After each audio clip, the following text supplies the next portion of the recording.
Man,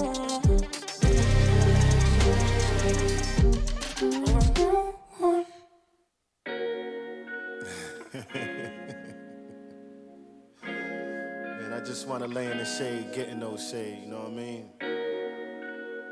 And pontificate on life.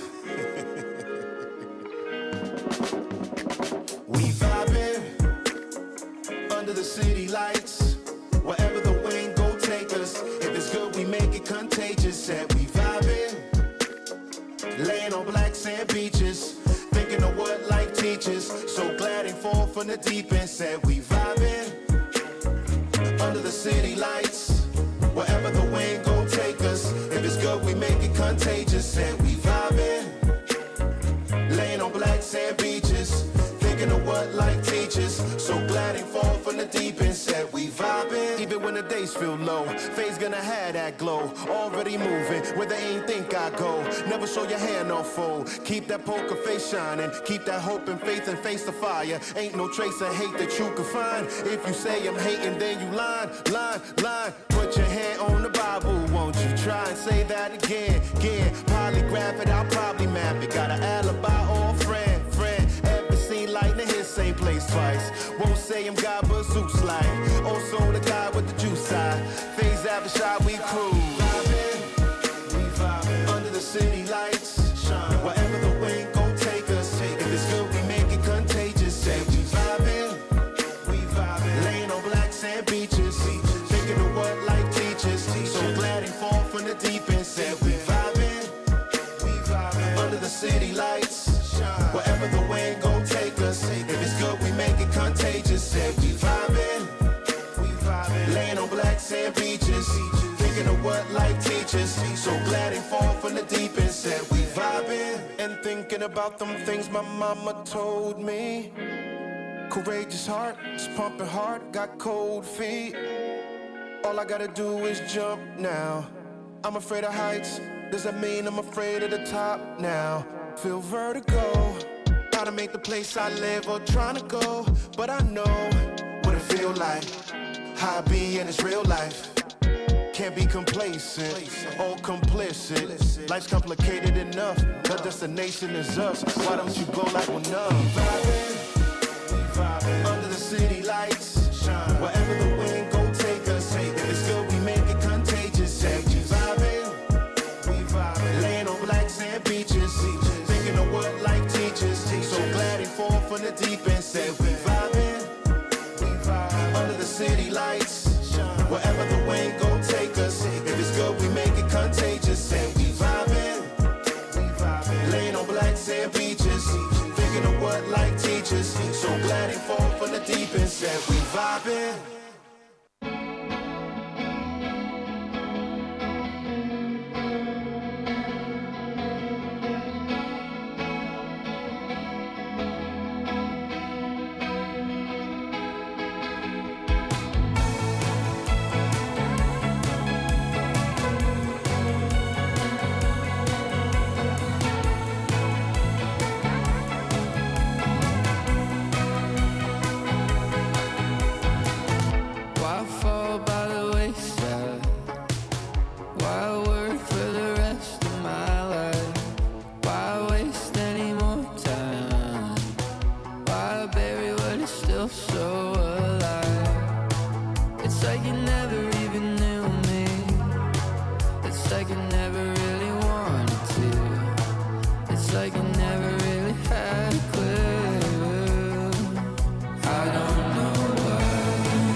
like you never really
to get my mind, yeah.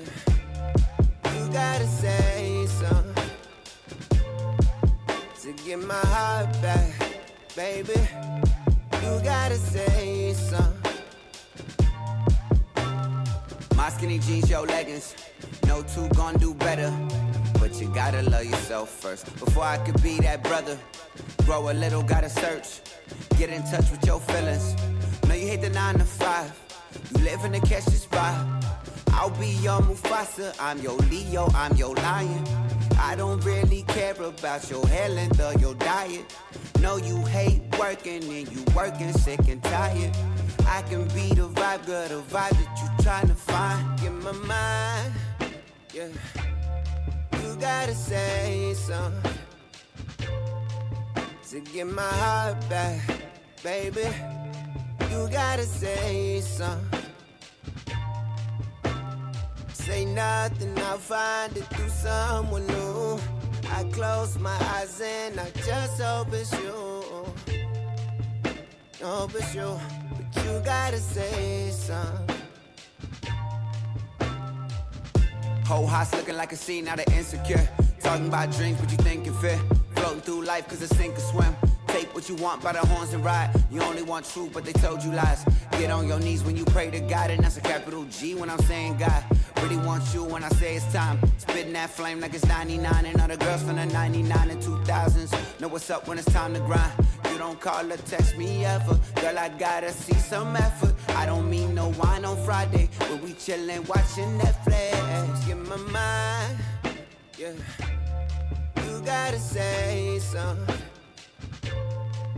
to get my heart back, baby. You gotta say something.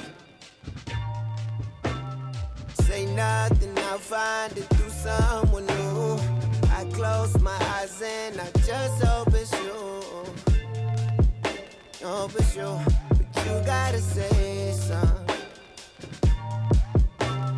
Lost too much, too soon to sit and keep quiet. Can't watch you walk out, you someone that I vibe with. No IG posting, we just moving in silence. Yeah, the mile a minute, and I finally found mine. Yeah, you gotta say something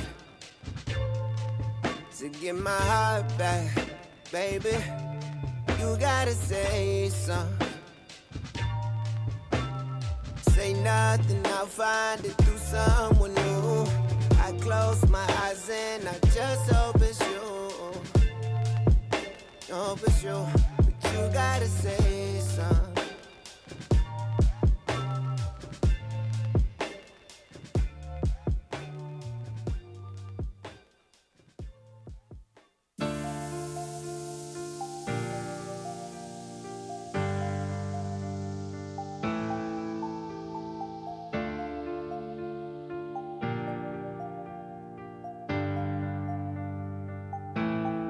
Try your disappearing act.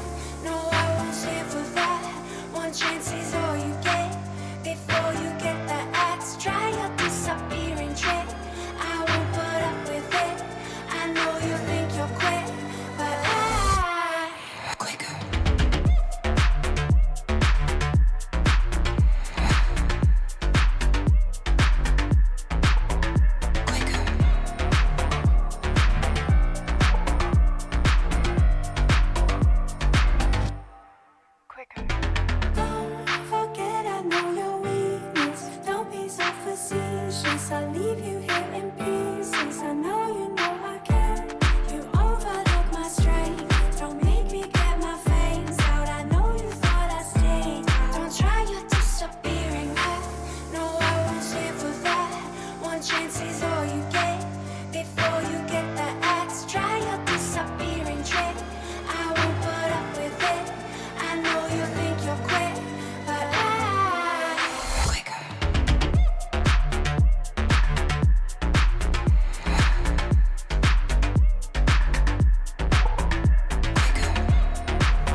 这次算是小小的圆了一个梦。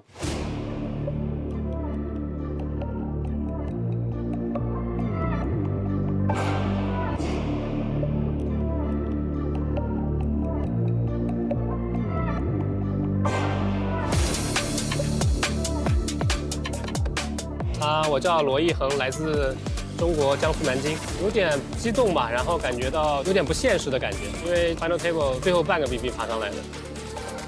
就是其实我上 Final Table 的时候，大概马量是属于均马稍微不到一点的，上来之后就一直没有排嘛，所以说因为之前也打了很多比赛，这个虽然说没有拿过这么好的成绩啊，但是反正就是自己告诉自己，就是还是要找这个有把握的机会嘛，功夫不负有心人嘛，算是一个小小的梦想吧，算是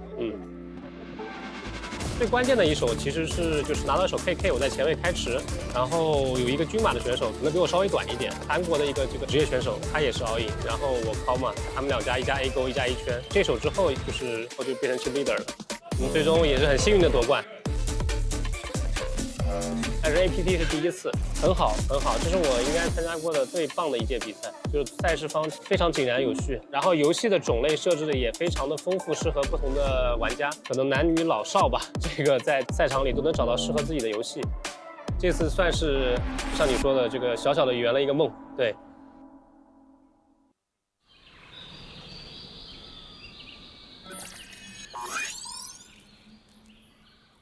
Welcome to Asia's largest online poker room. Our next generation poker software is now initiating.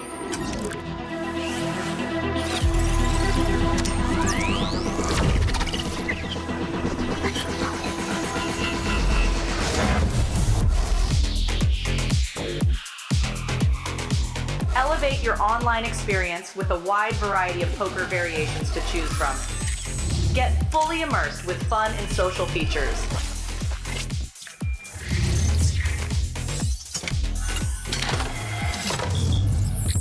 Level up your game with PokerCraft and Smart HUD. Unlock a wealth of rewards including cashback, bonuses, and jackpots.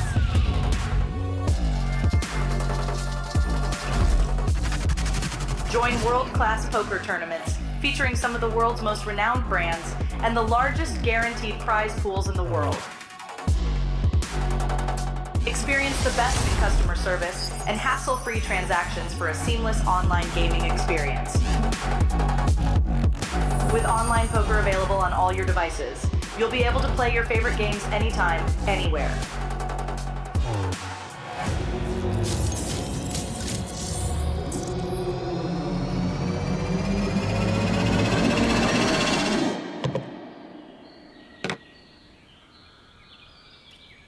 Sign up now and elevate your online poker experience today. In a world where the stakes are high and the competition fierce, there exists a realm where the best of the best converge. From over 50 countries, they gather, drawn by the chance of winning millions of dollars in life-changing money. But amidst these contenders, only a rare few will make it to the top. Those who remain composed under the relentless pressure, armed with an analytical mind that dissects every move, adapting, adjusting, shifting strategies like master tacticians. Under the bright TV lights and the watchful eyes of thousands, they take center stage. Is this the comeback we've been anticipating? In this arena, they are not merely players, they are warriors, united by a common purpose: to emerge champions. The APT Championship from November 14th to November 30th.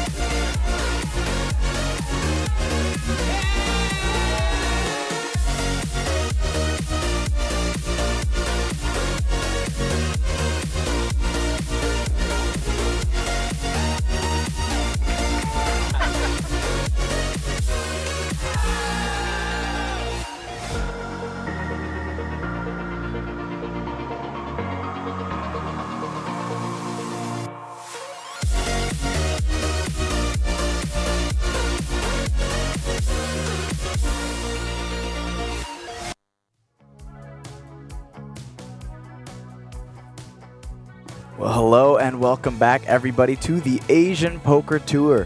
We are here in Jeju, South Korea, with our coverage of the main event, currently on day 4. My name is Pocket Kyles, and I'm joined in the booth by Sam Insole. Good morning, Sam. How are you feeling this morning? Always doing well, Kyle, and it's a very fun day. We are playing down to the final table today. We have some very notable names in the field. Roman Hrabek, Abraham Seesfin, and he's been on an incredible run. He's made day 3 in every single main event. Yeah. Looks like in history. I know that's not true, but it's been like 6 in a row. And it will be on our feature table, so it's going to be very fun to follow along. Another notable name, Wuhan Su. He's playing very well yesterday. Has built up a, I believe, 2 million or so stack. Coming back. Approximately, yeah. Just under 2.3 million, I believe. Yuhan Su and Lily Tang as well. 2 women left in the field in our final 48 here. Very exciting. See if one of them could be at our final table. Of course, that's what we're playing down to today. The final 9. We start with 48, about 6 tables, and we will go down to that final table before we end day 4. Of course, we have the schedule coming up here. If you want to stay tuned with all the action, tomorrow will be the final day of the main event. Same time as always, 11:45 a.m. the stream starts, and we will be playing down from the final table, which we get to today, to a winner. And then, of course, every Asian Poker Tour series ends with the penultimate high roller final day, the marathon stream, if you will. And we will be covering all that action. Up on your screen now, we do have previous winners. Daisuke Ogita coming in for the Taipei 2024. After that, Luo Shishang, who did win last time we were here in Jeju. After that, Renee von Redden. Unfortunate elimination yesterday. Was close to maybe being a repeat, but we did see him take that exit. Yes, we did. After that was Daniel Lee, followed by Hu Jinlong, who did appear. I think he was running deep into day 3. Ivan Gavorov, Akira Takasugi as well. And here we have the chip stacks, a whopping 4.4 million up top for Xiao Peng. That's going to feel incredible coming into day 4 with the chip lead out of 48 players. Yeah, so we've got good news. Mr. Peng will be on our feature table to start the day, so you'll be able to see that chip stack in action. Of course, also on our feature table will be the third in chips, Chen Dengqi. I believe Chen has very small, from what I can see, results on his Hendon Mob. Just 12k total. Best live cash was 4,000. So already going to be setting records here for Chen Dengqi and possibly some life-changing money. It's also cool to see that our 2 remaining ladies in the field in top 6 chip stacks. That's impressive. 4th and 6th. We've only had 1 female on the final table at APT New Era, so it'd be very cool to see a repeat of that. And no lady has ever won an APT New Era Mega Lions. So, 2 players left with massive stacks. This could be it. Only way to find out is to stay tuned here. As you can see, we've locked up approximately 7,400 so far.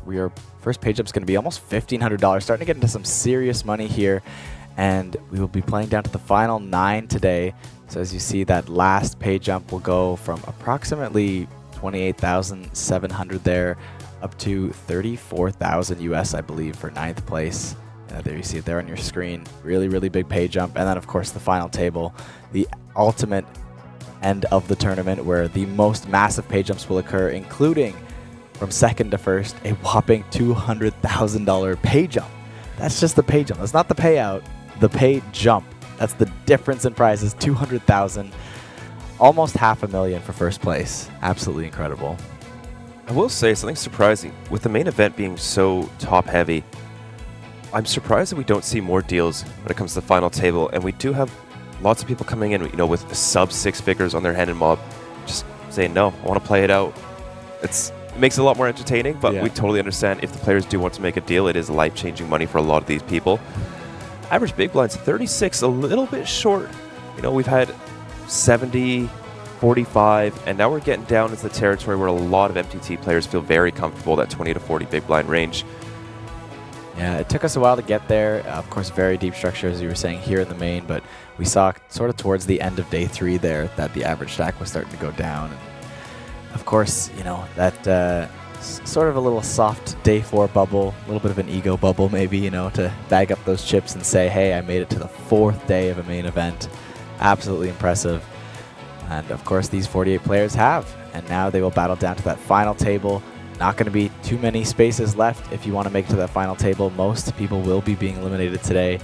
39 to be exact, as they battle their way down to that grand prize of $464,000 US, including the APT Championship main event seat that will not just be going to first place, but it'll be going to the top 3, I should say, places of this tournament as the main event. It's quite impressive. Want to hand out just a couple more tickets. It's pretty impressive to make top 3 of a main event, so well deserved at that point, I think. No kidding. And with that payday as well as the APTC ticket, head on over, play your free $10,000 buy-in. It's a $5 million guaranteed freeze out in Taipei from November 14th to the 30th. Book your tickets, folks. I will not ask you again. It's going to be one of the most incredible series Asia has ever hosted. We have buy-ins ranging anywhere from like hundreds of dollars all the way up to $50,000 for our superstar. So something for everyone. And given this such a long series, it's definitely worth taking the flight, making the trip. And Taipei is relatively reasonably affordable. Food's great, accommodation's great.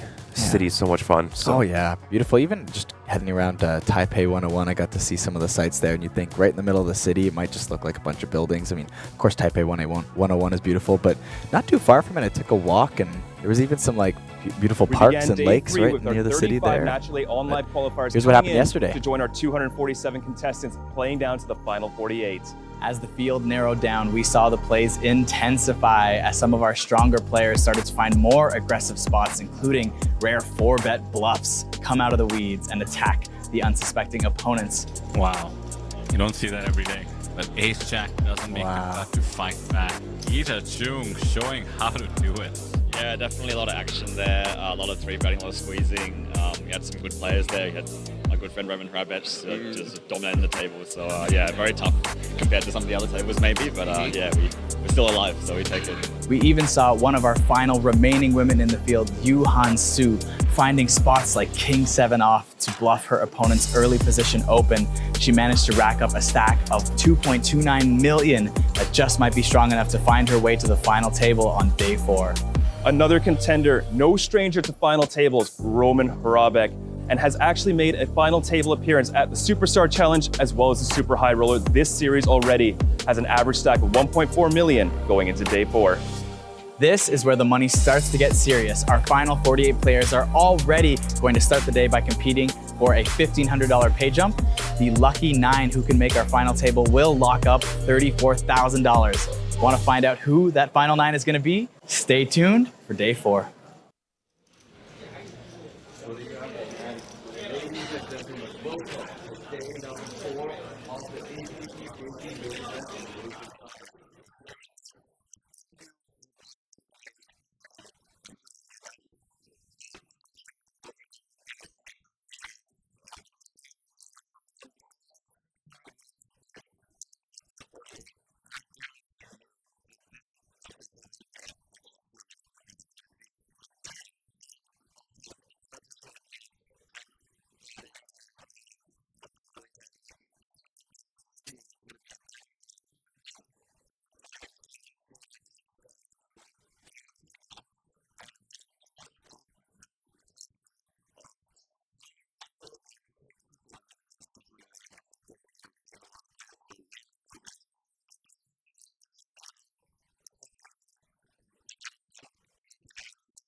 Thank you so much, Isara, for that introduction. And as you can see, the dealers are now shuffling up and ready to deal. Our top 48 all locked up, just shy of 7,500 USD.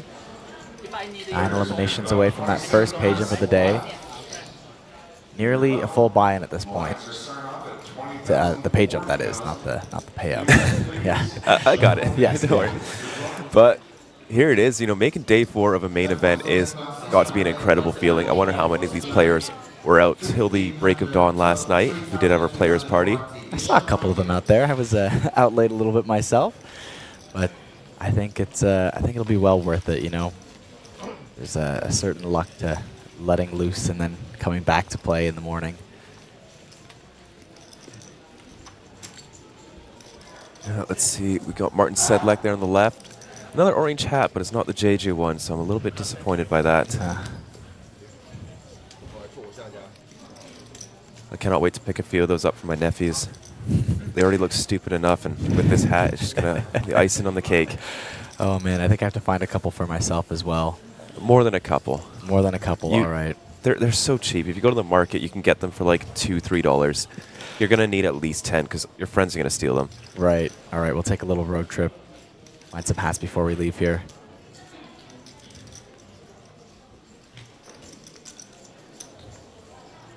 Couple unbagged chip stacks on the table with no players in the seat. Maybe still recovering from last night. Who knows? Potentially.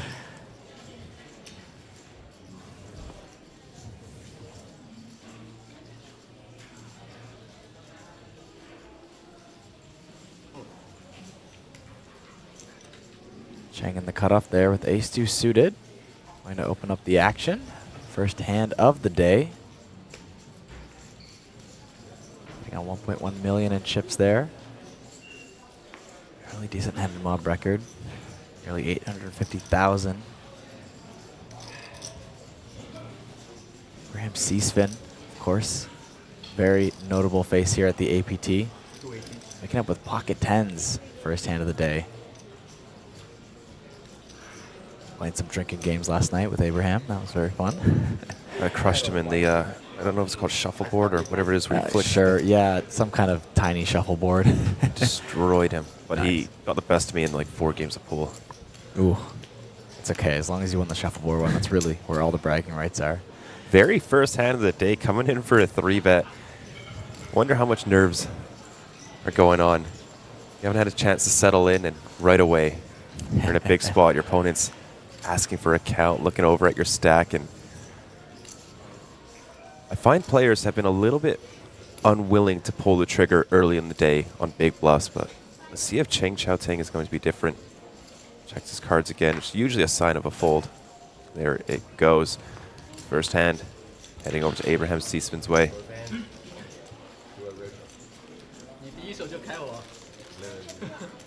Yeah, Seaspin not one to let the nerves get to him. He had a lot of experience in the APT running deep.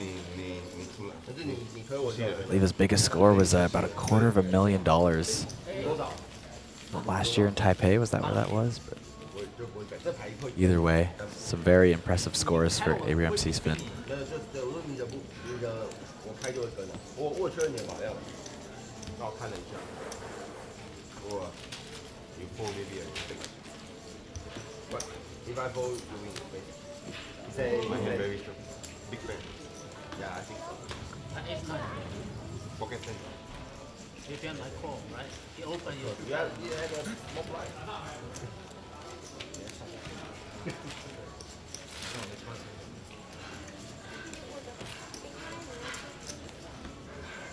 See a couple latecomers joining the table here, just missed a hand.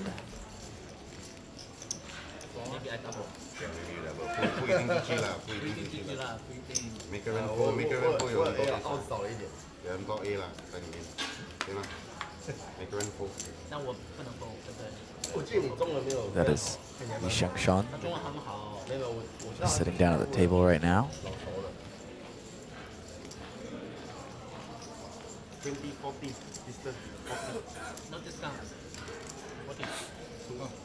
Lee coming off a final table in a win the button event this series.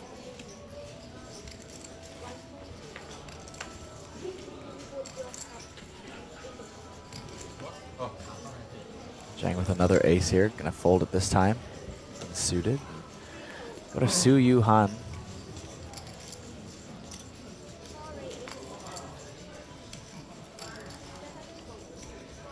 Queen Jack suited from the cutoff.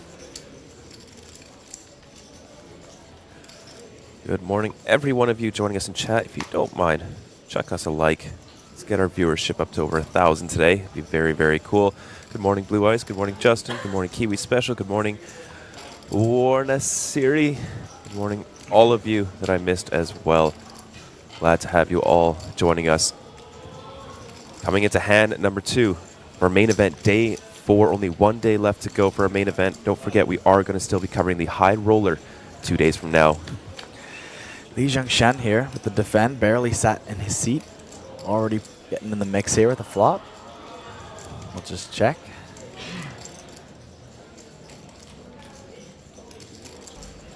Maybe a little bit of sweat from sprinting here. Woke up a little late, you know. So I sprinted at the casino.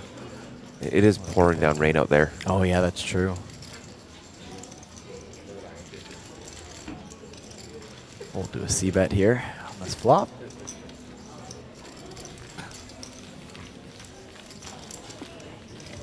Lin Hao, short stack on this feature table today. Just 6 big blinds, 230,000 in chips.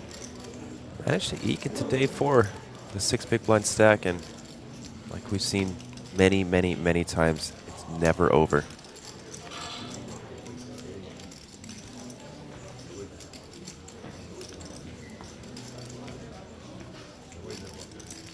I think it can be easy to get in your head thinking, oh, I've only got 6 big blinds. There's no chance, there's no hope. You know what, 6 big blinds? Your decisions just become a lot simpler. Is this hand good enough to go all in, or is it not?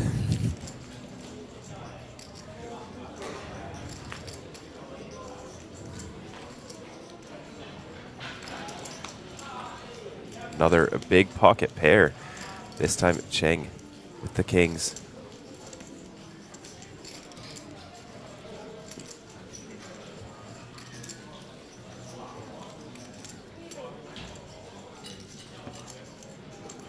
Comes the raise up to 80,000. Su Yuhan, we have seen her be very aggressive. This is a hand that could continue that level of aggression. Well-timed fold. Oh no! Oh, he's only got 230k. This could have been a lot worse, but aces versus kings. If there's anyone at this table that Cheng would be happy to see with the aces, it will be Lin Hao.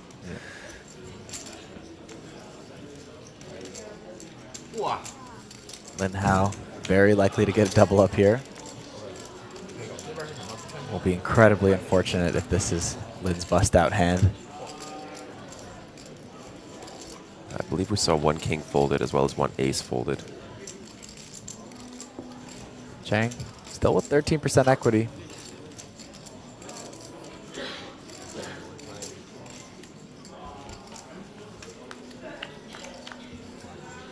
Go the run out. 8-9-5. Very safe. Maybe some running chop outs in forms of a straight.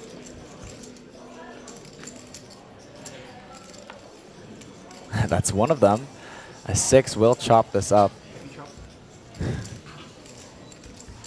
No doubt would be frustrating for Lin. But the queen is safe for the double up. Lin Hao picks up aces in hand number 3. Lucky enough to run them into kings, and we'll chip up to 560k. Cheng can't be too upset about that. Kings versus aces on day 4 is rough. However, only losing 6, was it 6 big blinds? Under 6 big blinds? Less than 6, so I think that's going to be okay. You got your kings versus aces out of the way. Right? Yeah. I know it doesn't work like that. Hand number 4, kings versus aces. I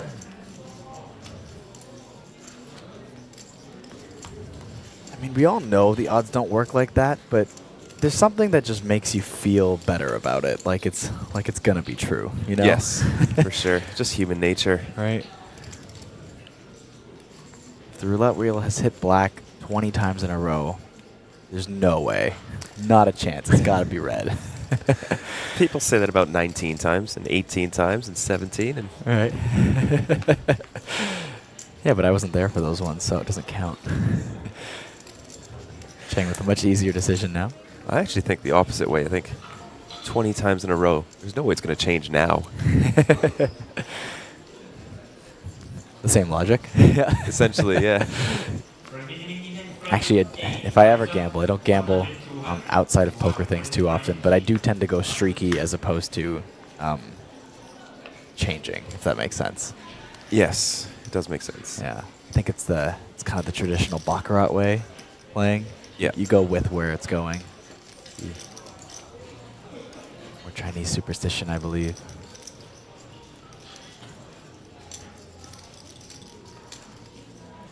Xiao paying it, using that big chip stack.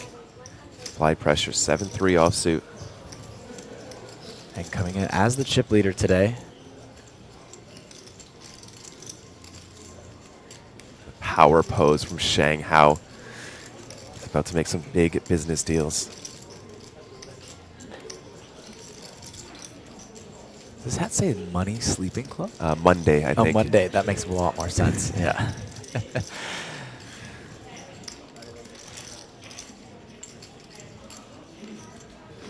Oh, a 3-bet. Called it. Look at that. You just called it from a stance alone. I saw the chips go in. I assumed it was a call. But this is some violence early on day 4.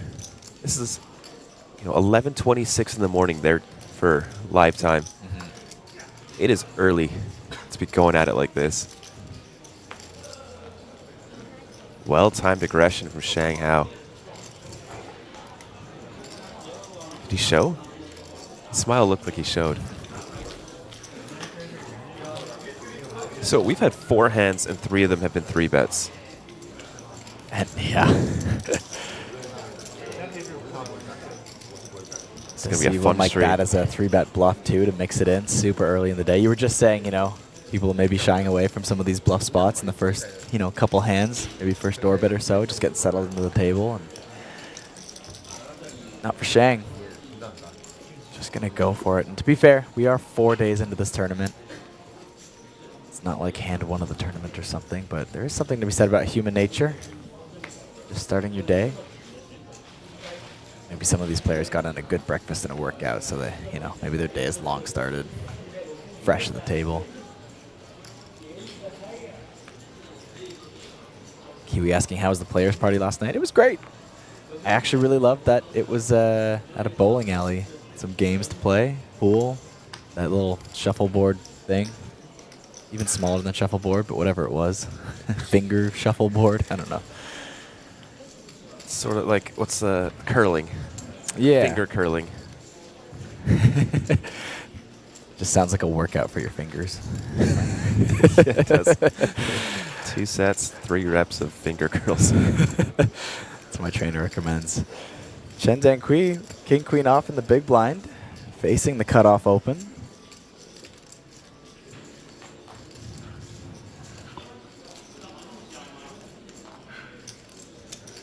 Goes for the call. Heads up to the flop now.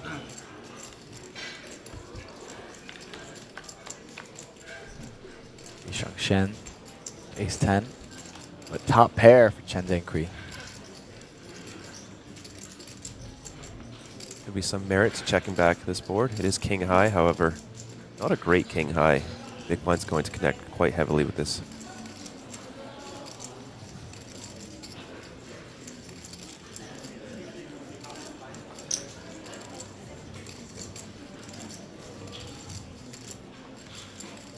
$75,000 is the bet. How does Chen want to proceed? It's like the form of a call.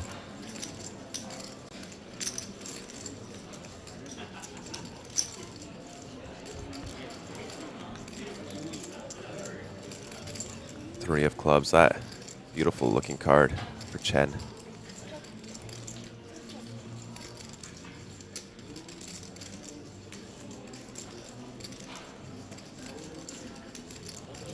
Lee will knuckle it back on this turn. Trying to get the showdown. Jack of hearts on the river. Ace-10 makes a very compelling bluff. But just a quick check back. Chen will take it down.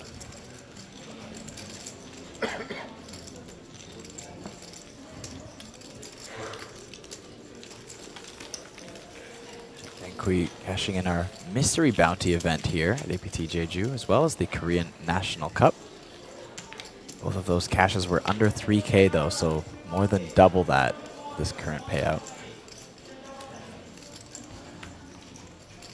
Also only has 4 listings on his Hand and Mob at the moment, so this 5th one will be a record and may just be double his total earnings.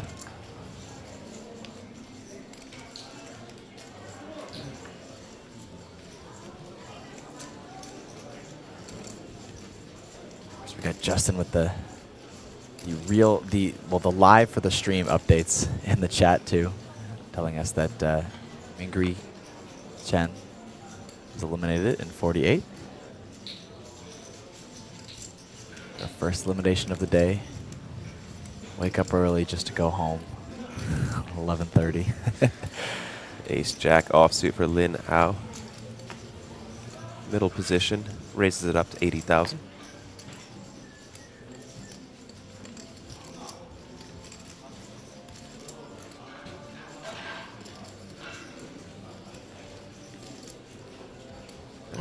Pretty looking Jack 10 of hearts in the small blind for Chen.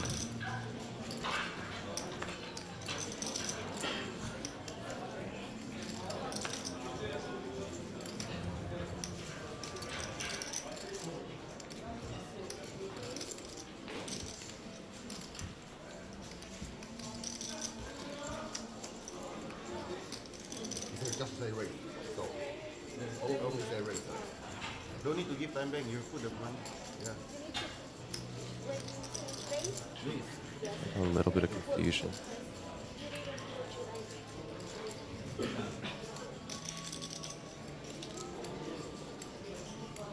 We'll go for the re-raise. Jack 10 of hearts. It's going to put Lin into a rough spot. 200K.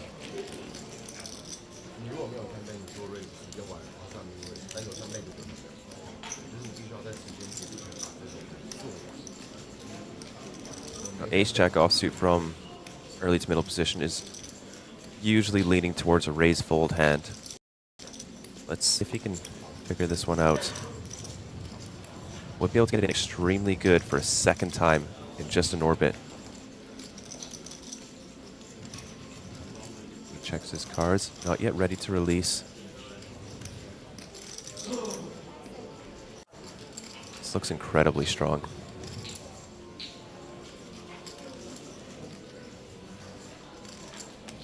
Now with over $250,000 in Hand to Mob earnings.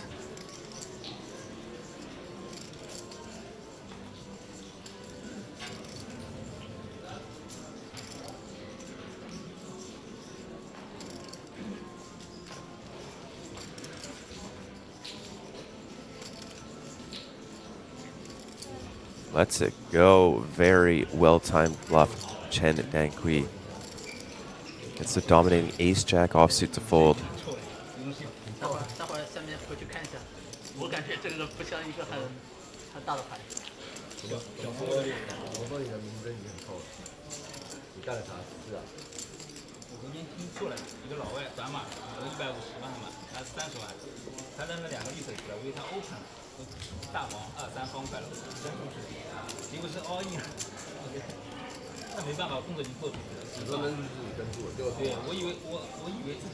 And now's current best APT finished was a final table of a No Limit Hold'em event in Taipei this year.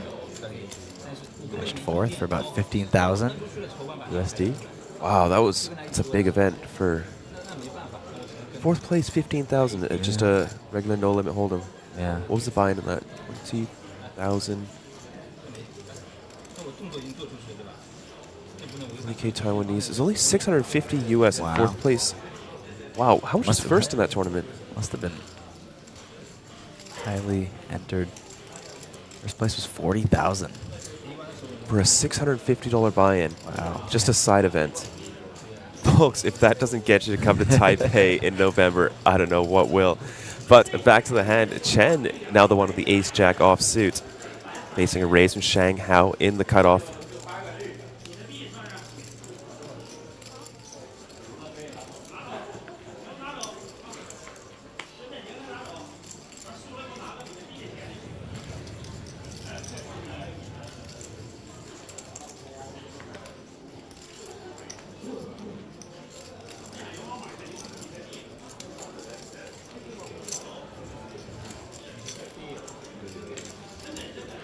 Chen opting for the flat on the button.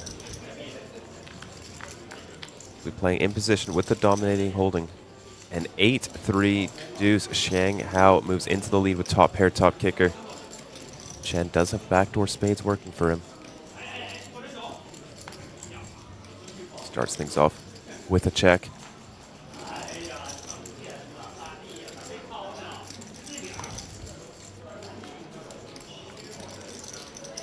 Five of hearts, both players improved to a gut shot.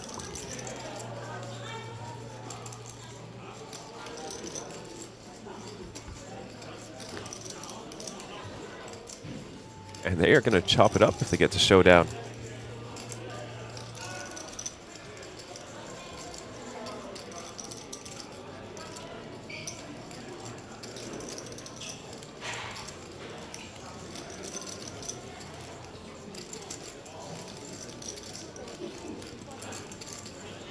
Tiny 40K bet. One big blind. A quick call.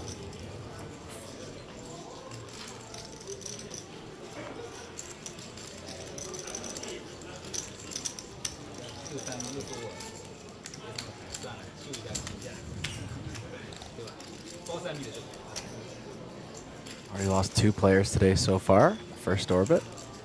The first pay jump will be our top 39.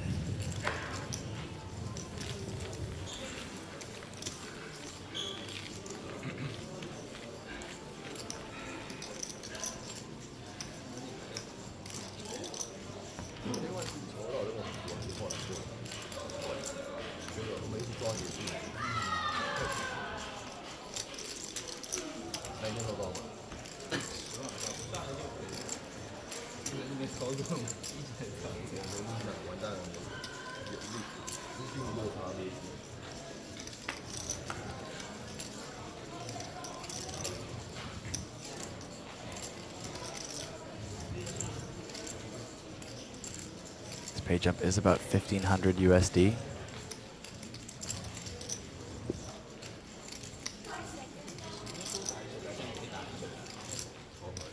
So coming up to the first blind level increase of the day. Get another partial level as we ended day 3 mid-blind level.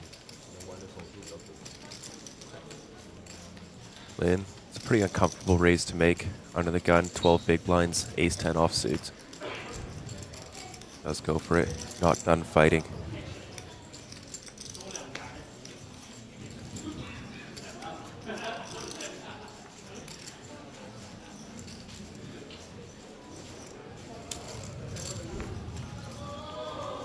So very defendable looking 9-7 of clubs in the big blind.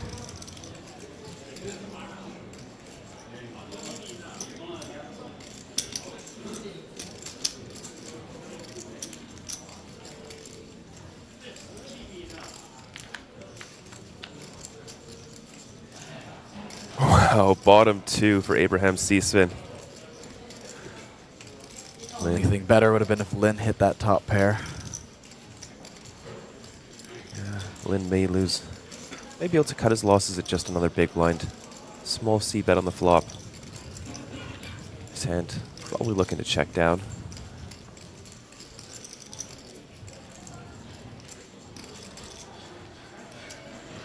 He goes for like 60K here.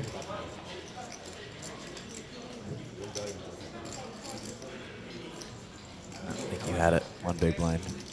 When you get this short, the answer is always one big blind. You look at every sim, it's just one big blind. There's no other bet size. I guess there's jams, but... Check and just a call.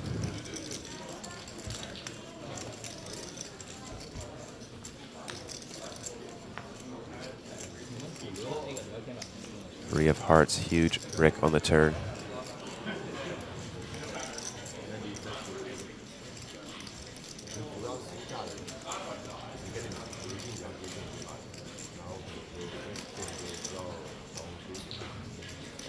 $300K out there. Lin will check it back.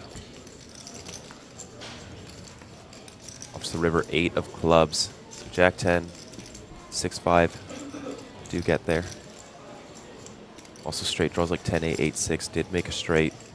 Lin may feel inclined to bluff if it is checked to him.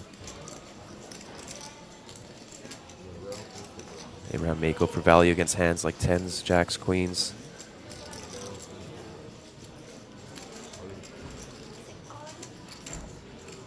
There's the all-in.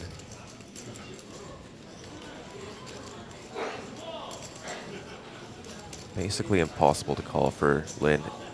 He doesn't beat anything. Even some bluffs are going to be ahead if Abraham's turning a hand like 8-6 to a bluff.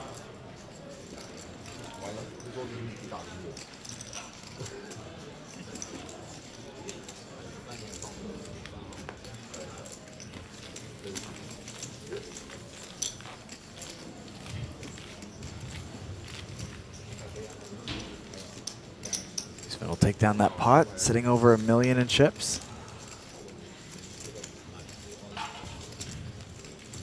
Very decently, nearly average stack he's wielding at the moment.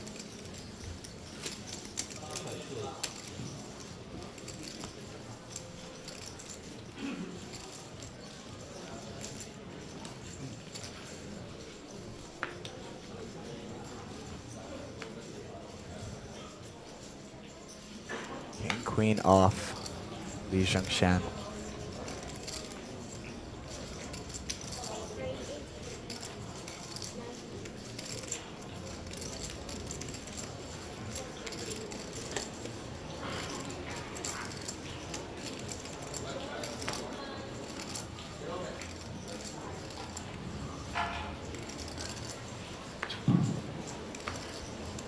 Thank reconsidering his options here. Ace 2 suited. We'll just fold.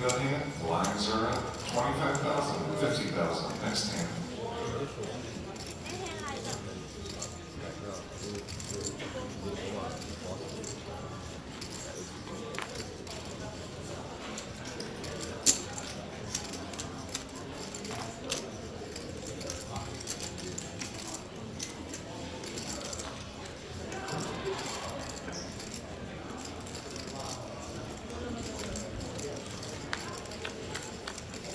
Lin Hao, our most active player. First orbit or so. Jack 7. Here we go. He's not been running too great. Did get aces versus kings, but since then his stack has been dwindling. Let's see if he can get the full double.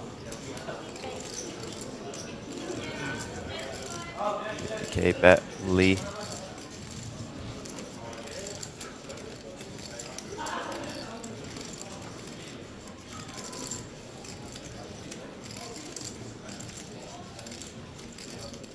Almost never see players fast play a full house. It's like Lin is no different. Will make the call. His pot is 320,000, only 190K left behind. 5 of diamonds. Could have been some cards that Lee will jam on, like a 10, perhaps an ace or a spade.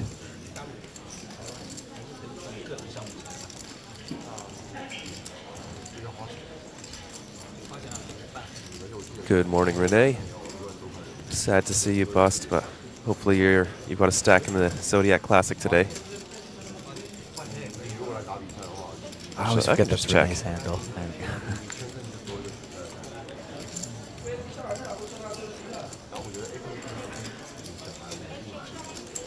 You do not, unfortunately.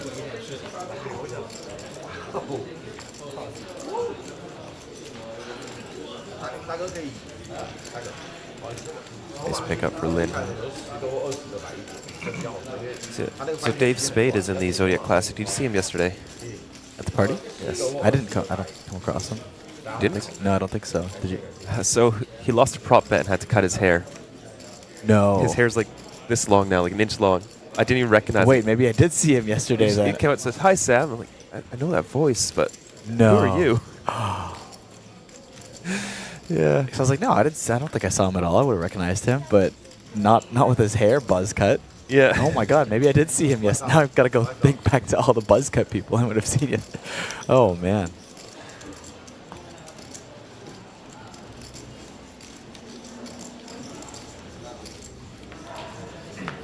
Do have a fair few events running now that we're down to just 6 tables in the main event.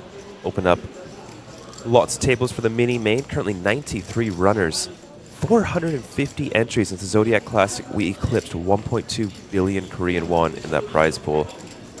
That's incredible. First place is going to be 245 million Korean won, which is $175,000. I didn't even think we were going to break 100K for first to kick things off with our guarantee. And now we're at 175,000 for the Zodiac Classic. Thank you so much to everybody who came down, joined us at APT Jeju 2025. Also the single day high roller mystery bounty, 4.5 million Korean won buy-in, and already sitting with 28 runners. Lots of mini main flights today. Yeah, looks like Renee is chilling in the mini main right now, watching the stream. Rooting for Finn.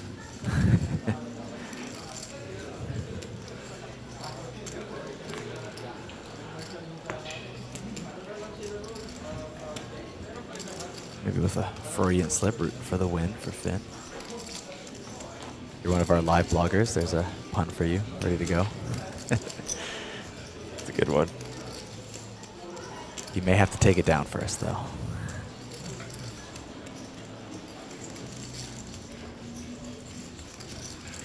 Weighing his options, ace 9 of hearts, 25 big blinds.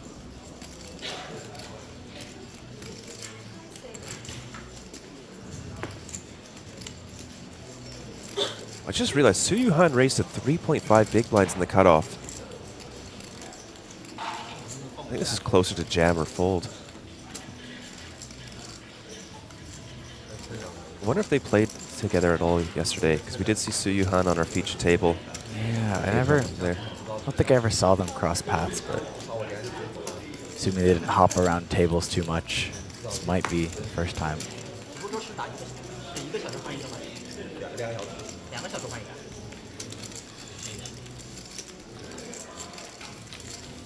We did have a table redraw today, so a lot of players playing with new people.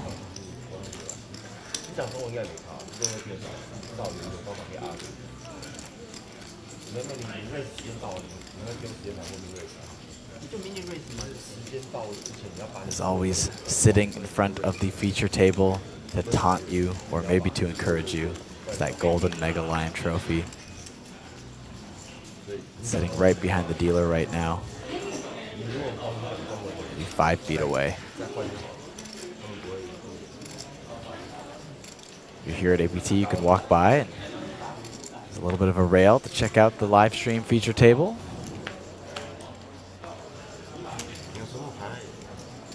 But if you touch the trophy, you'll never win it. Ace Jack offsuit making the rounds, this time in the hands of Cheng.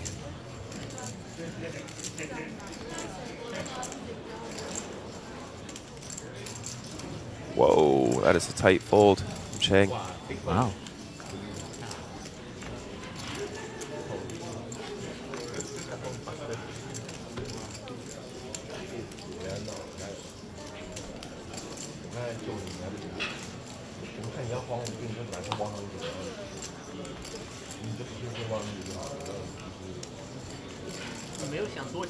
Cheng was sitting on about, what, 16 big blinds there with ace jack off? Folds it. Not really any pressure for, you know, final table hay jumps yet. Surprised he didn't take that spot.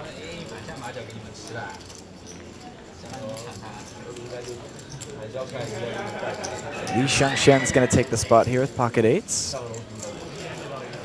sure Peng's just going to get a count and fold. He's got a king, but 13 bigs versus king 3.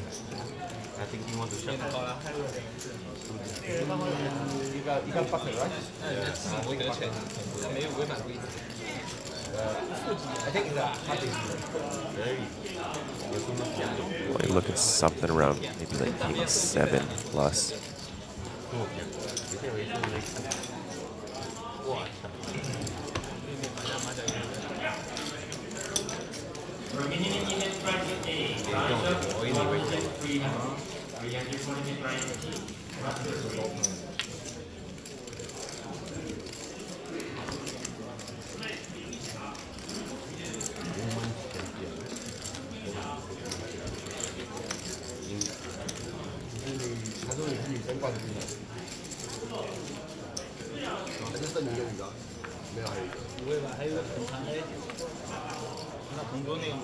到底筹码比较多吗？来他多，那他是我们全部。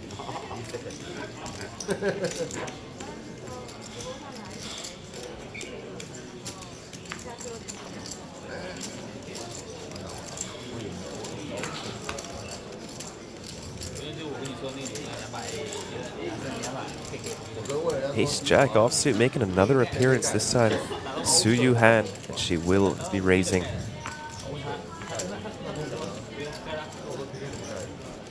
Each big blind now worth more than a starting stack. Every open raise is something like $4,000 worth of chips. Yeah, $4,500 worth of chips just to open up a hand. Yeah.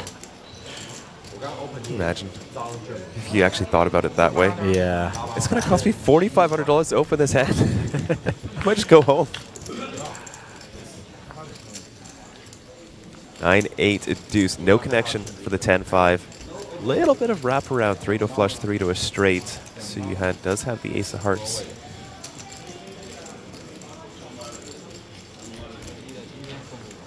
Just letting us know we did lose Roman Harabek. Interesting turn card, both players picking up a straight draw. Shang with the open ender.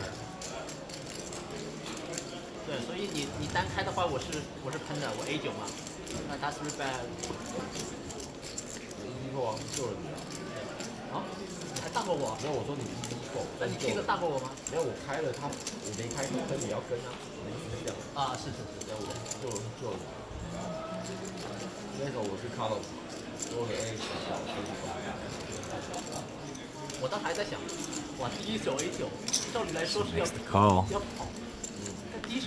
to the river and the clubs. That is probably the best card for Shang to bluff on.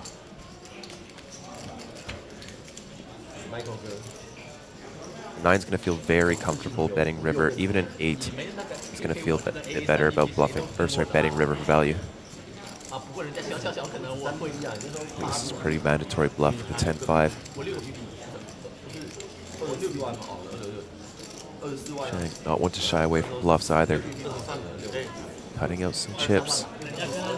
It's to be about a half-pot wager. 260,000.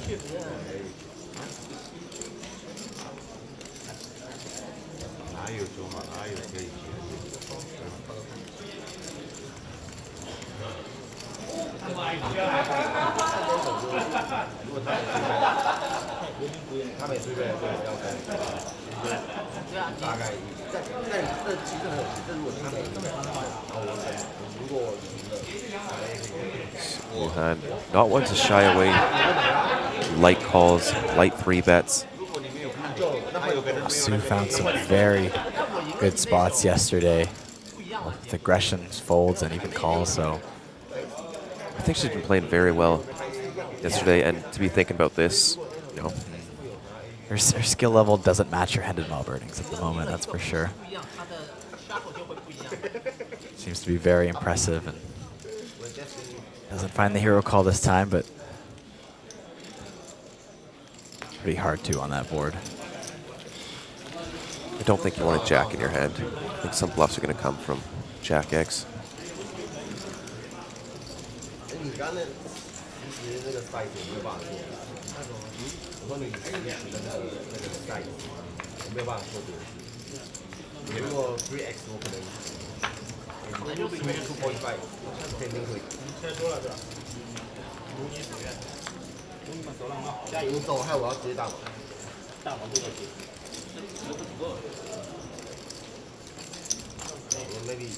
Hello。你这个时候是20，然后是不要说太all in啊！我操！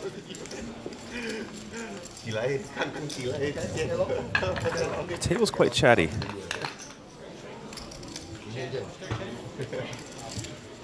It's nice. I think we found a table that doesn't have too many day 4 nerves.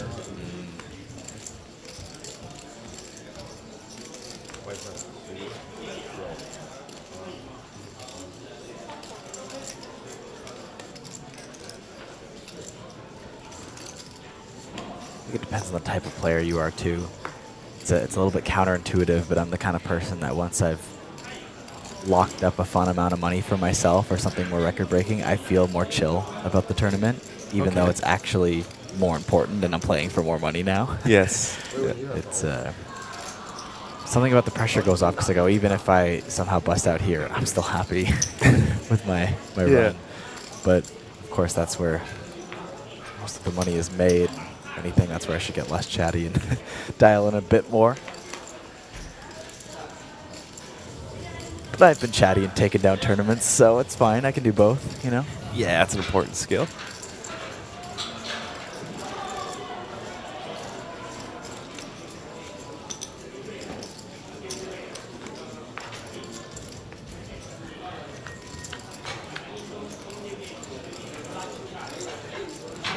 Jack 5-5, that is top pair for Xiaoping.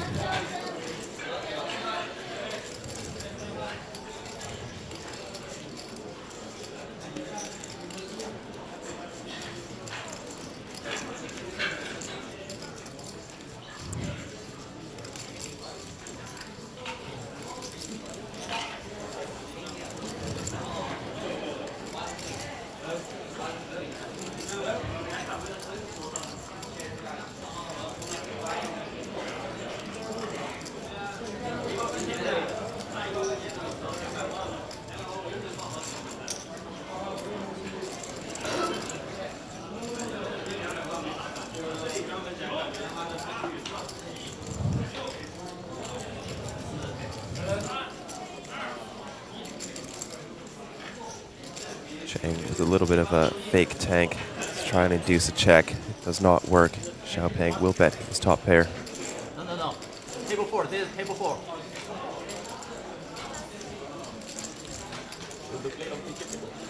Cheng just kind of keeps running into it here in day 4. Is that a raise? Yeah, wow, look at that. 200,000. Faced a lot of aggression. Maybe trying to fight back here.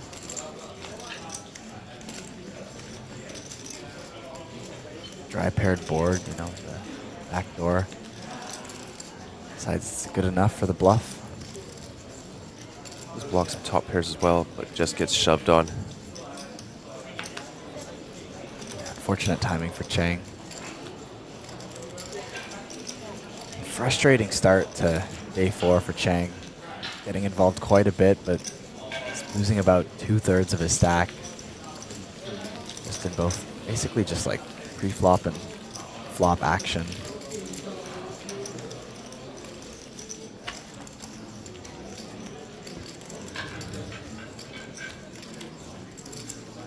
Yeah, kick things off with running kings into aces. He's still alive. 10 big blinds, he's still at fold equity if you jam.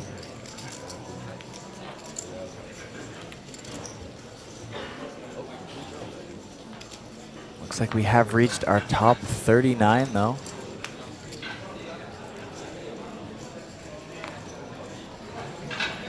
That means we have locked up $8,970 for everybody remaining in the tournament. Rounded up to an even 9K. For the sake of commentary.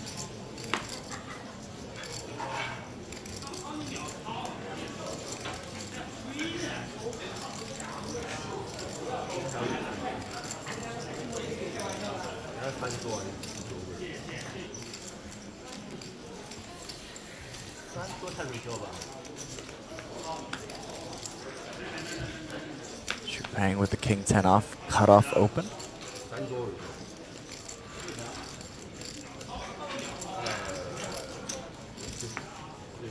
Su defending 7-8, the big blind, go to the flop.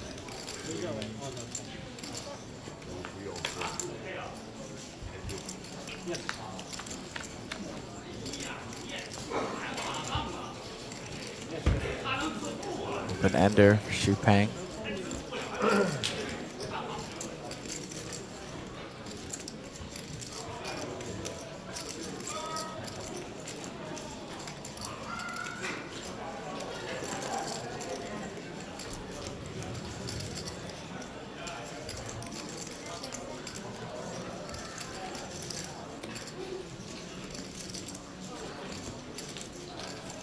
4.7 million.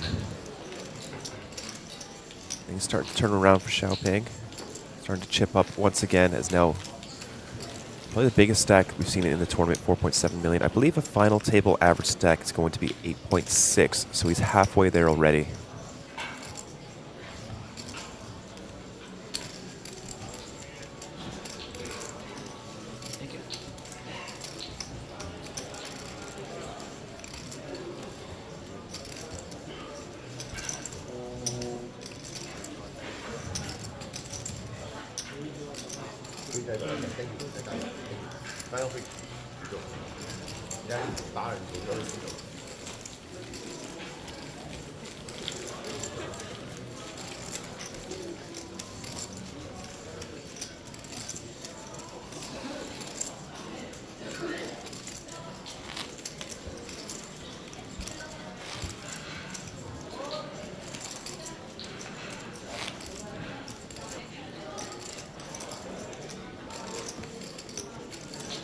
Next pay jump will be our top 31. Should be updated shortly there in the top left of your screen.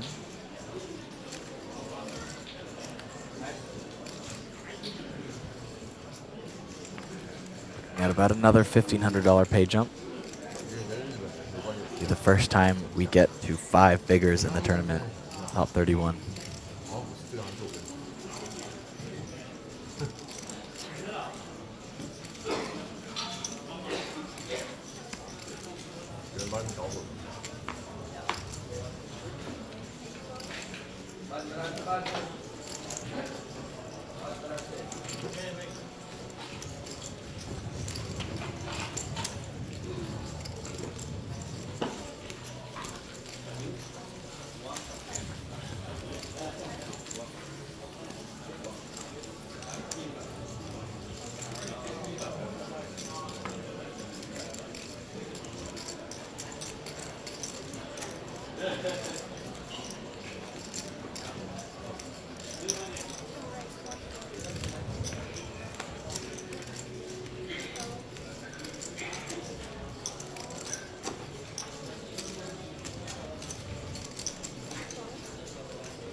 The pocket queens here for Abraham Seasfin. Using the under the gun limp and the larger open from Georgios. Just sit down at our table.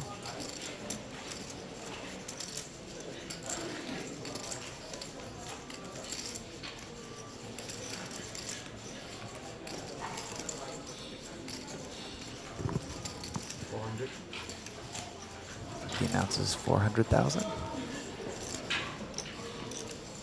There it is.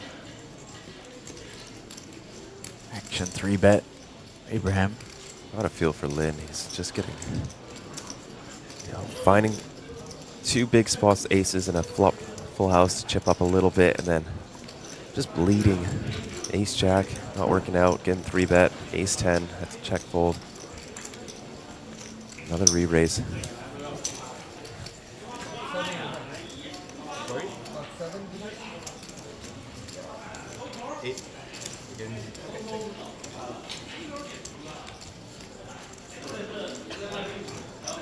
He's been operating on a healthy 1 3-bet per orbit. Moment. Picking up the hand spurt, of course. Chipping up nicely. Just under 1.5 million. Not a bad way to start your day 4 in the main event.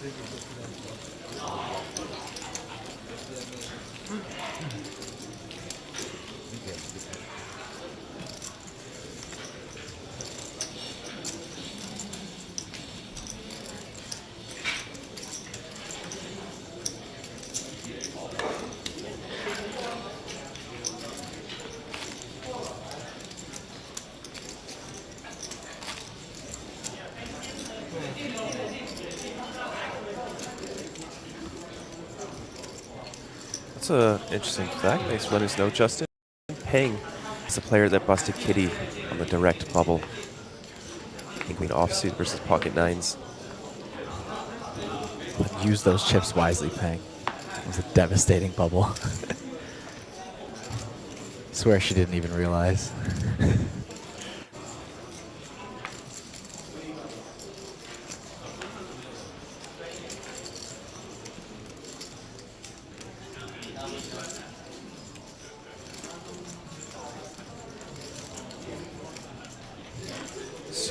Han running an ace-9 offsuit on the button. It's going to run to Lin Hao's ace-jack offsuit, and Lin may be able to get this in 84% to double up.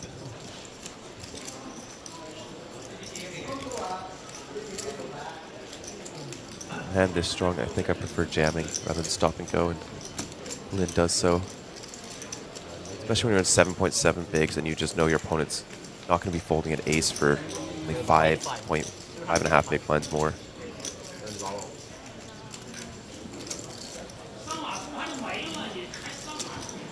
There's the call. Su Yuhan will get the bad news.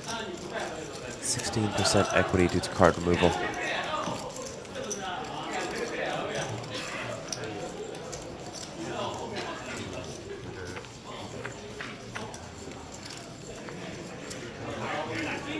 So far, so good for the ace-jack of Lin Hao.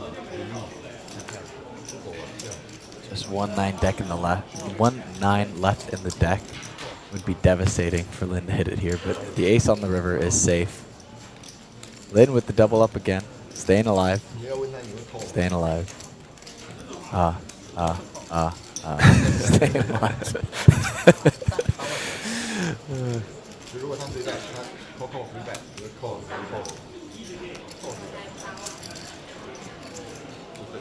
这个要 stop and go 了，他要 stop and go， 很像，他很像要 stop and go，stop and go， 很像不得的要 stop and go。这个肯定要改，要跟输出位，他们有少。可能他都是这个位，这个是 wrong way， 就是他那肯定要改。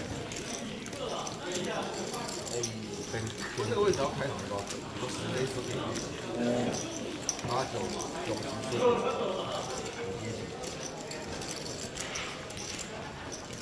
pocket pair 会比较不撞这个时候，我觉得在直接不重要。I'm curious about, going back to day 2. I was talking with, I forget who I was talking with. I was talking with someone about Kitty's bust-out hand. And because the bubble went so fast from 4 off the money, held a stone bubble with basically within an instant if you're sitting on the table and you didn't get that information. I wonder if Kitty makes the same play. If she realizes it's stone bubble. Yeah. Yeah. Stone bubble versus 4 off the money is basically the same thing in a field this large. You're still she knows her spot. She was like hijack or so. Pocket 9s. Clear shove.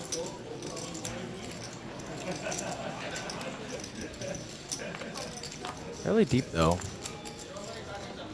Oh, shit, like 9 blinds or so. 13 big blinds. 13 bigs? Yeah.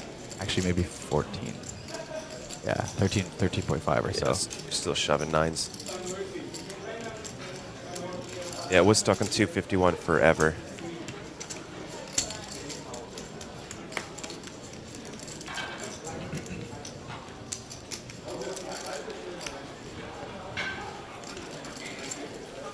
He's a very experienced player. Knows that 9s is making enough money there. Pass up on those big EV spots.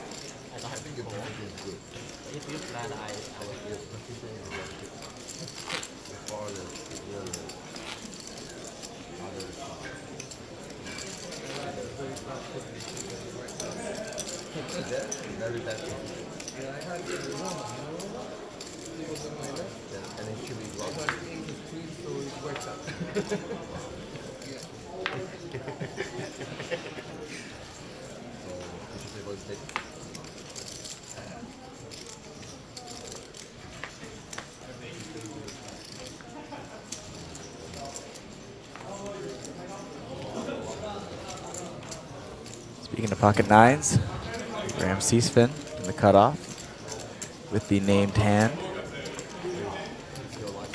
Very well to chip up so far in day 4. They continue his reign of terror on this table. This is a really nice hand to go for a tiny 3-bet, something like 4 bigs. Going to take it. Oh no!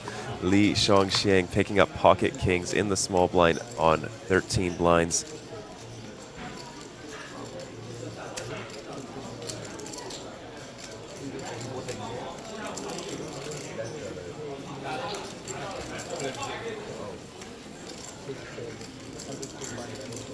Bag used.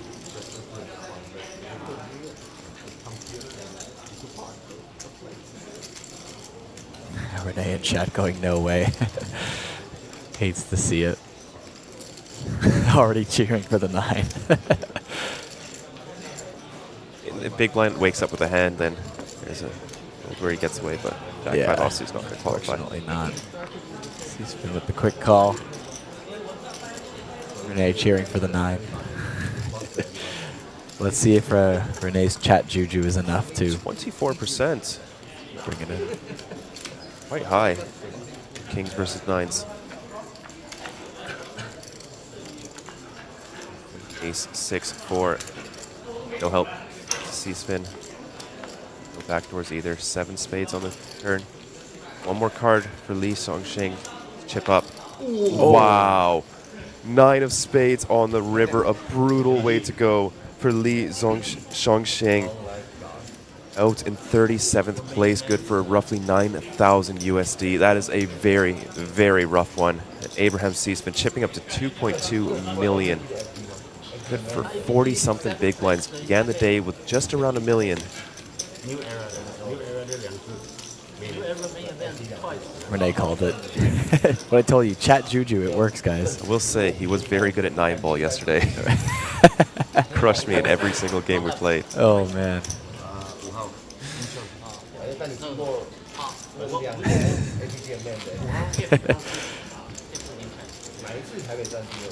Some of the chat in shock. Most of the chat excited with that result.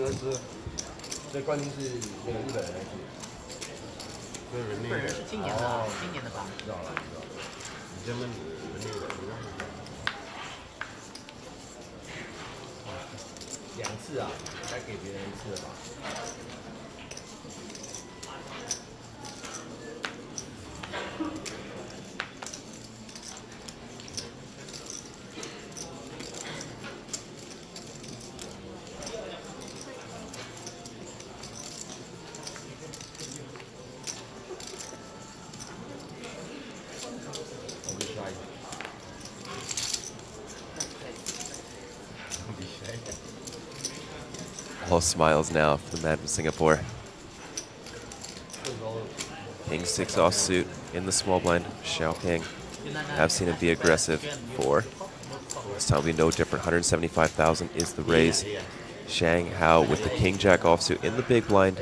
We saw some pre-flop aggression with 9-6 suited.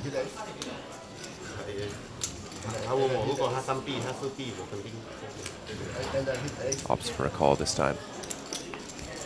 Keeping Xiaopeng's dominated King 6 offsuit. They take a flop. Ace, Queen, 4, Rainbow. Not a bad flop for Shang Hao. Not high card hand as well as a gut shot. Xiaopeng. I still liking this board as well, considering the range advantage. Will be enough to place a quarter pot bet, 100,000.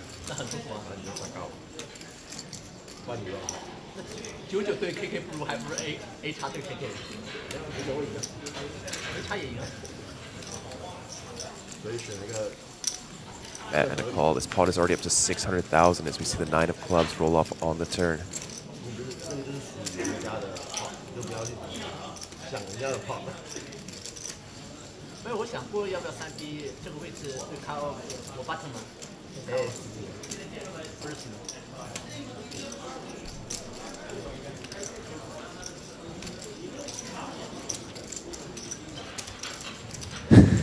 He got so distracted by the pocket 9's hand that he, I guess, acted out of turn and got a one-hand penalty. I actually have a funny story about that. Do you know Fan Chi Wei, Kyle? Yeah. So he was at the WSOP in a final 3 tables, and you know he runs his trading site Over Bankroll. Okay, no, I wasn't familiar with that. But okay. So he runs a trading site for out of Taipei. Right. And his editor sent him a video to check, and he was looking at it, making sure everything was good, and it had the GTO Wizard Sims on the right. Oh, no. TD walks by, gives him a 1-orbit penalty.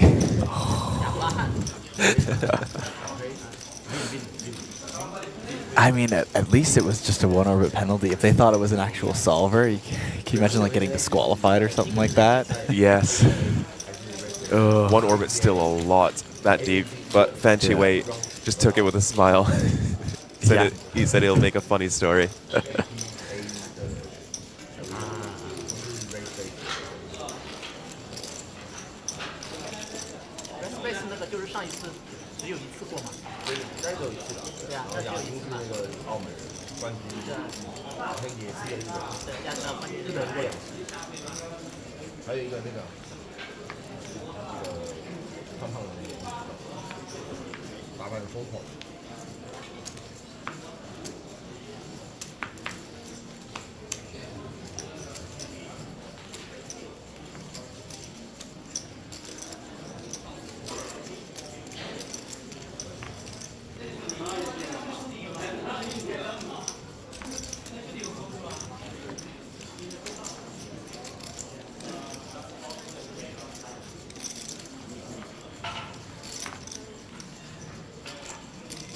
Su getting involved in the mix again with King 10 off, but running into pocket jacks from Giorgio Scarparis.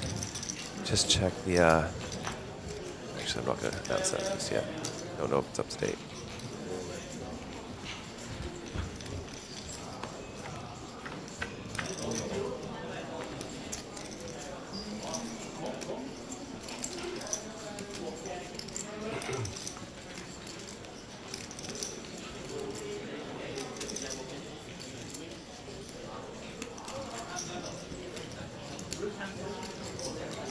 Giorgio's with a sneaky call here in the big blind. No 3-bet. Well, he just doesn't want to get it in for 35 big blinds. You know, if you face a 4-bet, most likely having to fold at this stage of the tournament. If not fold, then just be in a very disgusting spot where you really don't want to call it off.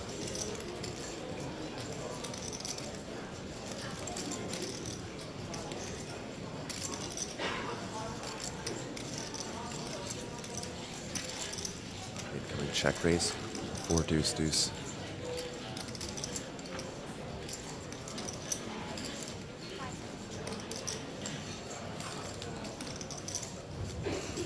Yuhan reaching for calling a raising chips. That looks like a 3-bet incoming. 450,000. Su Yuhan not one to give up on a pot.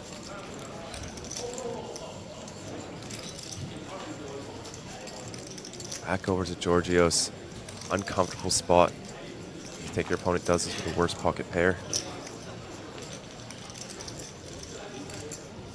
Makes the call. This pot is up to 1.2 million as we see the 5 of hearts on the turn. This does improve most ace X to a gut shot. However, neither player with an ace in their hand.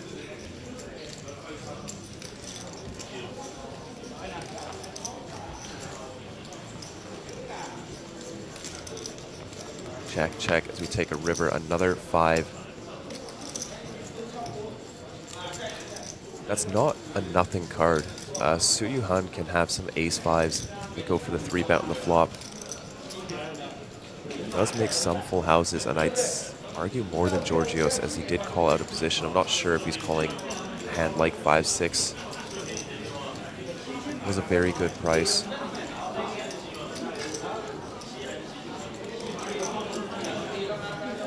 You can only have, I guess, 5-6 of clubs. He could have some ace-5 of clubs as well. But check, check, and pocket jacks will take it down.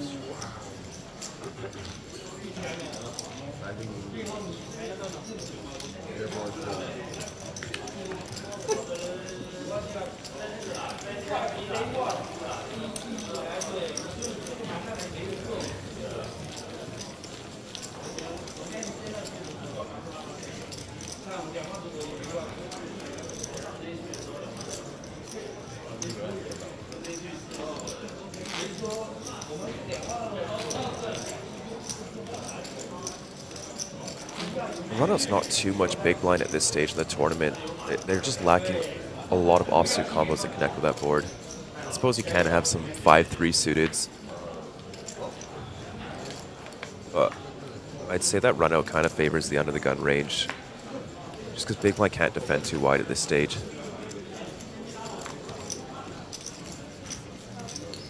has been running into all day, but she's still in the mix. 1.2 million is good for 25 big blinds.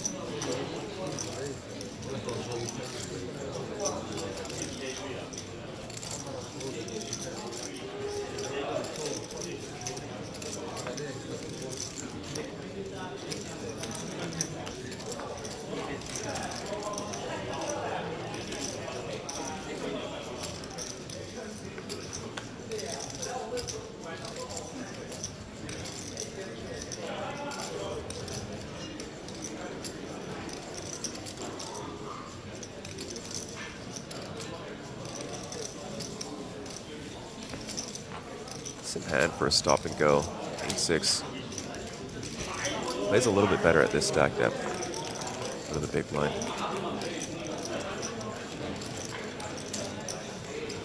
Hank still chip leader at the table, did start the day as chip leader of the tournament.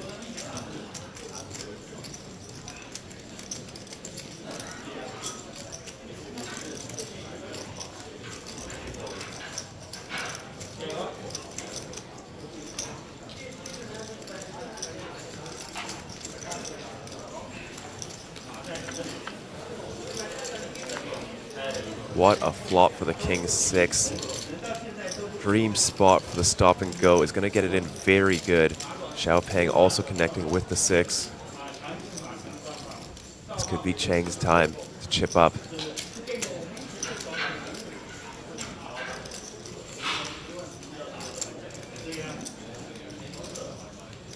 Just one pot size bet remains.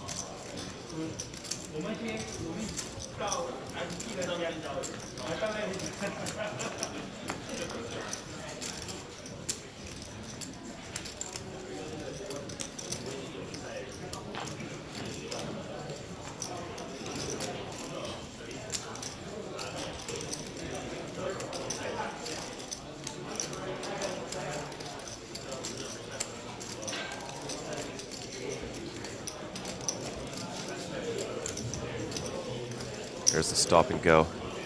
And snap called by Xiaopeng, who's going to get the bad news. Very rough shape, needs some backdoors or a 5. Zhang has just been bleeding all day today. Set to get potentially his first double up, but you have introduced some chop outs now, especially with that ace on board. King 6 will hold. Cheng Chao-Ting up to 805K. Starting to catch back up to where he started the day. Approximately 1.2 million in chips. Hasn't been his day 4, and it could have been the end here, but worked out great.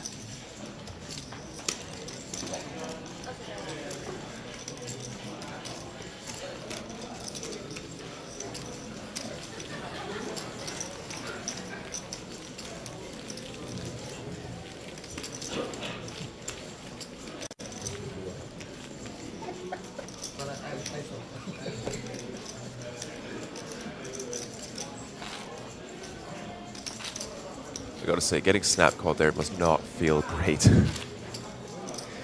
Tank for a while, go for the stop and go. You just get snapped off. Your opponent doesn't even ask for a count. Think, uh-oh.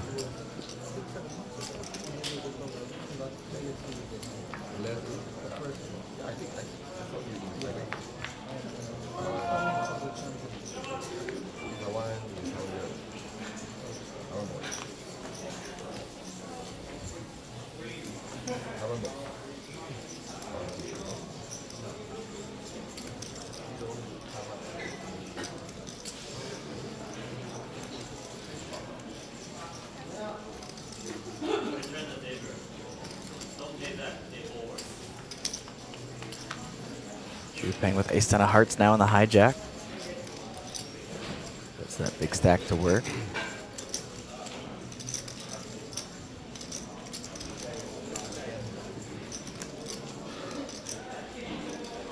Sergio also has a big stack here. Kind of rebet 10-8 suited from the button.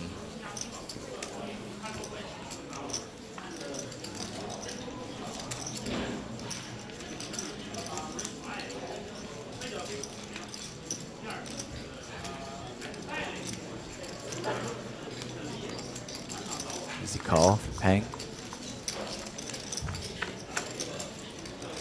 With the flop 7-8 jack. 2 clubs, 1 spade. Middle pair for Georgios. That shot for both of them.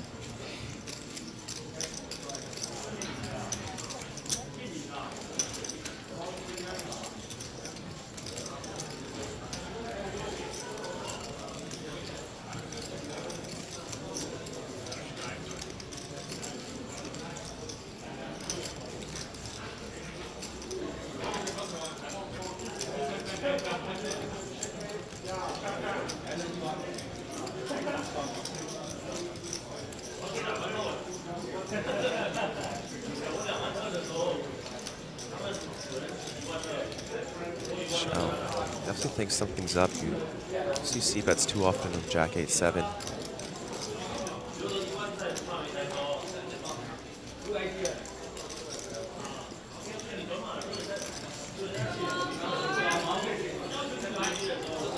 There's the call. This pot is ballooned up to nearly $1 million. If you take a turn, it's the 5 of spades.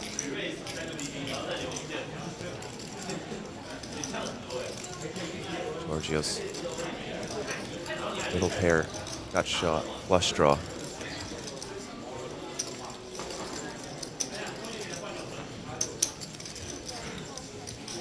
$425,000. We'll get the job done. Georgios up to 4.1 million, nearly 4.2. Definitely pulls into the lead, at least on our table, possibly the whole tournament.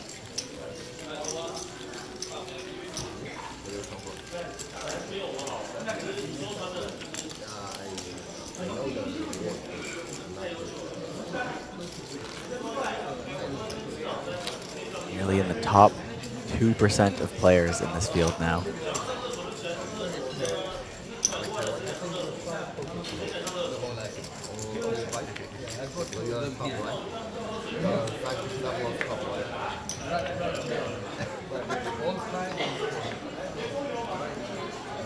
Lin Hao with pocket 8s under the gun. Picking up some very nice hands, but always in early position. Ace-5 suited, ace-jack off, pocket 8s under the gun. All pretty uncomfortable opens on his stack depth under the gun. Ace-10 off as well.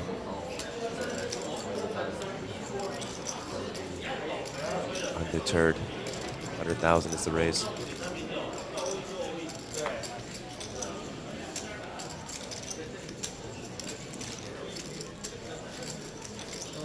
Georgios with an even stronger hand this time, King 10 suited.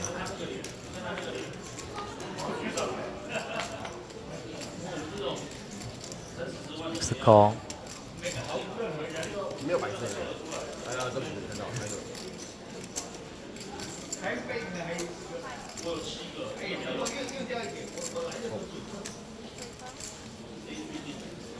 Disciplined fold from Cheng.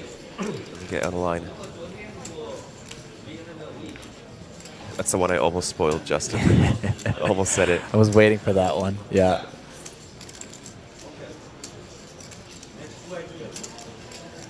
Ace-10 of clubs in the big blind. We're going to see a 3-way flop.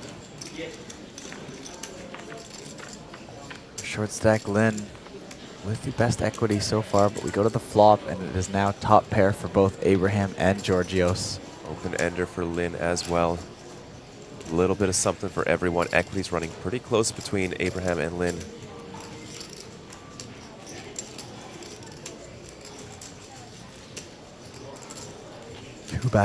Two backdoor flush draws on this flop.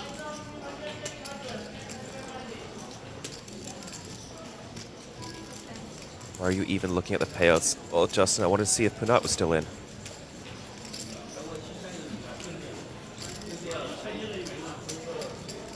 Georgios bets out for 165,000. All from C-spin. Michelle, yes, we are playing to the final table today. Started with 48. We'll be down to 9 by the end of the day.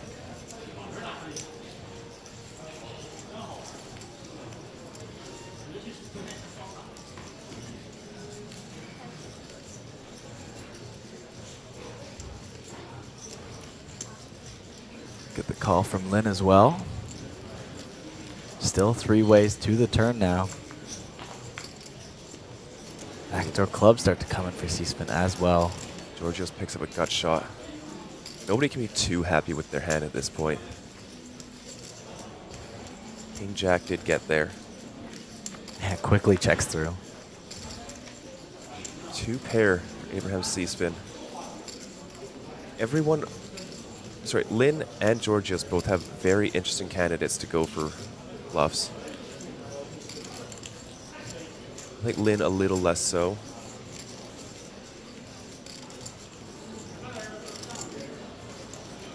Abraham looks like he wants to get just a little bit of value.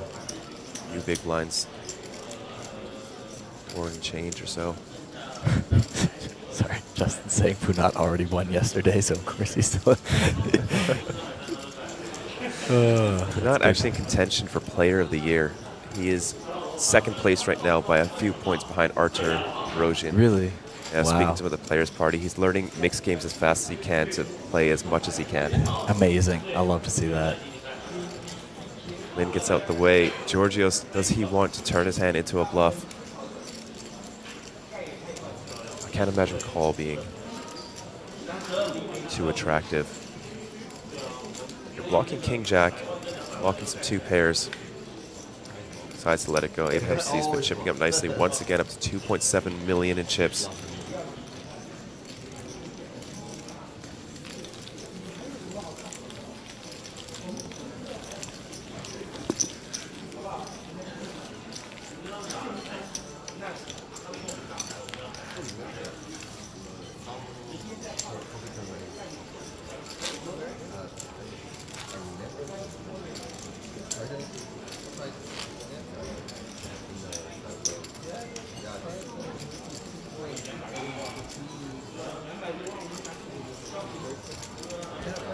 There's 35 players remain now.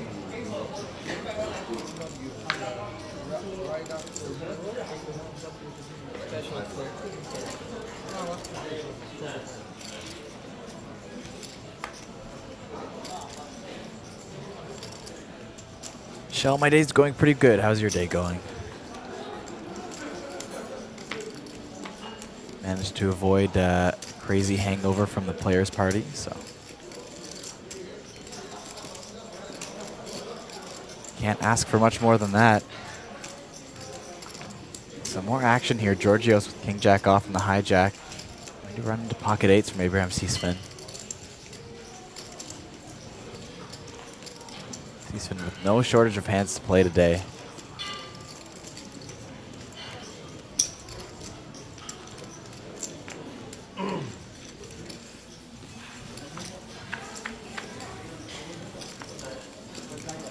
Flop queen, 9 deuce. Pocket 8s are ahead. 2 overcards on the board. Georgios with the gut shot. Backdoor flush draw.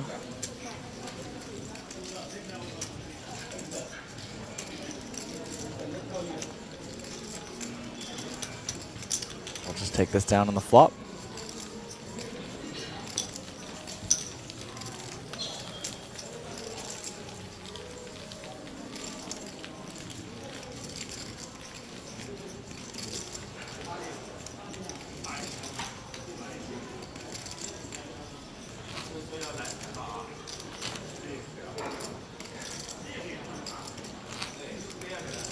Renee has a very good point. Scheduling that crazy late Reg Zodiac the same day as the players' party. A little conflicting for everybody. For me, they had that crazy hyper turbo at night too, the 3-2-1 that I would have played if it wasn't the players' party. Have yet to get myself in a side event yet. I've been dying to this. I've done it every series so far that I've been with APT. I went a little bit overboard in Incheon. First 2 stops with the APT, I was able to make a couple final tables with very few bullets fired. And Incheon just was not my time. I have to get 1 in before I leave.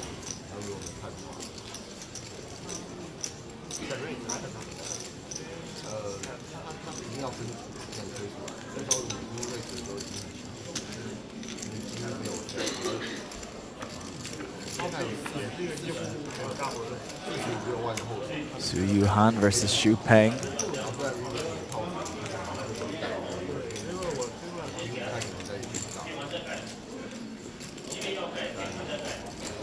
Peng did come into the day as the chip leader. He's lost a bit since then. Still boasting a pretty large stack here.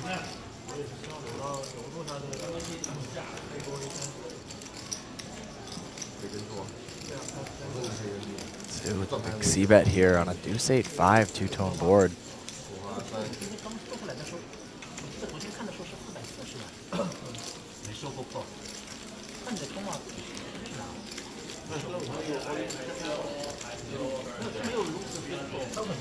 Justin, yes, it didn't seem to hurt the turnout of the Zodiac, but it might have hurt the turnout of the party.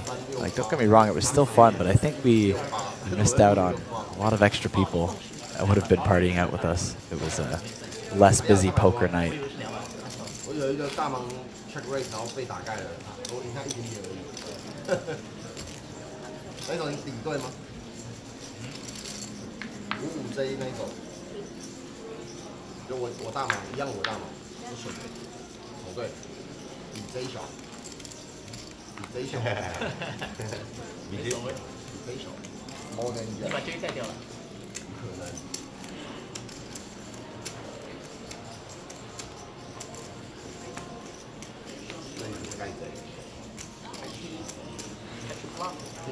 King 6 都是得让我这个 J 出来。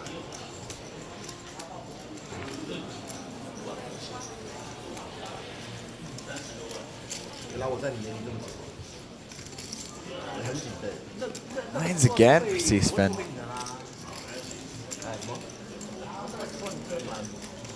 C-Spin started the day with less than $1 million in chips, already up to $2.5 million. 0.5x your stack on day 4. Very nice. Does help that he was able to crack kings last time with the pocket 9s. And it is a set of 9s for Abraham C-Spin once again. This time top set.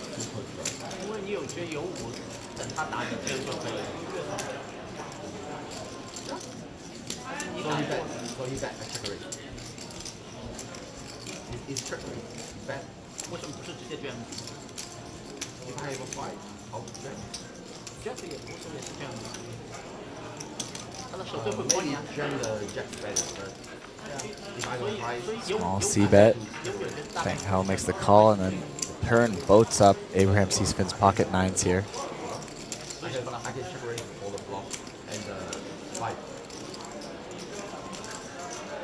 I don't have 5.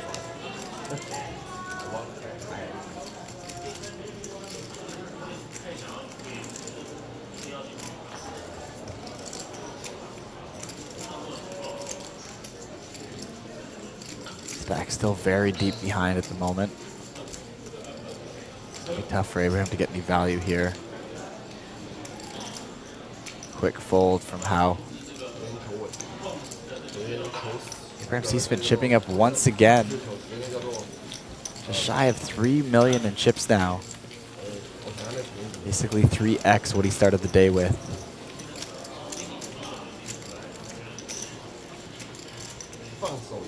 You're still essentially within that first level. We played a little bit of the level before this, but just about an hour into day 4. Spinning it up like crazy.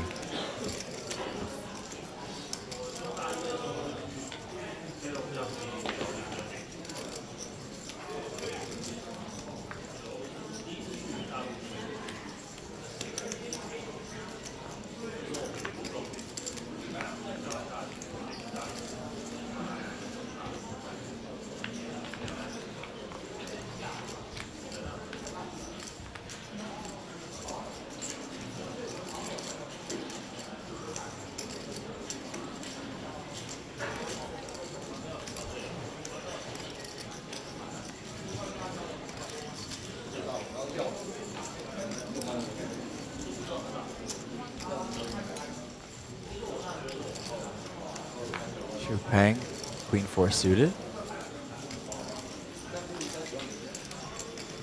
Let up from the button. Georgios here in the big blind.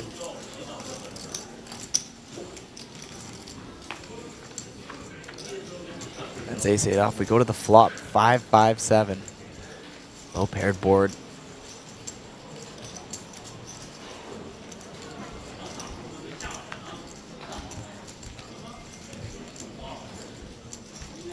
Checks through on the flop. King on the turn. Don't see Peng take a stab at it there. And Giorgio's going to hit a pair of 8s on this river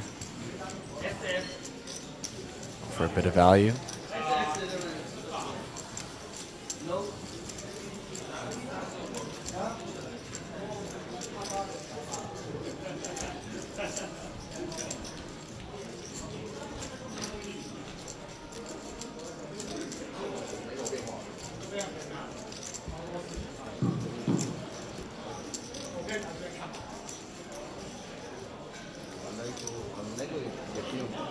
Not able to get it. Joe's picking up a pot. Just sat down at the table with a large chip stack as well. He's now solidifying his place as the table chip leader. 85 big blinds, a very healthy stack for day 4 of a tournament.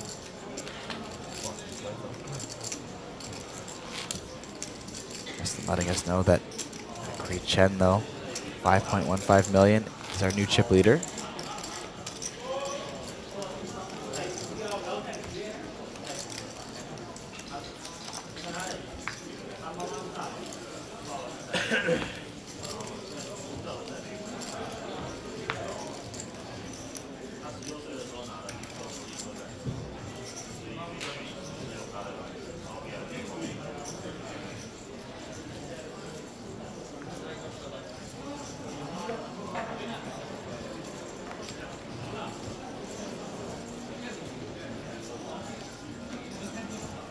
Lin Hao, ace-5 suited in the hijack with 7 or so blinds. There it is, the fake jam.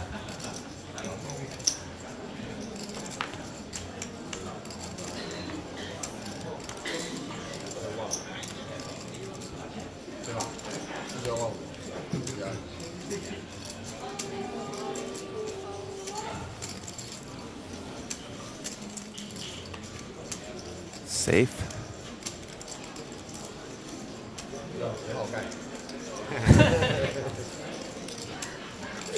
A little bit of fun there. How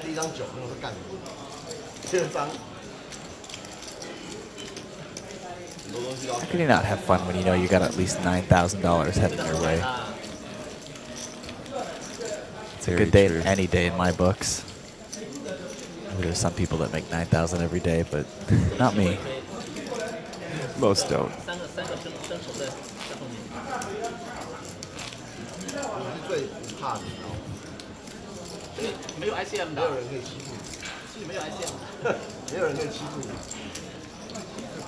Yeah, Justin, we have been getting quite lucky with the high roller not lasting too long in our last few series. I do remember Jeju going on till 3 in the morning, and Taipei went on for a while this year, didn't it? Taipei ran so late. Oh no, the Taipei before you were here. It ran so late I had to leave at 5:30 in the morning, and I went straight to my hotel, shoved everything in my suitcase, and ran to the airport while the stream was still going. Oh wow. Vidur, someone have to close that one out? Or? Yeah, solo. Wow, rough. I feel like at that point we should just make it a 3-day event. Yeah, we're not going to extend the series for an entire day, and it just sort of lines up to where you can enter on right. It doesn't coincide with the Zodiac Classic as well, which a lot of those players will want to play Zodiac Classic to the high roller.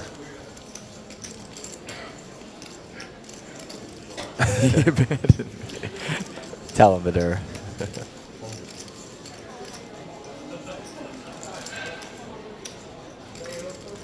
And essentially a shove from Cheng in the small blind with the ace-8 suited. Committing raise.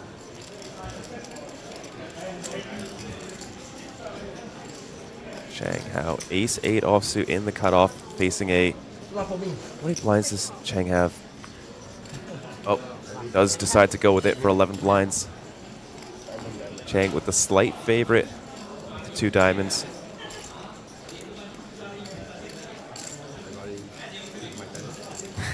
APTC, we are all missing our flights. It's going to be wild and awesome. One diamond out there. That will be a chop.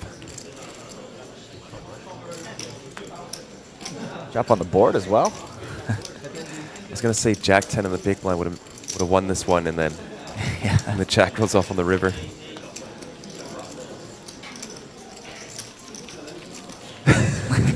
That's why I just...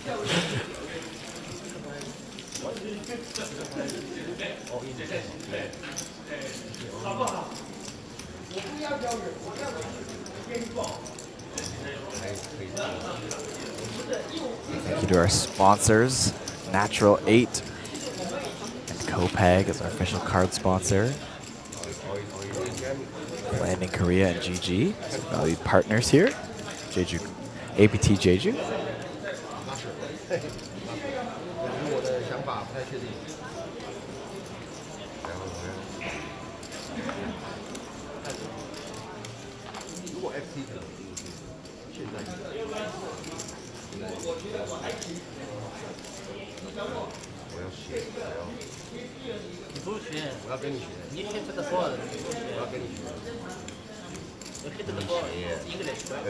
$30K, $60K blind level, a small increase, just 20%, smallest one.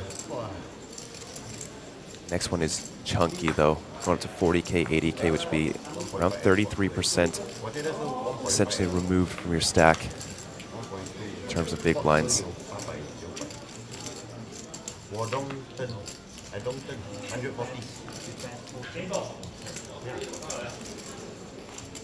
Spot at 7 to 800. You open 3, see back 4. 80. To Wuhan with the raise, 10-5 offsuit, 2.5 big blinds.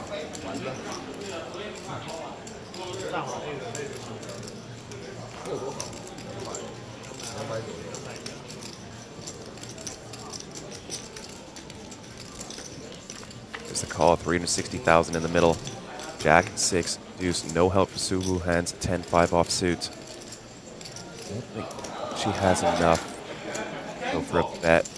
Can only really turn a gut shot. She will fire 200K, nice size. You are going to bet on this board.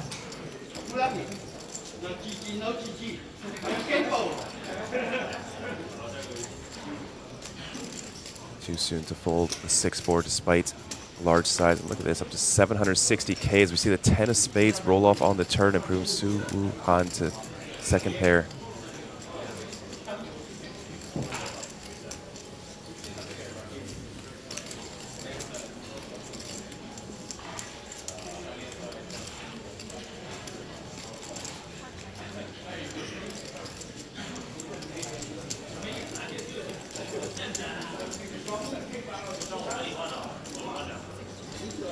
Check, check to the river. Another 10 for Su Wuhan. Proving to trips.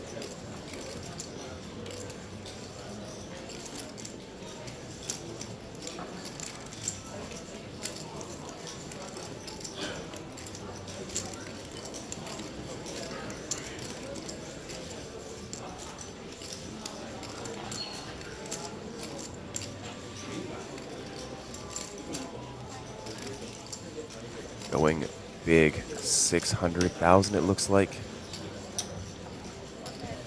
575, 550, 550. Wow. Tough spot for C-Spin. Blind on blind, this is quite a strong hand.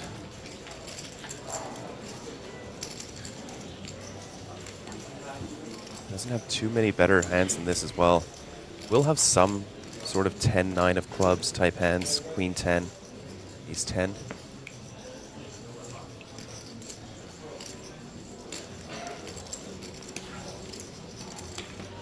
Really tough spot. Su Wuhan might get paid here.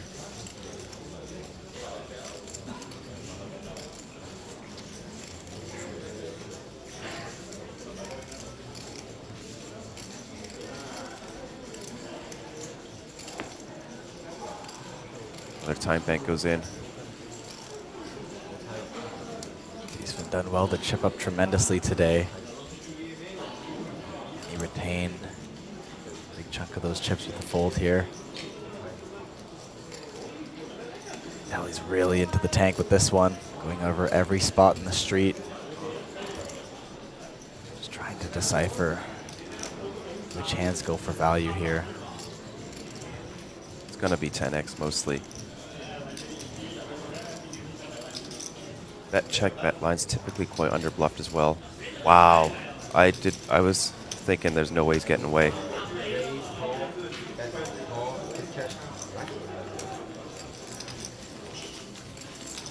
I don't think I could fold that.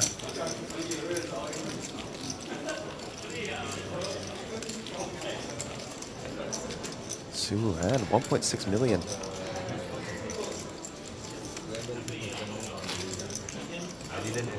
She had that large chip stack. That was, oh, I'm getting my days confused here. Is that day 3? Is that day, is it as far back as day 2? Day 3, she had 2.29. She began today with 2.29 and then had about 1 mil on her stream yesterday, I believe. Yeah, okay, so it was yesterday where she started off with about $1 million. So much larger chip stack at that point.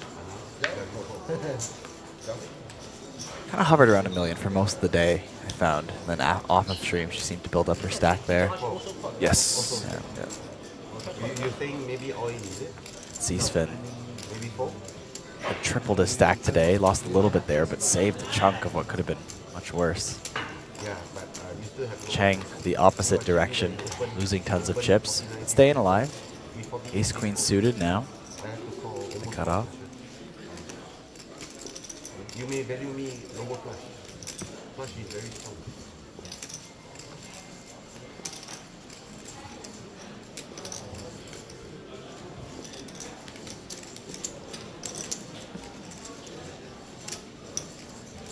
I think it's a very cooler spot.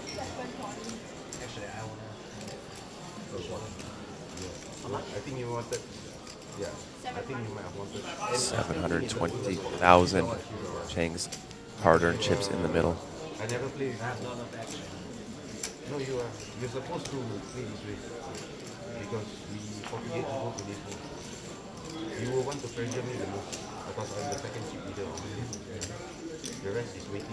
I have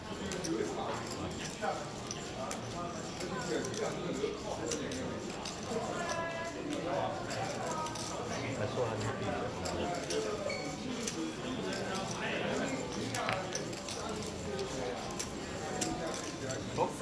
An ace-queen for Lin Hao, the quick call.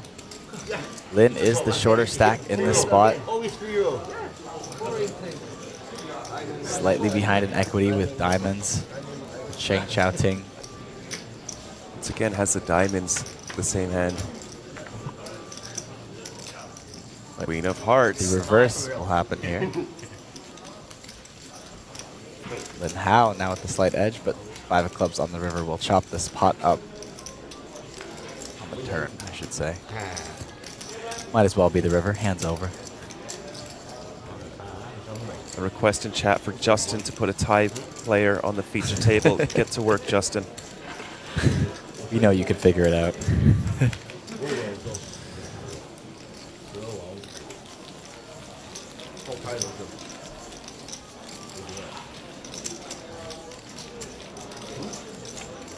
I believe the only tie player left in the field is Tanasorn Sailor.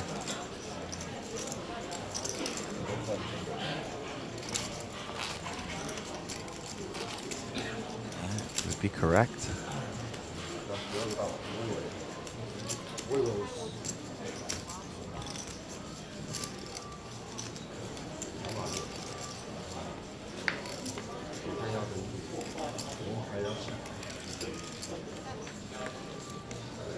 Well, Lin's been quite up and down, just in between 5 and 12. You know, had the big double up with aces versus kings early, and then lost a bunch of pots, ace 10, ace jack, ace 5 suited, and pocket eights. And got another double up, flopped a full house, and then got a double up somewhere. Been a roller coaster, but has earned himself a payday. This $1,500 pay jump. Another one coming up shortly. Just saw a big fold from Chang. Queen Jack suited was quite reasonable. Just looks like a pretty hand.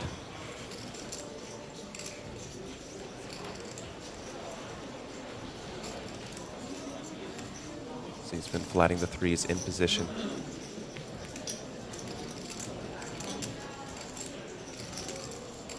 They go 3 for 3 with sets.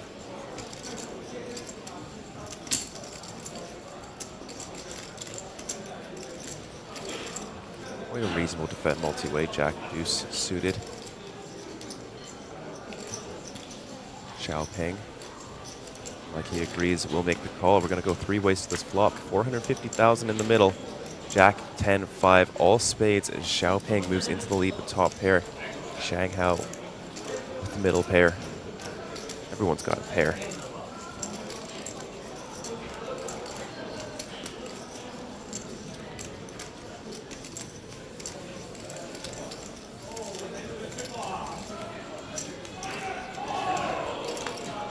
Checks around to the queen of spades on the turn. No one with a spade in their hand. Shanghao proves to an open-ender. One more spade to chop it up.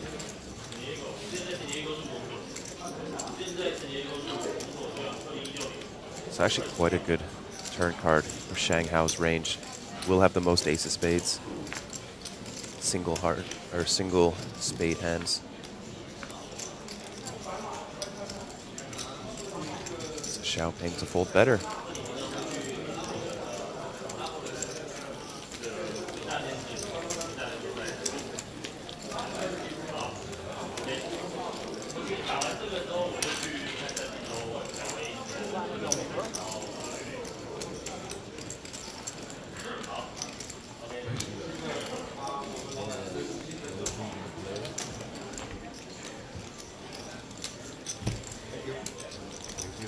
Thank you very much. It's Taiwan girls also. Like the company, right? Yeah. I say thank you for the night. For the APT Jeju. Something for the job.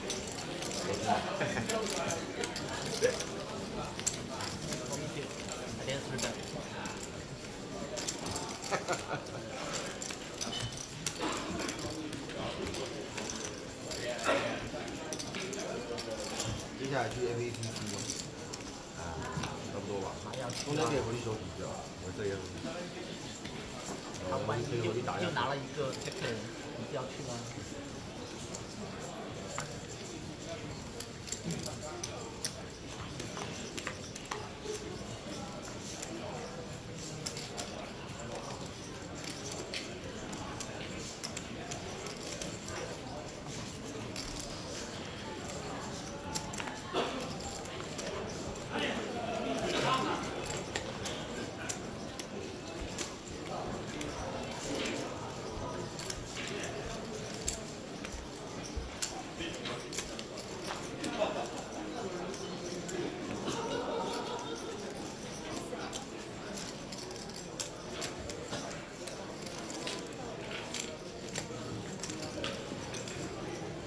？We are playing to the final table today, El Julianis.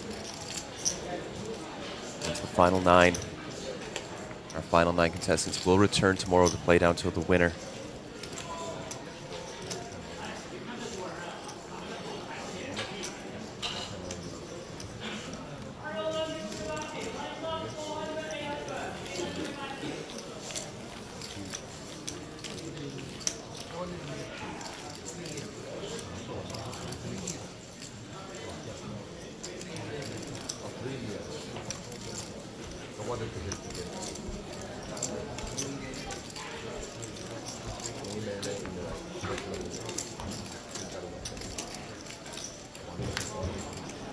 Already lost 15 players today so far.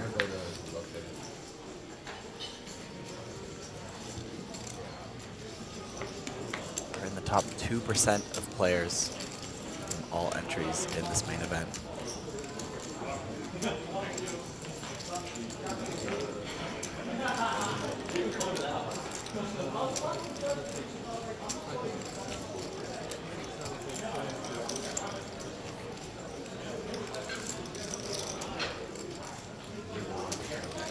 couple eliminations away from that next $1,500 pay jump.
Left in this third level of the day. We'll be going to our first break, switching out our feature tables. Not too many tables left to choose from. Almost down to our final 4 tables here. A chance we get to see every player left in the field today.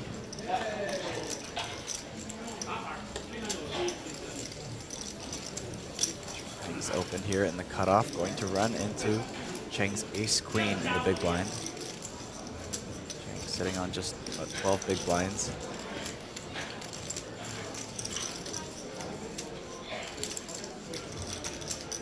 Finding a lot of good jam spots. Finds another. Have been keeping them alive thus far.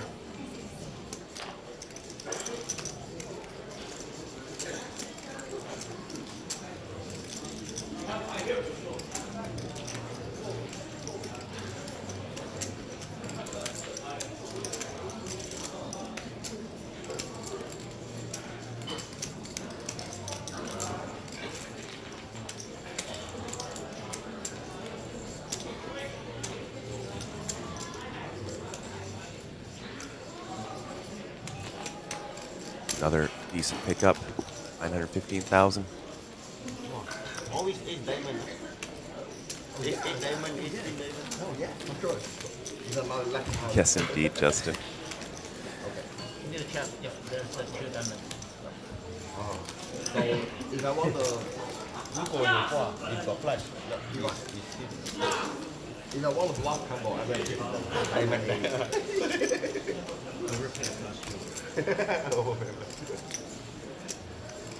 What? 你知道吗？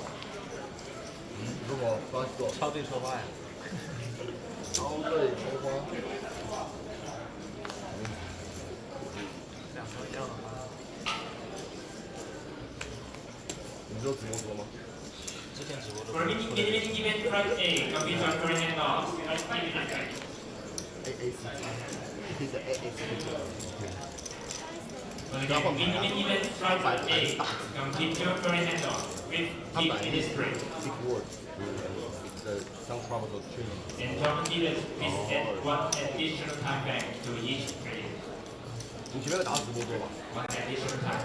Lin Hao with a fake gem of his own in +1.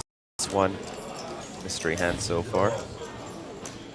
And he's got 10 declines. Probably looking at a range of ace-10 offsuit plus. Maybe ace-5, ace-4 suited, ace-8 suited plus. 6s plus, something like that. Gonna find out here. Su Yuhan, pocket 9s in the big blind.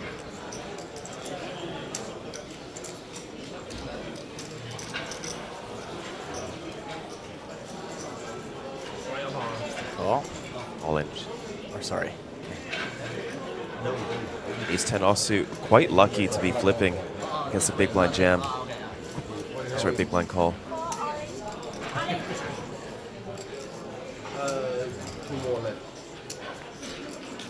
They are on a pay jump, but I think it's a little bit too far. Can't fault him for trying. Seeing a few time banks in front of him. Needs to see 2 eliminations though. It's $1,500. Almost an entire buy-in.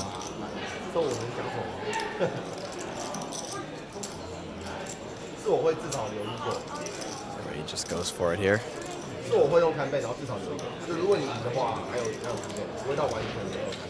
Pocket nines have been hot at this table. The first 4 orbits. Let's see if they continue. Lin Hao once again at risk. This could be the spin up he needs. This will get him up to 20 big blinds, a playable stack for the first time today. There's a 10 on the flop. It's gonna be tough. Su Yuhan has some backward flush possibilities. Now needs remaining 9 in the deck. It happened once before. Will not happen again. Lin Hao finally has a playable stack, has been battling. Now up to 1.2 million. It's passing Su's stack now after taking that hit. Su up to just $1 million in chips, sub 20 big blinds.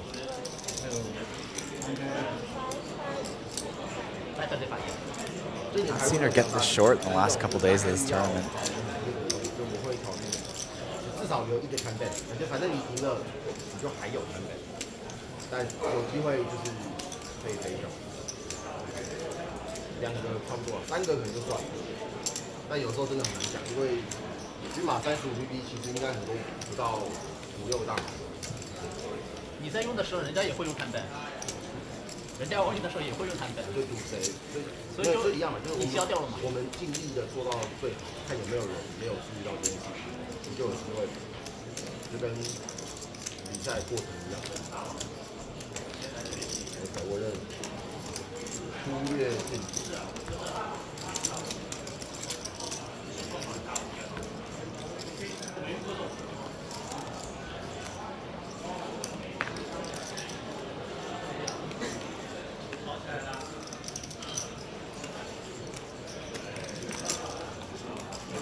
Pocket aces now, Shu Peng.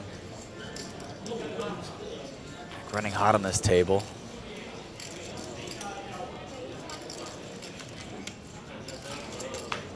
See if he runs into anything that's going to give him some action.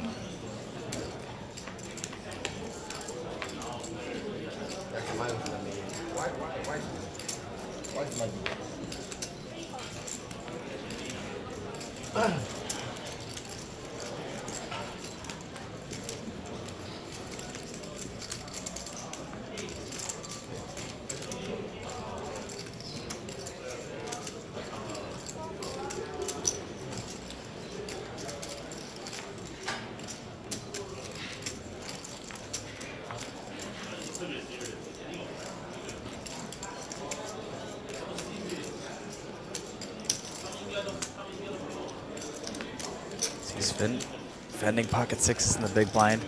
Master of hitting sets today. Will it continue? If it was pocket nines, it would have. 9-10 jack flop, aces. Way ahead here.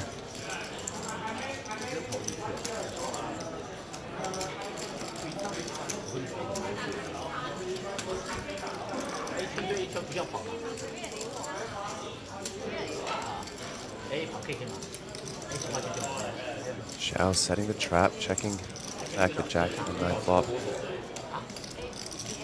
Sees a nice 3 of clubs in the turn.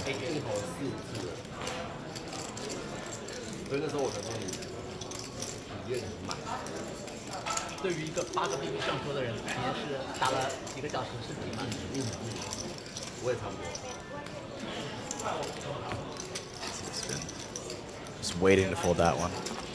但真正 flip 就干嘛？就 A 10对9 9没有关系。没有，如果一直落后，一直挺住呢，这是真的硬，对不对？落后反而挺住呢，这很硬。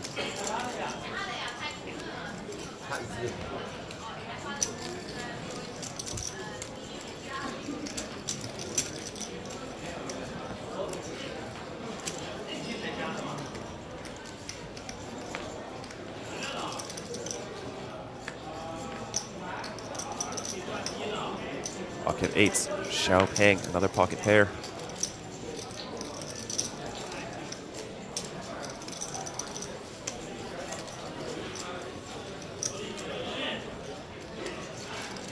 Chunky raise under the gun, 150,000.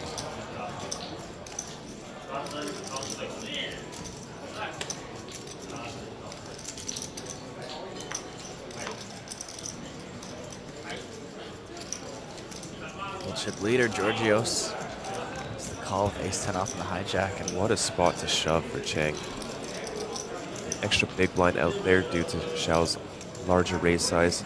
Georgios the loose flat in the hijack.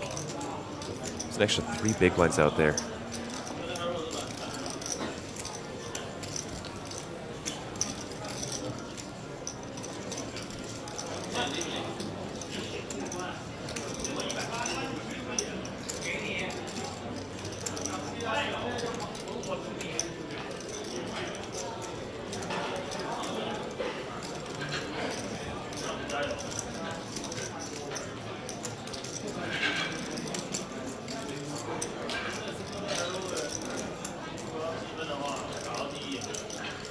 Uses up a time bank. Can't see Cheng not going for the spot here. There's a 3-bet. 10 big blinds. Big enough behind. Should he see fireworks happen with the 2 bigger stacks? Just be slightly worried about the 2.5x under the gun.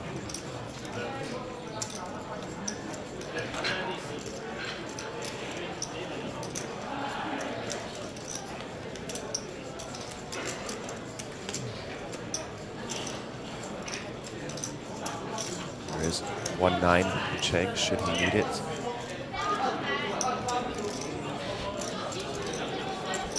So have lost one player in the background now on a pay jump bubble.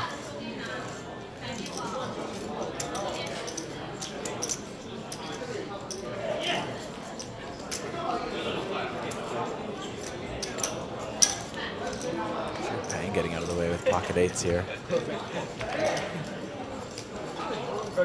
Huge pickup for Cheng. It's over 12 big blinds. 450,000 to a stack, no contest.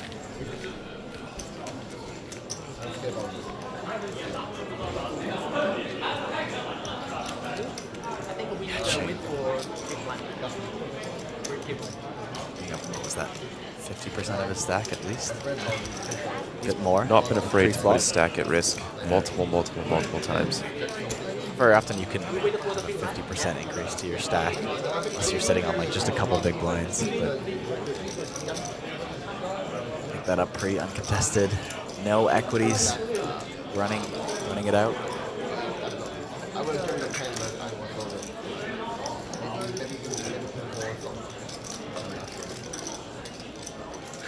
Okay, for Zodiac Classics players, complete the current hand your own and 50 minutes break.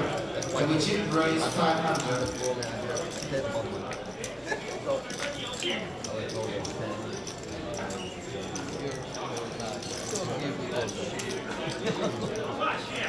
So I care about the money. I care about the money. I think the later I don't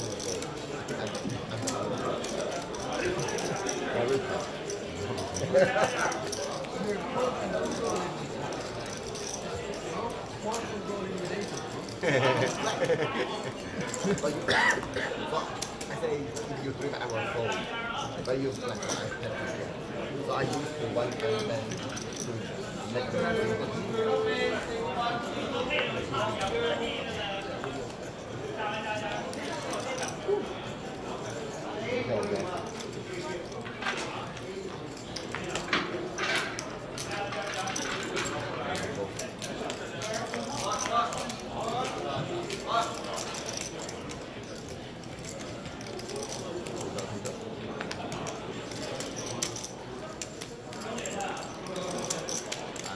suited for Sue.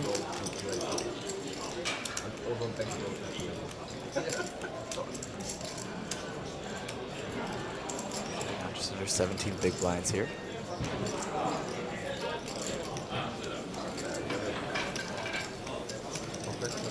Set up the cutoff and Abraham C-spin. Ace-5 suited on the button.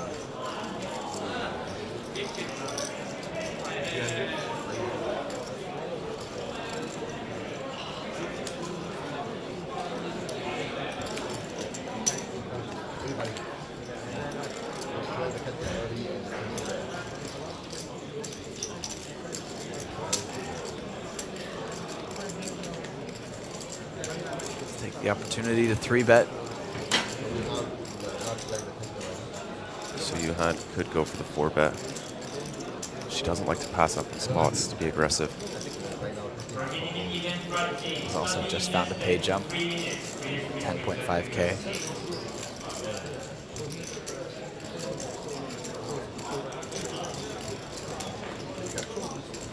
It's going to just make the fold here.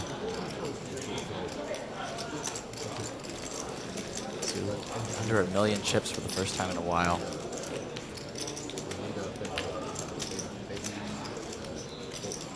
Plenty to play with. There's a short stack at the table now with 14 big blinds.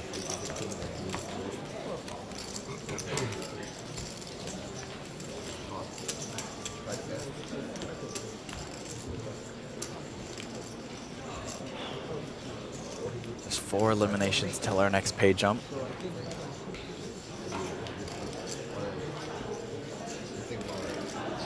Be about $1,800 this time.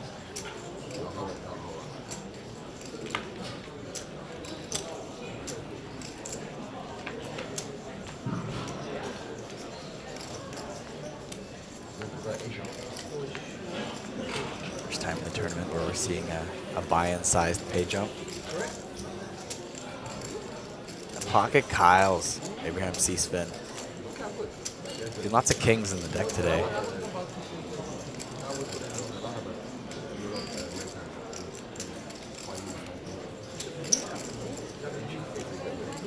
Abraham C-spin already cracking kings today. Get value with them as well.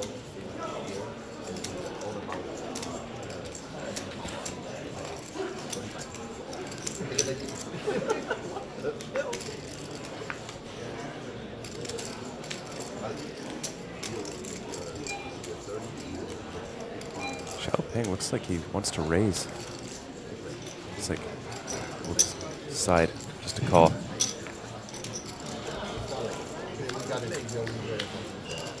Stacks going to the flop here. Jack 7 rainbow. Still an overpair of the board.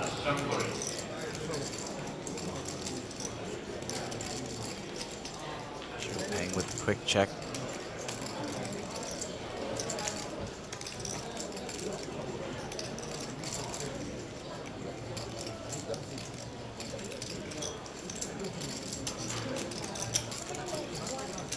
New run, 4 minute event run 8, 300, 600, 600 for the different team. From the mixture of S team.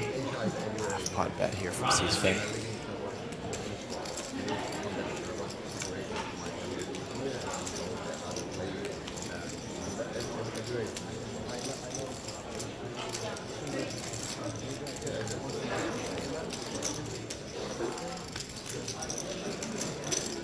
Value to be had. Still chipping up though, back up to 2.6 million. For the 3 million mark he hit earlier today, but considering he started with under 1 million, just can't be disappointed with how day 4 is going.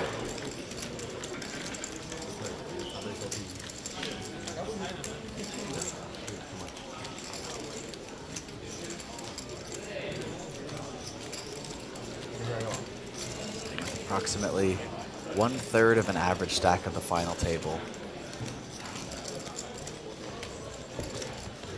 Great place to start on day 4.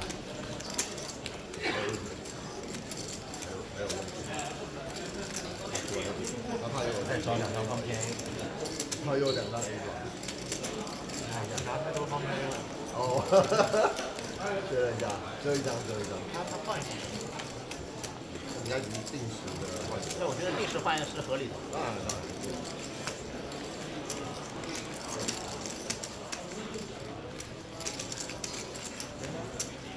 What happened when the two ace of spades? Really? I mean, you saw the left. I asked for that it's just club one, missed one club, and the spade one. Super. It's just super star challenge. We're approaching first break. Like 20 minutes away. We'll be swapping out our feature table. 很少见，但我已经遇到买2、3次，我自己有知道的，就是有2个一样的花色，就是有2、3次。这个规则 Which one we're going to be swapping to just yet. 几乎是唯一一个会做。If you did want to take a look at our current registrants, head on over to APT.poker. Click on live seating.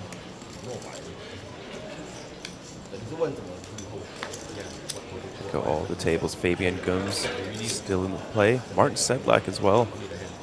2 Germans. Hanasorn Saylor and Yita Chung.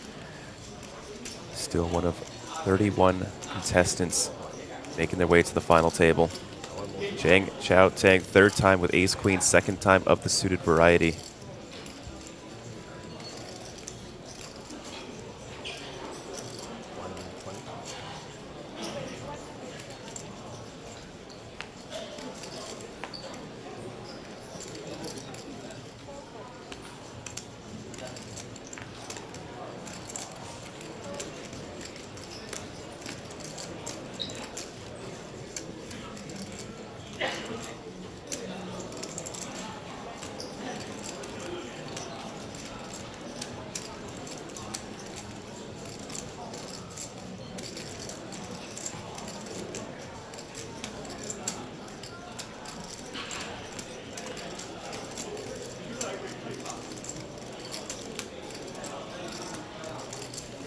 Player to the table there. Yenny Shen. Russia. He's got a couple, or he's got a cash here at APT Jeju so far in the single day high roller. Just 19th place for 6,500. Already surpassing that payout tremendously here.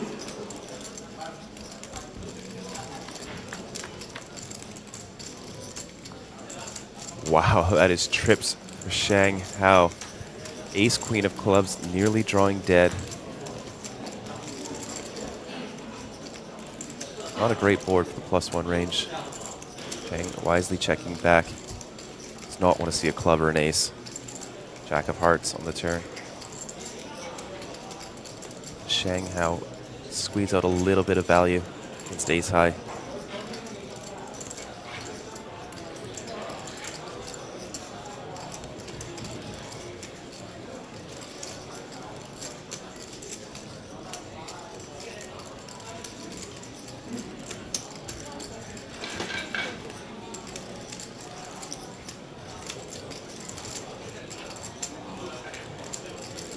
$240,000, a large bet from Shang.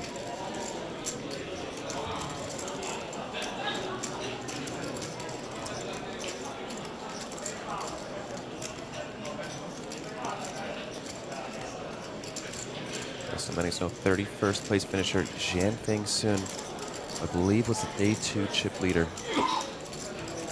Coming in with I don't remember, 1 mil, I think. Yeah, just over 1 million from the on-live qualifier. I'm happy for. Zhang will not defend the ace high.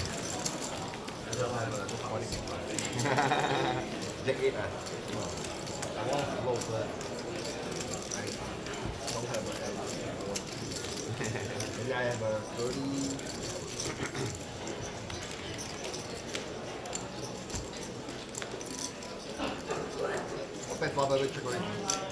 Top 30 players in the mix now. Just 3 away from the next $1,800 pay jump.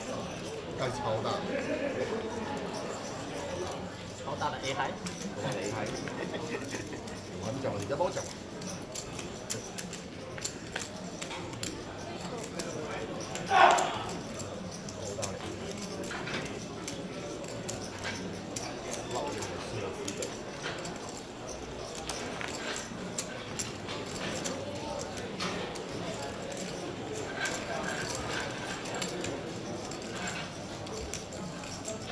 So if you want to know how many chips players have in the tournament, unfortunately we don't have a live chip count of everybody playing at the same time, but feature table will always feature their chip counts, and we do have our live reporters out on the field noting down any interesting hands they come across, and usually get a quick little chip count update from those as well. So look at the live reports and you just might get a sneak peek at someone's chip count.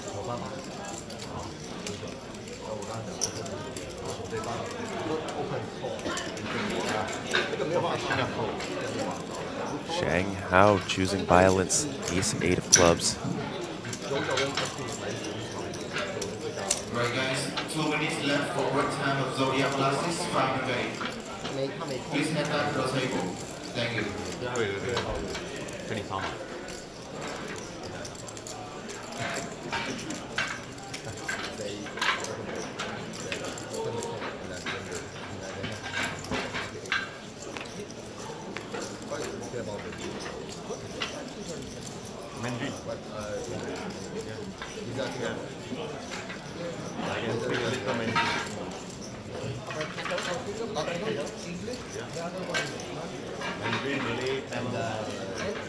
Mandarin, Malay, Tamil.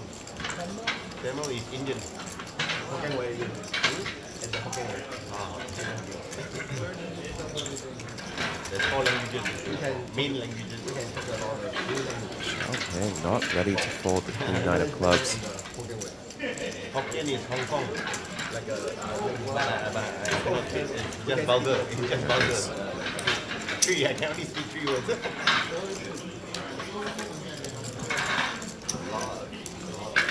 I wonder if his decision between flatting and re-raising. Like queen 9 versus small blind. Potentially call.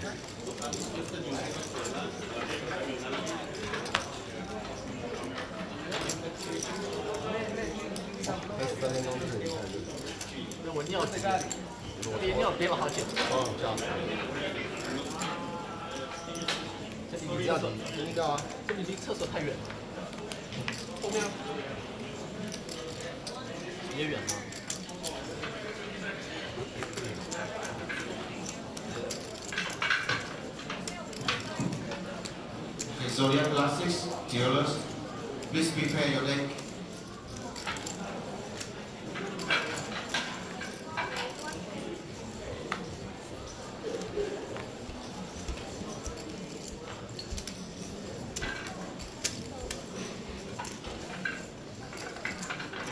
Su Wuhan, King Jack offsuit under the gun, raised up to 120,000. Let's see if this time can work out a little bit better for her.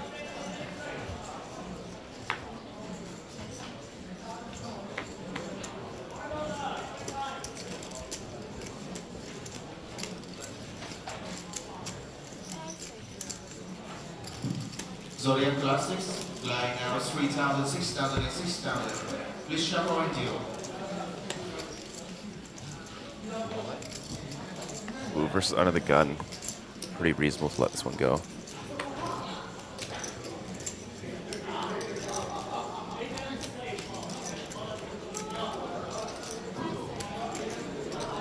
We're also going to break that single day high roller. This is the real penalty.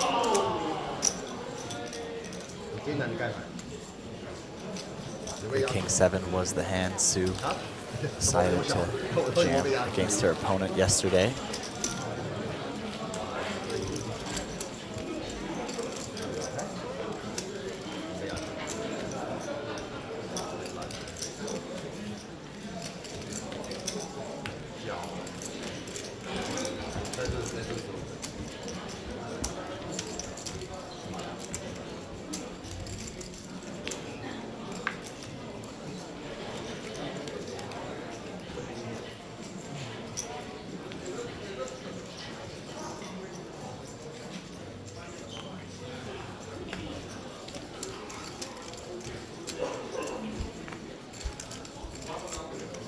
minutes left in this blind level.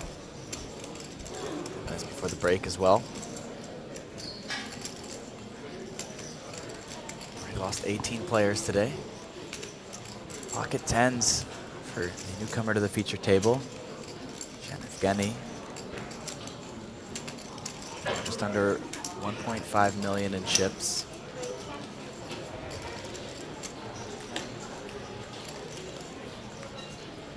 Shang Hao has been very aggressive. He did find the check raise all in yesterday versus Tanasorn with giving him like 1 to 5 odds on a very dangerous board and got it through. A very exciting player, and this hand will be no different. Raise it up to 300,000.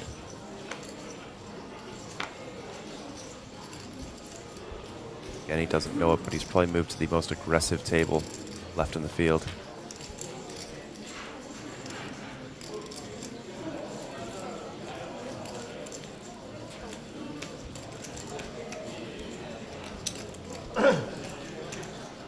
The ace-5 off is sort of interesting. It becomes a spot that you can 4-bet. Just cold 4-bet jam with a lot of respect. You think the 3-better's very, very light. 10's just flatting. 20 bigs, this is going to be tough to play out of position. Flop, jack, 6-3, 1 spade, backdoor flush, backdoor straight draw working for Shang.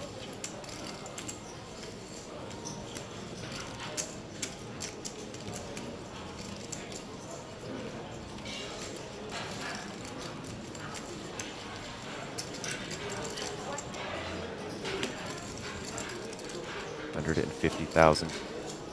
Very quick call. Evgeny.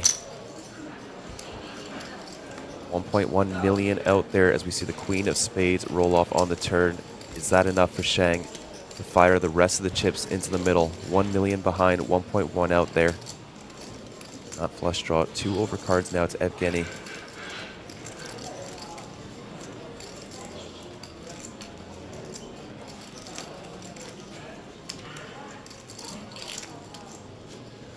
Shang, not one to pass up bluffing opportunities.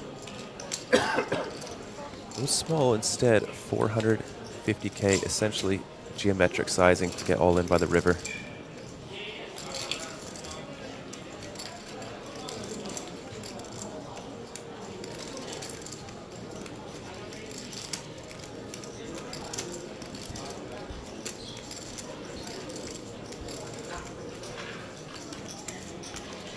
Gets the pocket 10s to fold. Power poker from Shang Hao. I think a missed opportunity from Evgeny to 4-bet jam.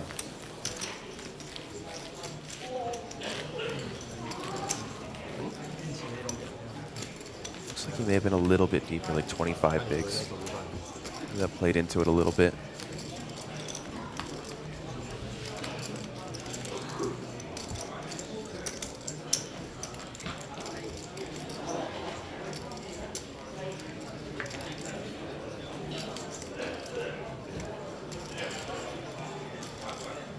Justin, we are coming up to a break shortly. I'll walk by the table, see if I can get a peek at Tanasorn's deck for you.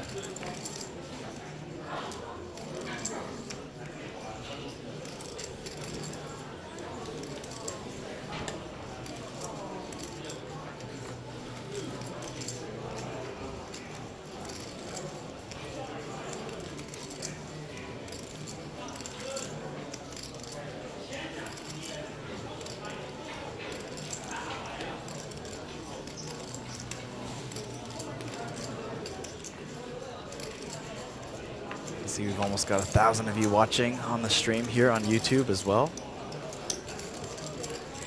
Georgios, we did see him with some very loose plays yesterday. Looks like he is not slowing down. A 3 deuce suited will qualify for an open in the cutoff.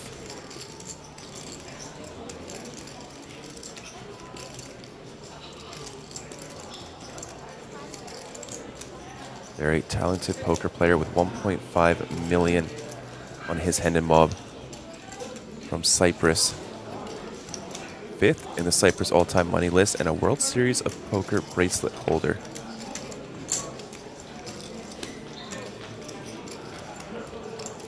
Finding the 3-bet here, though, with Queen 7 suited on the button. Very well timed.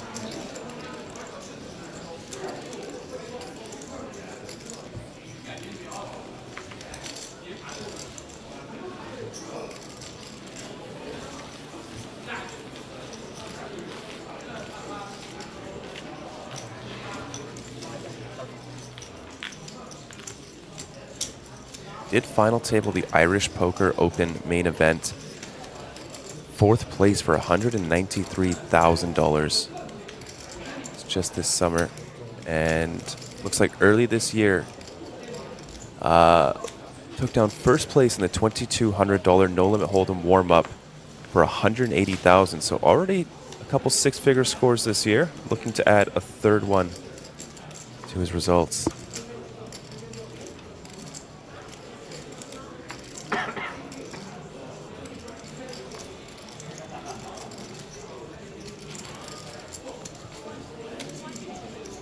How the King 10 off.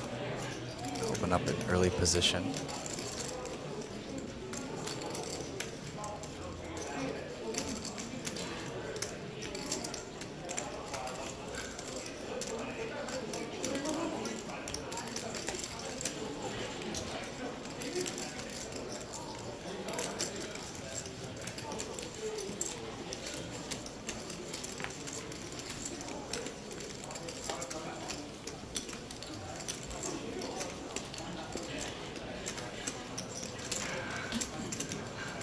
Lin makes the call with Queen 10.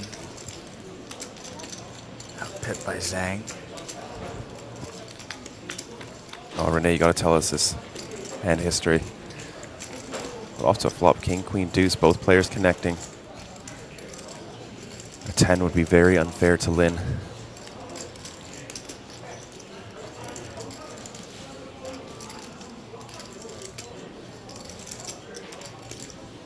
Looks like we will be staying on the same feature table coming back after the break. So if you are enjoying this table, which I think most of you are, we'll have some more table 4 action.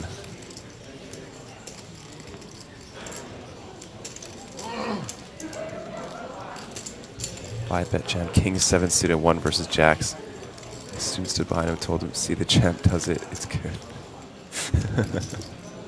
Both players improved to a gut shot on the 9 of spades turn.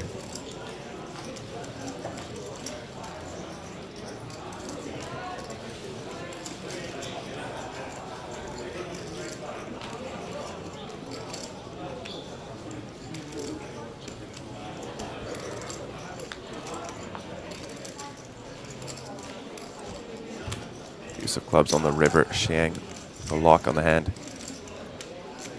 Yeah, that could be true, Justin. We are going to be doing a table redraw at 24 players. It'll be the same feature table. It won't be changing after the break.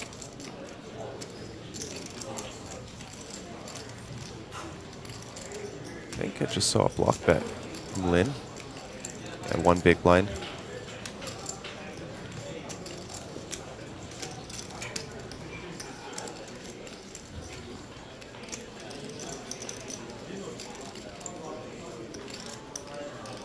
Going to be a gross spot for Lin if Xiang raises.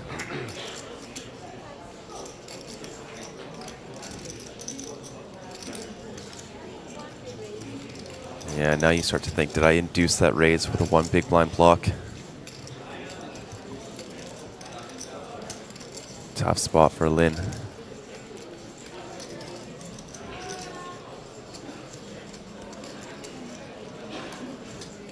You think you have fold equity if you jam? Kyle? You've got 300K behind, and it looks so strong. It's such a funny spot, because it's like, if you're Xiang, seeing that jam, you go, what do I beat? Nothing worse than my king jams here. Well, I just hate... But then it becomes so exploitative when you fold that spot, and you go, well, if I'm folding to just a tiny jam above my bet, that suddenly I'm getting bluffed way too much if anyone catches on to that. I just hate bluffing in spots where my opponent can go, it's so little, whatever. Yeah. Yeah. played enough 1-3 to maybe cut that out of my system a bit, you know.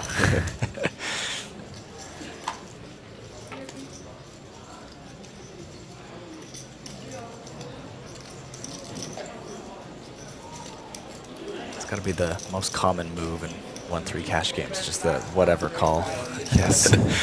So frustrating. It's like, what do you mean, whatever?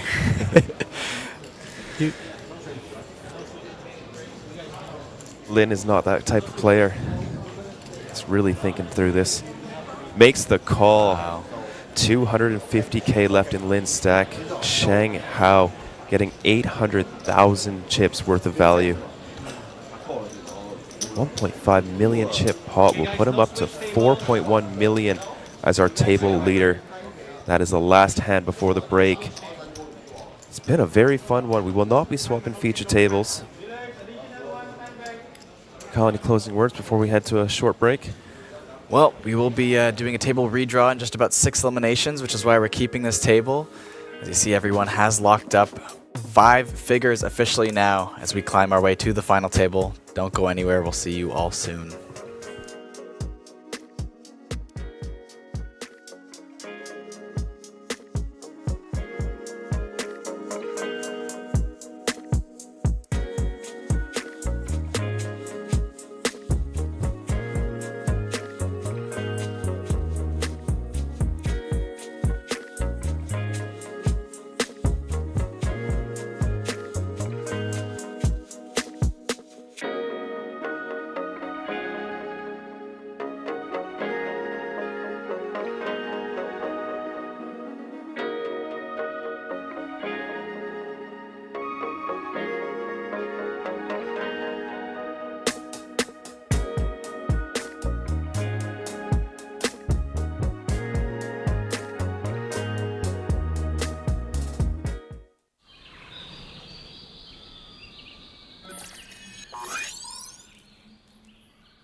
Welcome to Asia's largest online poker room. Our next generation poker software is now initiating.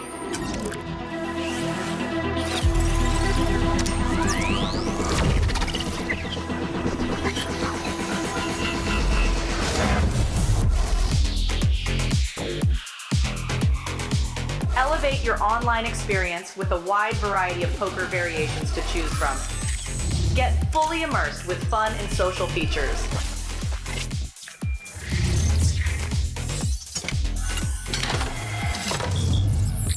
Level up your game with PokerCraft and Smart HUD. Unlock a wealth of rewards including cashback, bonuses, and jackpots.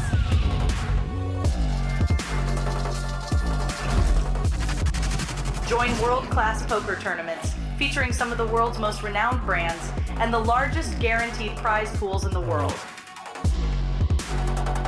Experience the best in customer service and hassle-free transactions for a seamless online gaming experience. With online poker available on all your devices, you'll be able to play your favorite games anytime, anywhere.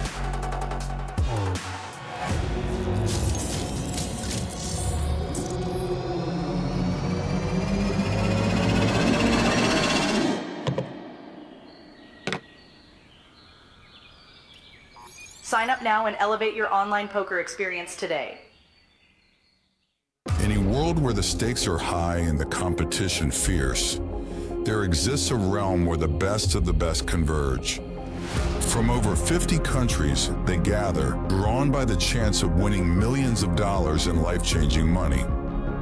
But amidst these contenders, only a rare few will make it to the top.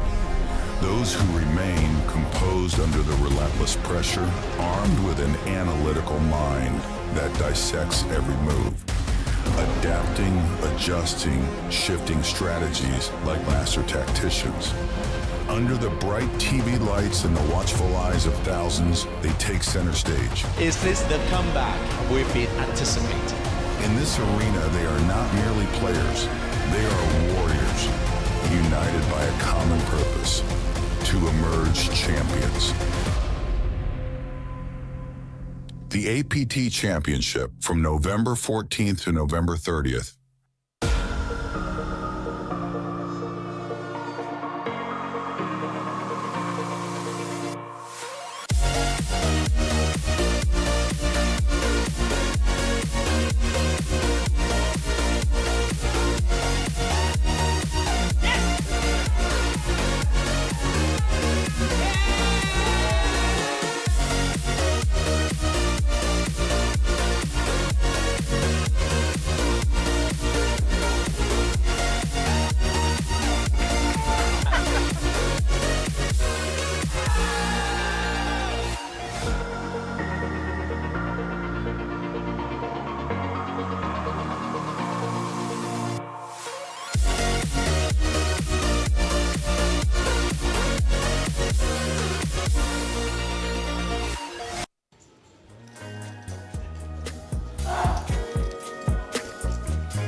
Congratulations. Coming into day 4 as well. Ladies and gentlemen, that's a very, very Insole. The casters, please take it away. All right, welcome back, everybody. Thank you, Sarah, for that quick interview. Abraham Seasfin, before we get back into the action. Had the privilege of playing some games versus with Seasfin last night, including Team Sam and I were talking about one of those, I don't know, finger flicking shuffleboard style games. Very competitive. Seasfin and I went back and forth for a while.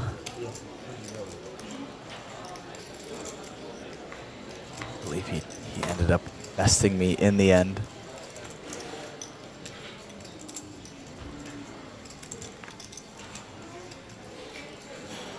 Glad to see him up and shining here today, chipping up quite nicely.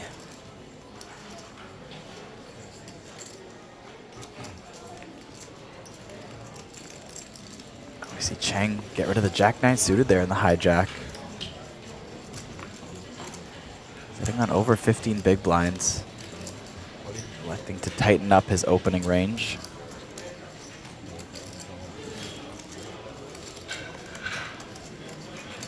Here we go, it's a jam from Seasfin versus some short stacks.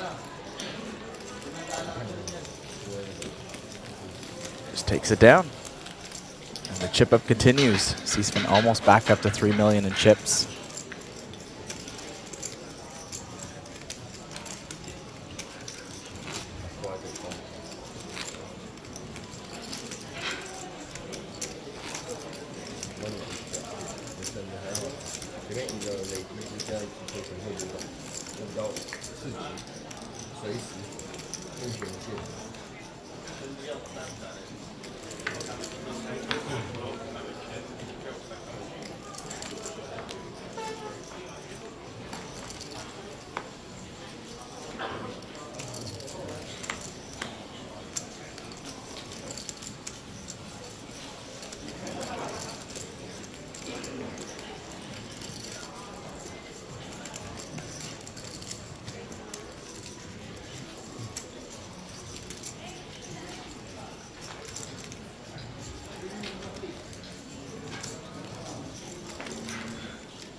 Sixes now. I'm going to take advantage of them on the cutoff.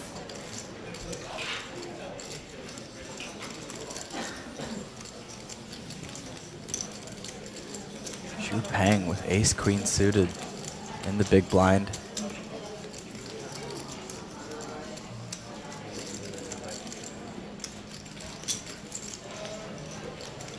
Previously the chip leader coming into day 4.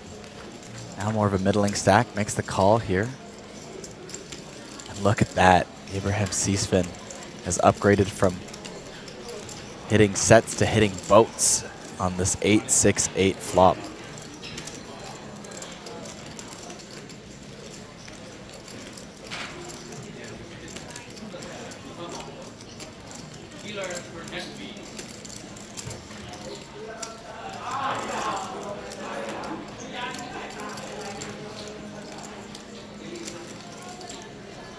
Get at least one street of value here from Peng. Oh, and an ace of diamonds on the turn. Xu Peng, without the 3-bet pre-flop here, might think he's ahead.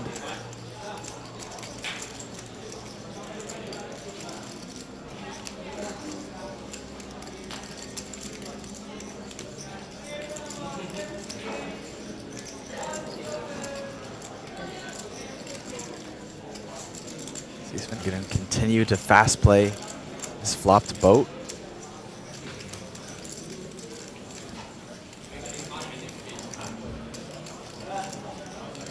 Xu Peng.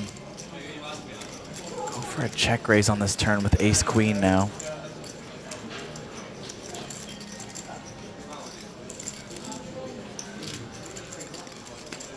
It's like just a call once again.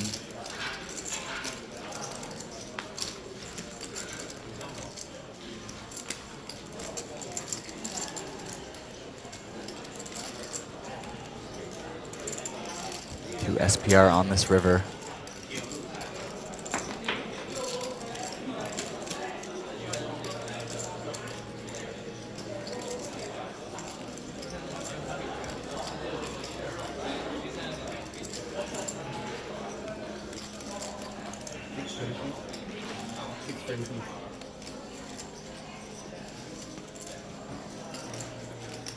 $620K is the bet from C-Spin.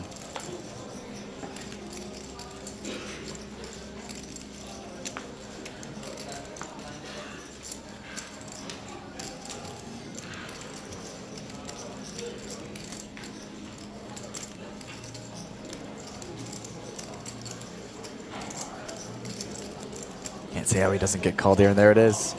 Xu Peng with the call. Another massive pot for Abraham C-Spin.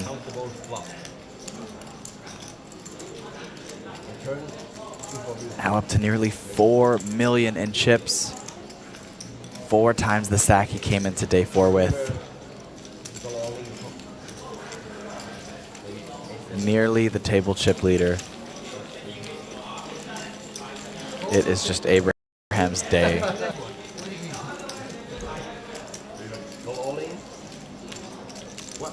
4 million in chips, getting close to a final table-sized chip stack.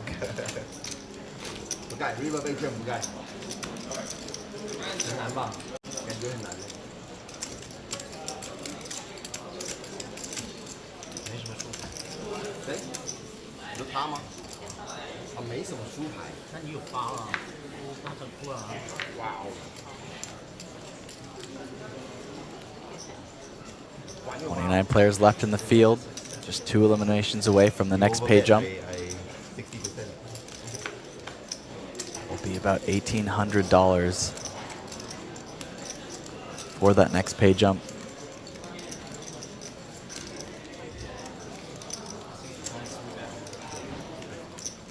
Justin saying it always seems like Abraham's day until it gets to the final table. How true that is sometimes, but this tournament is still unwritten. Abraham could still feel the rain on his skin. We'll have to make it to the final table first to find out, but until then, Lin Hao going to jam ace-3 off in the cutoff, leaves a chip behind. Very short. Doesn't get better than seeing an ace.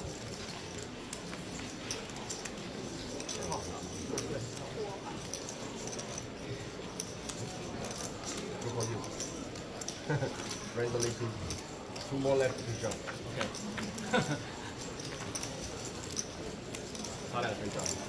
Over the flop, it's virtually already all in. King 4 deuce, ace high ahead, and flops a gutter. That will kill Zhang Hao's 5x outs.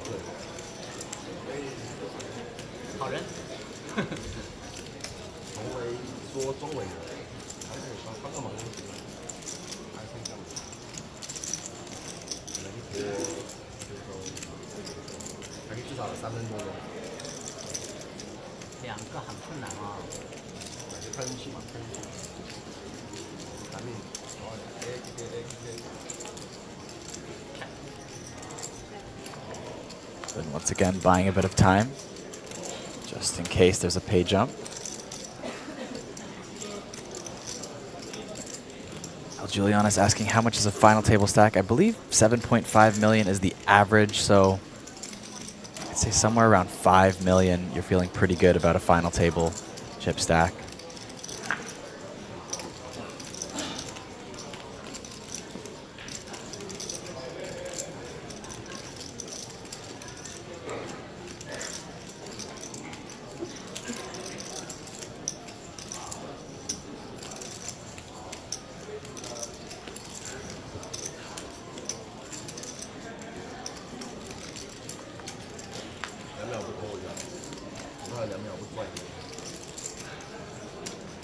High will have a lock on the hand.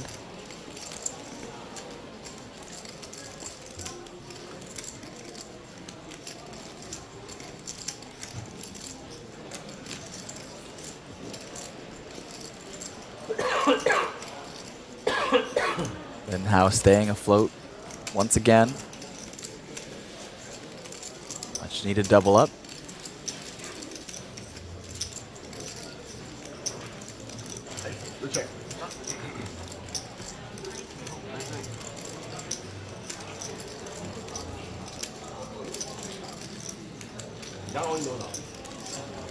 Bumps Lynn up to 535K.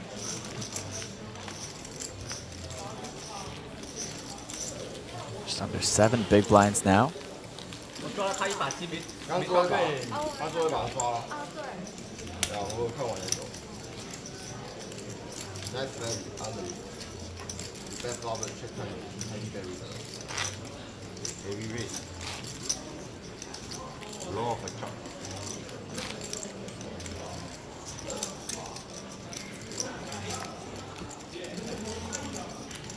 Nearly lost 20 players today already.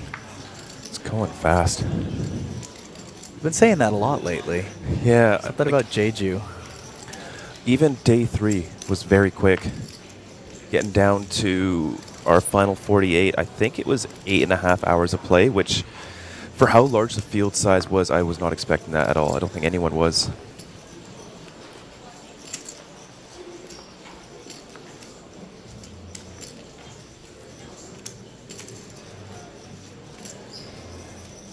Just saying this guy is the master of doubling up to under 10 big blinds. And when it gets to 10 big blinds, he immediately goes back down again.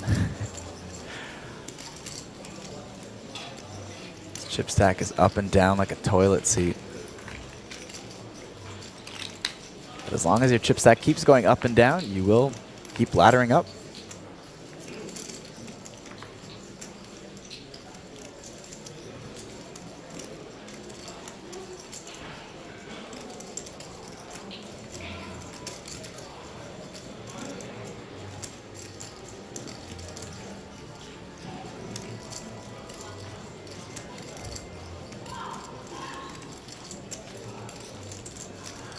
No, sorry, Justin, I did not. In 20 minutes, Vadir's going to come on, so either Kyle and I will go take a peek outside and try to put it in chat for you. I was walking around, I got attacked by one of the robots. Cornered me. They do not really move out of the way in time, don't they? It moved into me. It moved into you. I tried to go towards the wall, and then it tried to dodge me too, and it went towards me, and it cornered me. Like, stupid robot. See, everyone's so nervous about AI, but really it's these food server robots that we have to worry about. Yeah, I've been worried about AI ever since Clippy, little Microsoft paperclip. Knew since then it was coming for us.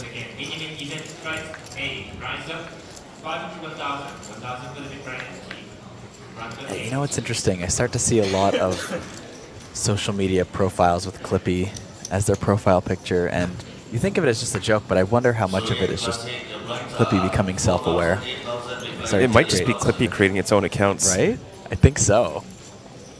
This is a new realization for me, and it's a scary one. I think I always said please and thank you when I was younger. Treated Clippy with respect.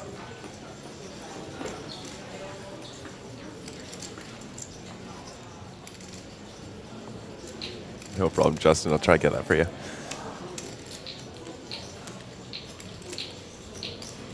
Hey, Ram, one of the players that does know how to use a very large stack. Queen 8 suited and +1. Most players are not finding this.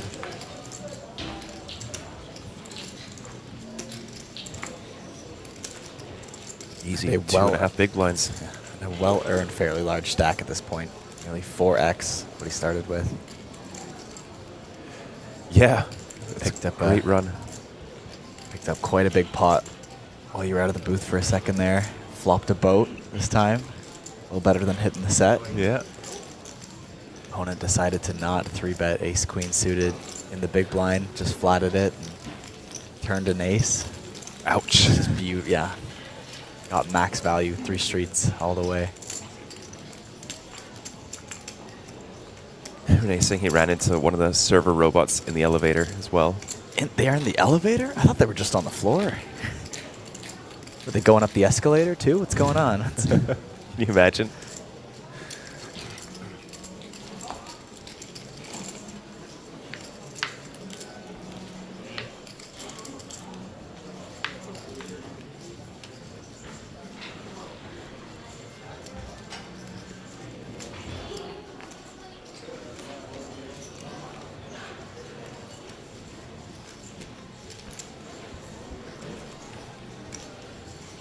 Lin with another jammable hand. Pocket 8s and +1.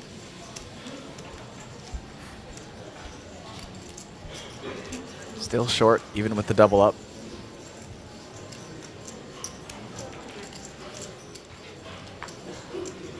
Going to commit with a 5 big blind open.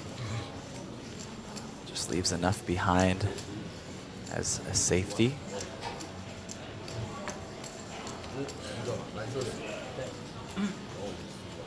Getting it through so far.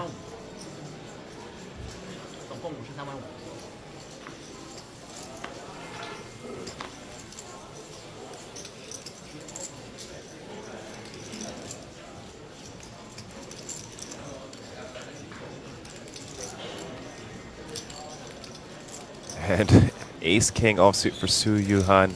He's also been having a rough day so far.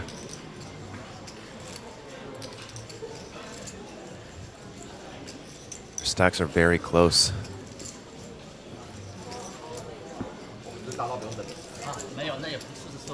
Jam and the call.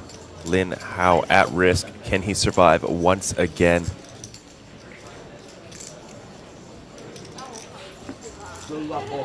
Both players need this flip, or Su would still have a chance should she lose, but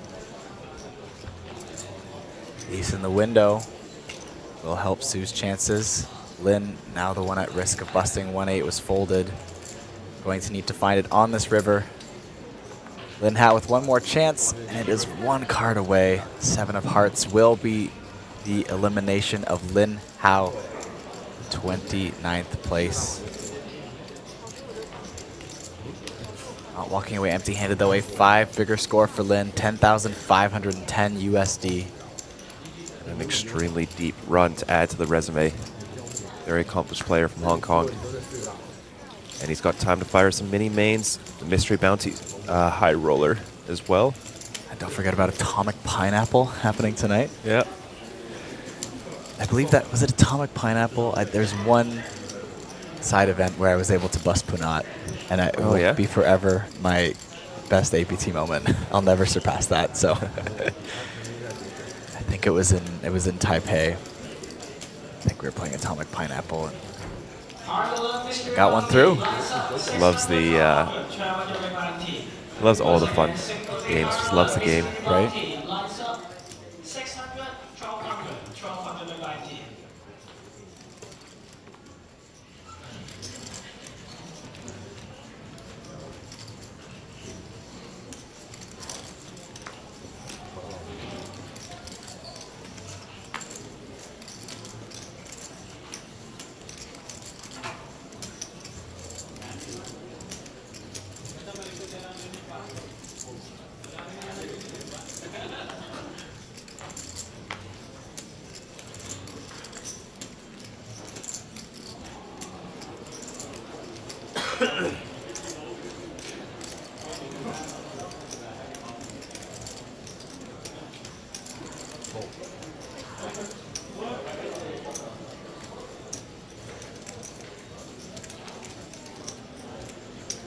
Georgios, who joined us a little bit later in the day on our feature table. Still boasting a pretty large stack here, 3.5 million.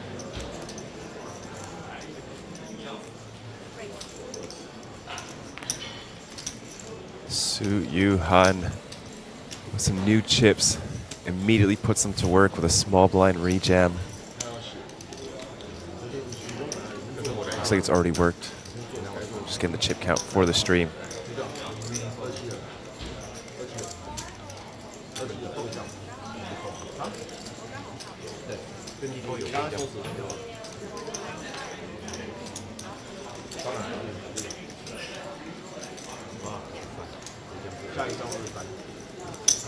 Renee, you got your wish. Renee's calling too many facts in the chat right now. It's getting a little scary.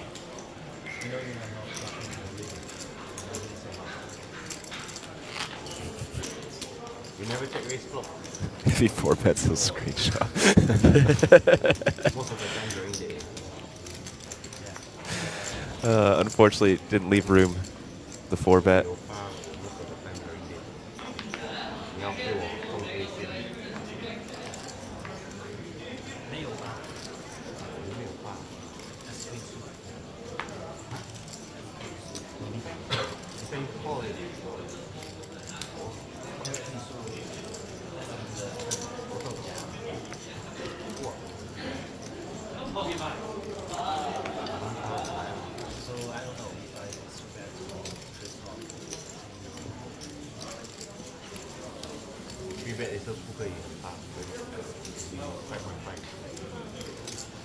Shang Hao, King 10 of hearts.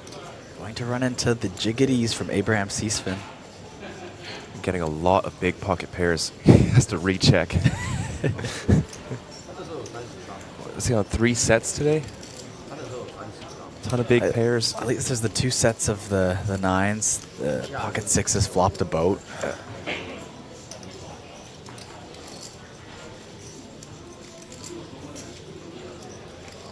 Flat in the small blind. How deep are they? 40, 50? Yeah, close to 50 big blinds. You don't really want to get 4-bet with jacks.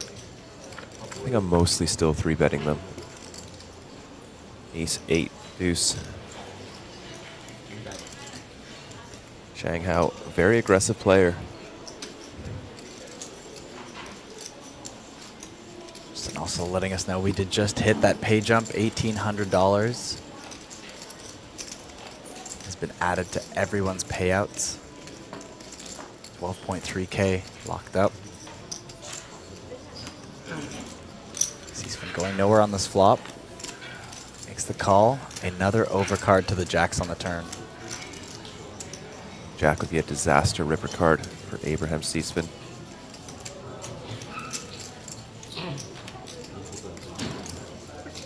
Two flush draws out there. I think you can just choose equity as your bluffs.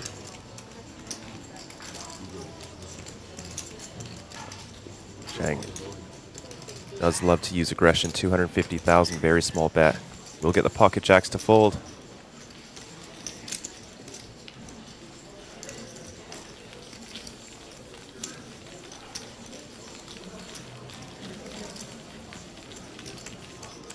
I'm enjoying watching Shang Hao play. He's got a unique style, is very aggressive. I think it was Vidur and I on stream. He bluffed Tanasorn in a very big pot. So Tanasorn opened on the gun with King Queen. He flatted a 10-8 offsuit in the big blind.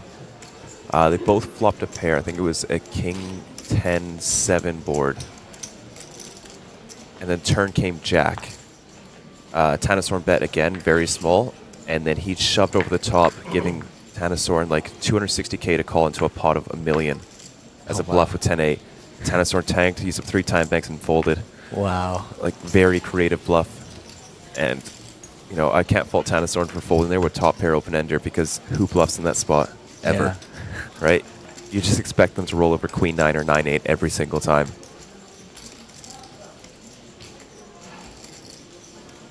That's kind of the meta of those spots. Once you realize that people start thinking no one ever bluffs in this spot, and you choose to even just very occasionally take a bluff in that spot and suddenly find a profitable exploit.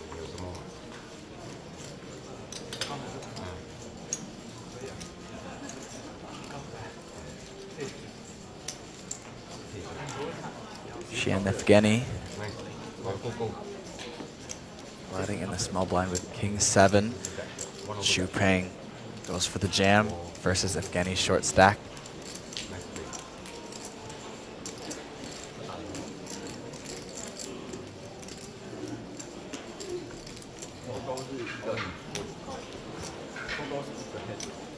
Evgeny will call it off.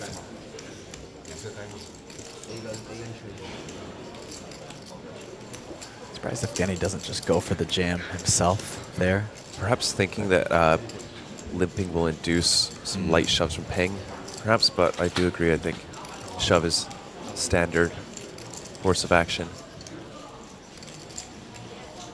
Not dead yet, still has 30% equity in this flip.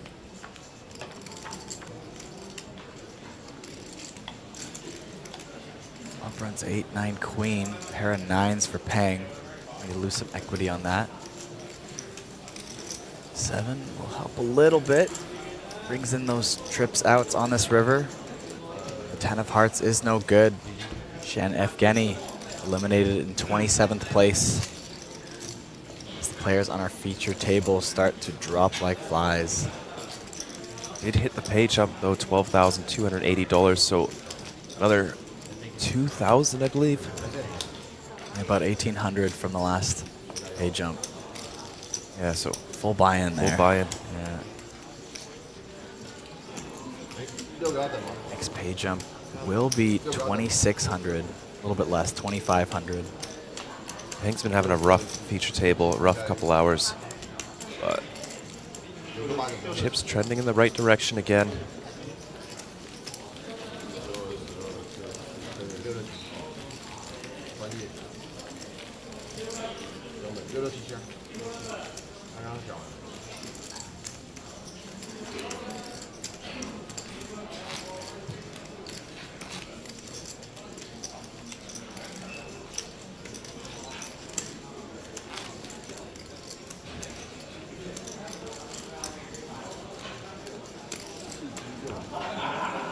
Pay jump starting to increase faster as we get closer to the final table.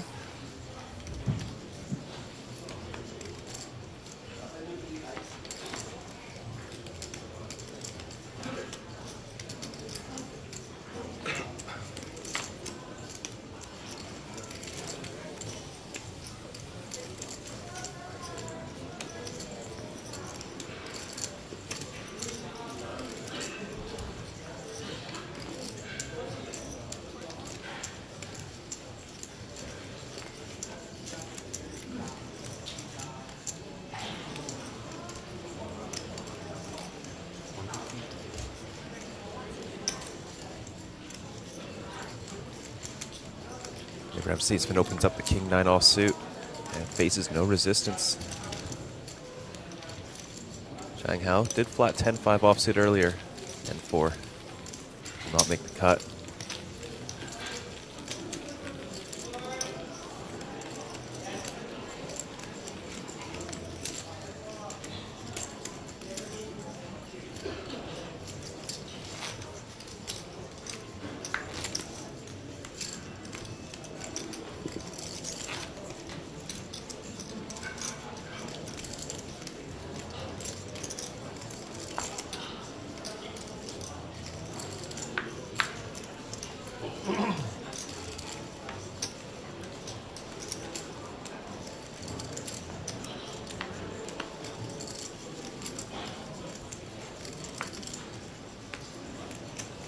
Very close to the final 3 tables.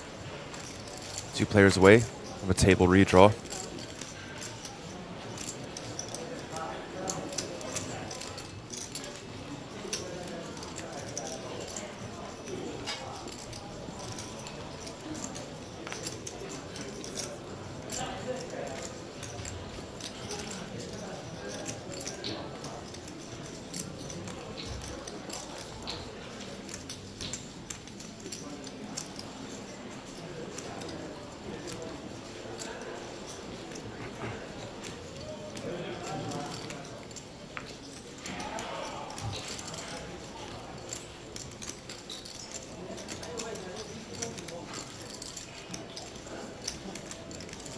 Leader Zhang Hao at the table.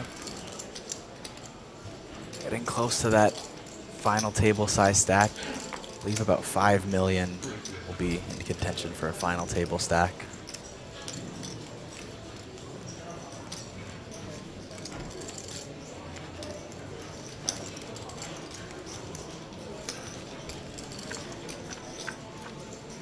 It's up a bit of a pot here pre-flop. That is an action flop. Top pair for Zhang Hao. Giorgio's with the flush draw.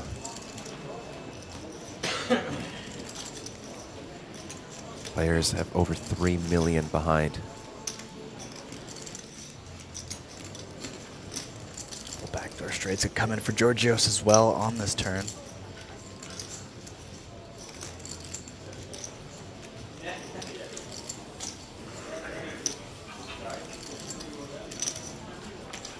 Call. Either player happy about the turn card.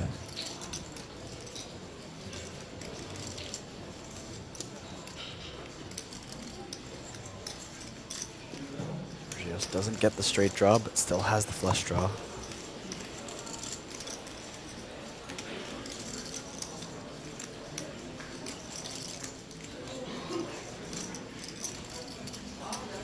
Doesn't bet the 6 high flush draw. Is left with pretty close to the nut low on the river.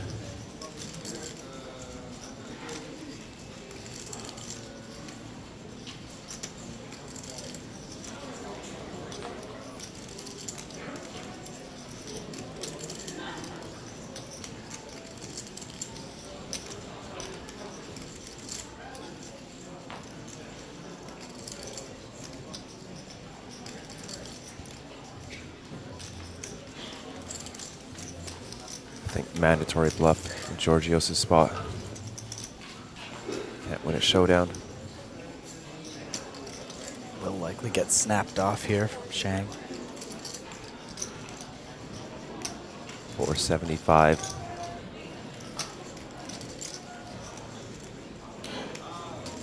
$12 starting stacks. Equating to over $20,000 worth of chips.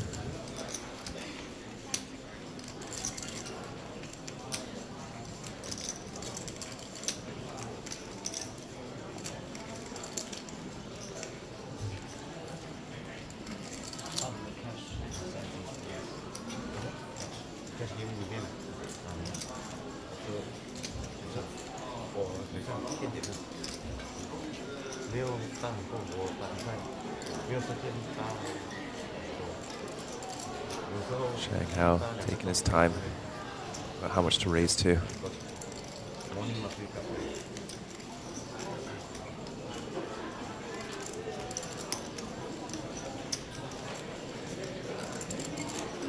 $1.2 million is the raise. Unfortunately, Georgios does not have anything to pay off with. It's a very weird line. It actually looks exactly like what it is. Like a queen 4 or ace 4. Or pocket 4s.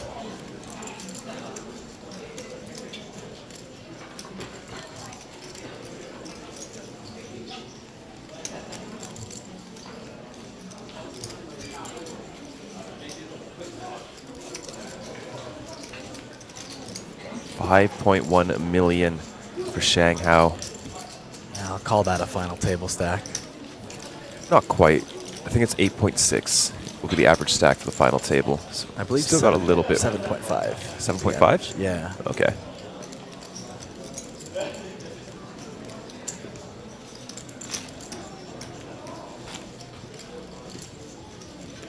Unless I messed up the math, which is very possible, but I could have messed it up as well. I think I did a few days ago. The error.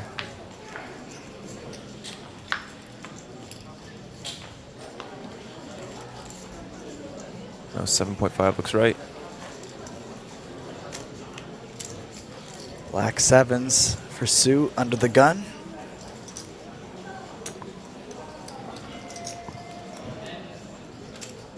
Was able to stop the bleeding with her last all in and was able to get that bluff jam through as well.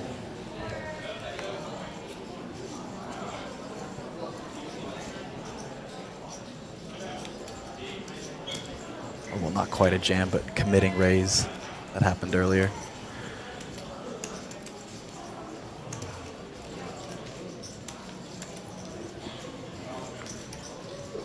$25 remain in the field, 1 away with table break. We have seen Georgios make some loose calls with ace-10 offsuit a few times. Looks like he is interested in playing.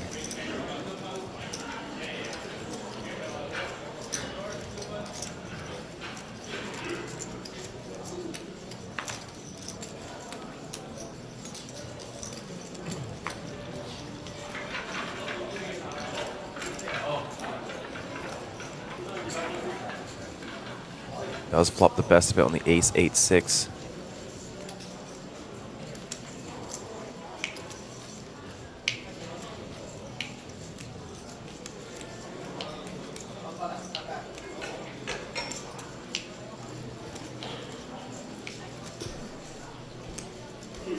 This is less of a range bet board versus small blind than big blind.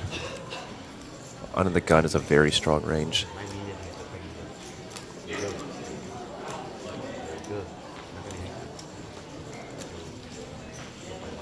1.5 big blinds.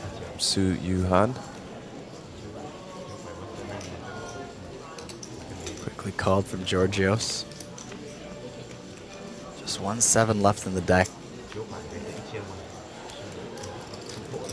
Little backdoor straights come out on the turn.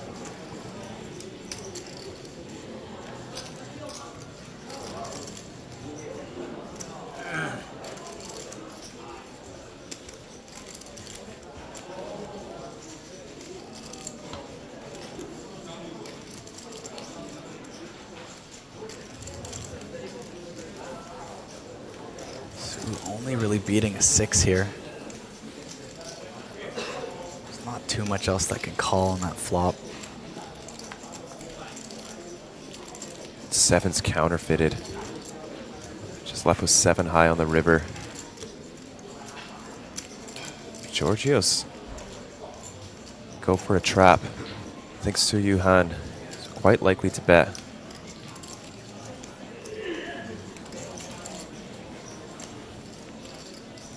Georgios will bet out himself. Doesn't want to face a check back from pocket kings. Hands like that.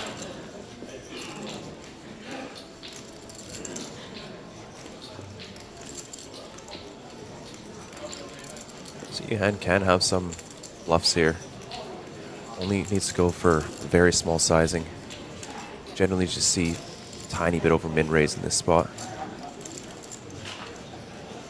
Thinks better of it. And Kyle, with that hand, I will be taking my leave. I'll go for a quick bibimbap break. Nice. And Vidur will be joining you folks to get you into the final 3 tables.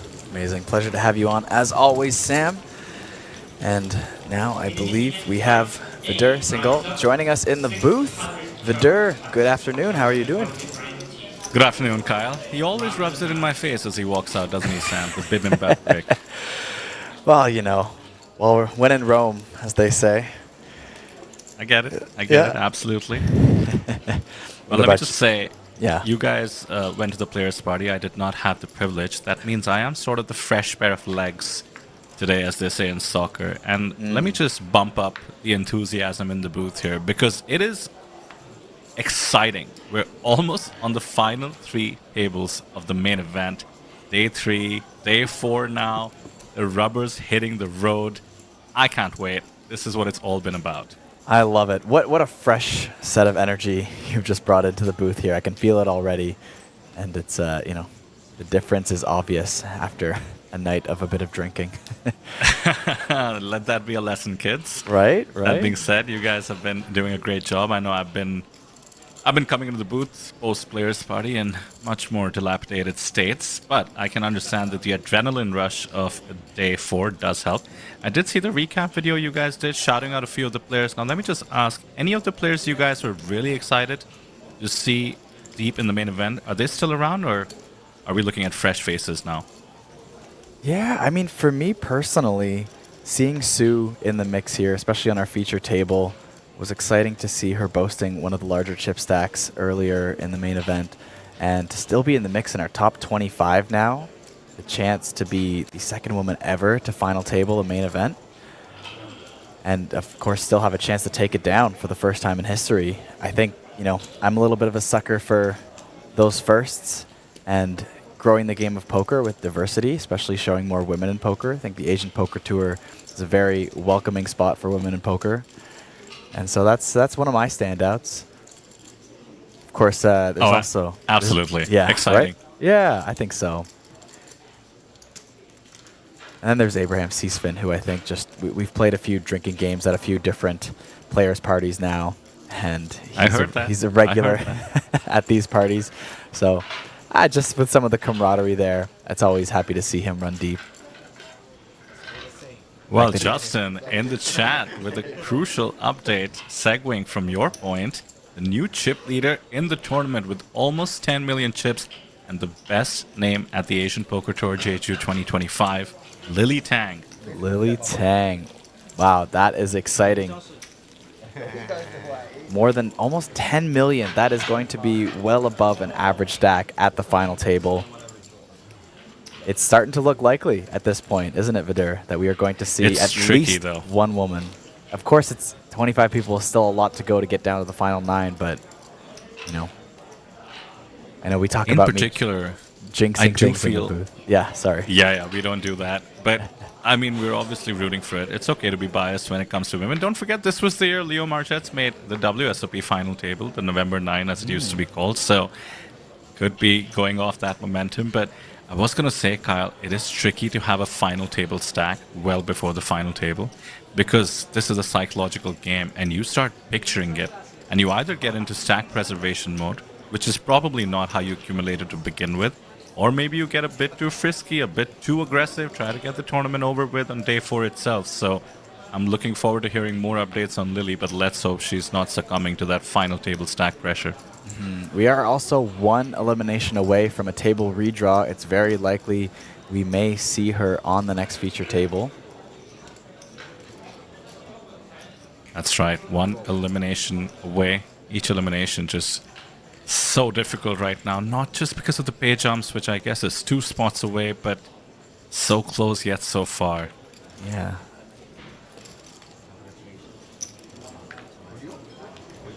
Chu Pang picking up a pot. Has lost a bit of chips today, coming in as the day 4 chip leader. Now just a quarter of the stack that our chip leader has at the moment.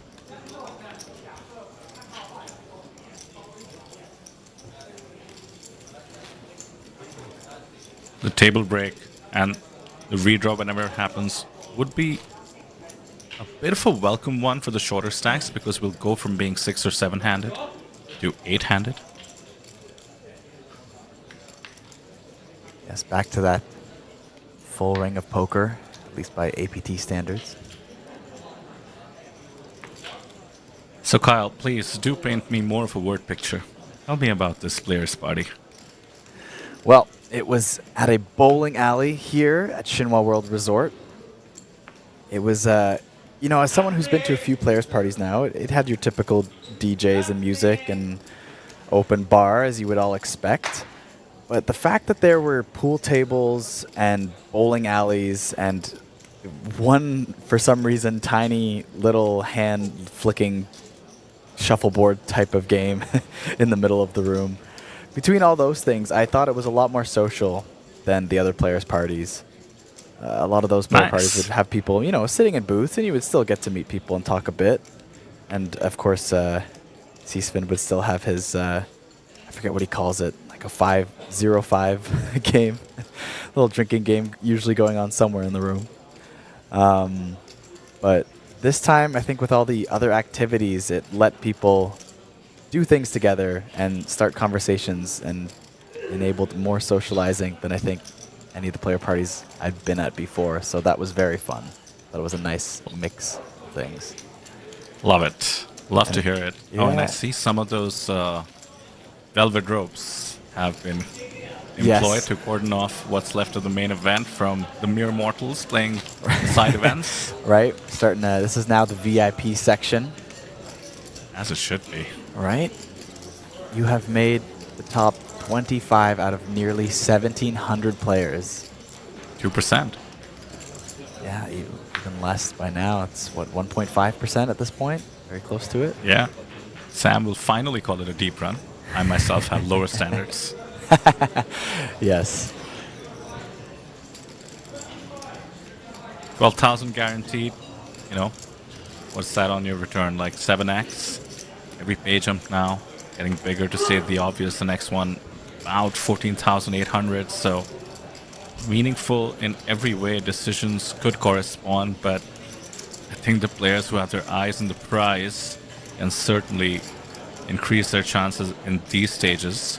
Take advantage of those for whom the pay jumps are a little more meaningful, whether psychologically or financially.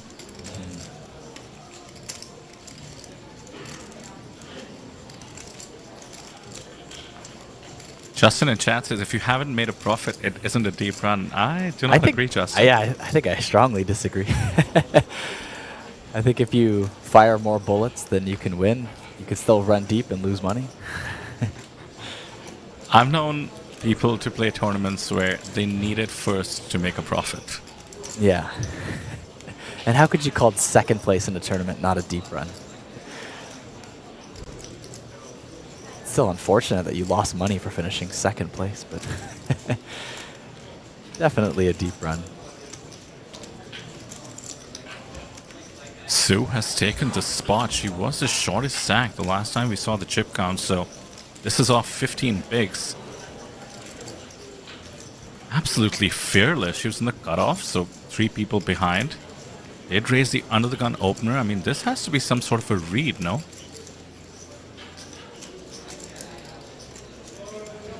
It's possible. Sue definitely trying to find a lot of aggressive spots when she can. Has picked her spots accordingly. But yeah, it might be some sort of a read in this specific case. Georgios there. Georgios also probably knowledge to Sue's aggression. Going for the jam with ace-10. This is such a counter read in a way. Ace-10 off could easily have hit the muck there. Yeah. Not easy to 4-bet jam 15 bigs effective when it is almost 40% of your stack. And just looking at this with the context of what they know about each other, it's interesting to see Georgios jamming here, and I question, does he feel like he's bluffing ace-10 off? Is it for value? I'm not really sure, to be honest, in this spot. Yeah, I think he realized he had enough fold equity, which is clearly the case. What a great move. And then ace-10, one of those hands that has just enough equity in case your opponent is top of range with, you know, jacks, queens, kings. But take a bow. Both of them really, but Sue takes a huge dent. Those 4 big blinds, very meaningful at this stage. She's left with just 11. Yeah. You have to remember, too, we are deep into day 4 of the main event, and Sue has had a lot of stream time. It's very likely that people have done the research on their players, probably done a lot of studying during the off time in between days. And you do get the table draw well in advance, so it's enough time to look up your opponents, see if they were on our stream yesterday or the day before. Yeah. Try to get some reads.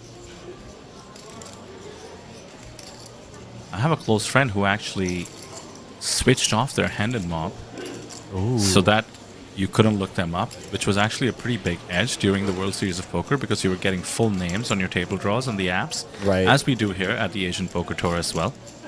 And then when he came back to India, he realized he was no longer eligible to qualify as the pro category in some of the poker leagues we had here because his hand and mob wasn't active anymore. Oh, man. Could he solve that by just reactivating it again, or is that...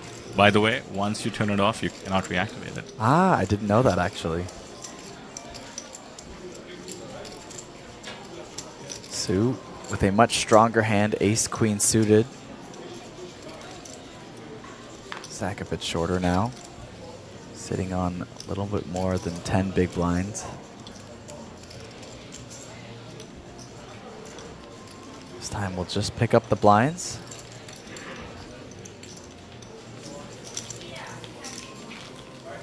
Renee in chat agreeing that Georgios perhaps had someone give intel, but it could have been him doing the homework himself, depending on how much of the players' party he attended versus how much diligence he was doing at night.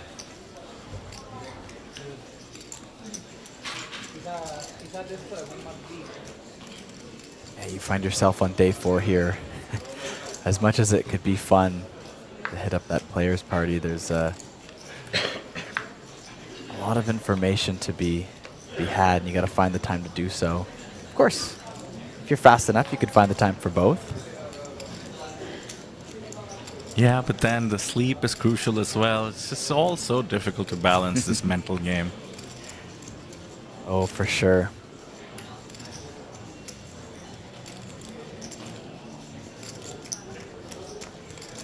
Maybe it helps some of the players center themselves. Get their head out of the game for a bit. Maybe that serves as more of a reset than anything.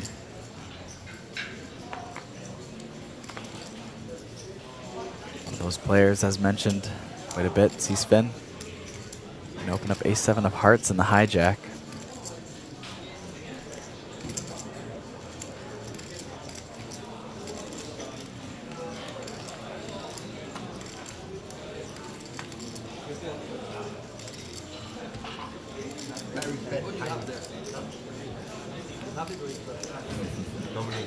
Cheng showing the 7-4 off. C-spin shows the ace. A lot of friendly poker for the final 25 of a main event. Well, final 25. And as we do see the outer tables, I believe we have indeed gone down to the final 24. Yes. There we go, the top left will update in a moment, but that means it's time for a table redraw, so that's it. We are down to the final 3 tables of the main event. Yeah, looks like Guy Taylor was eliminated in 25th place. GG, sir.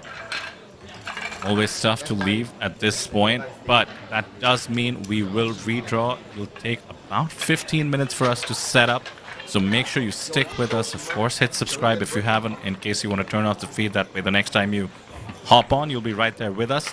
We will be right back, laying down from the final 3 tables to the final 2 tables of the main event. Average stack will be 36 blinds, 2.8 million, and we did see a lot of stacks on our feature table that were less than that, Kyle. Right before we go, too, is that a big pot with Tanasaur and Sailor I think we just saw here? I think he just might have lost a big pot himself. Indeed, Not King sure 10, exactly. I see.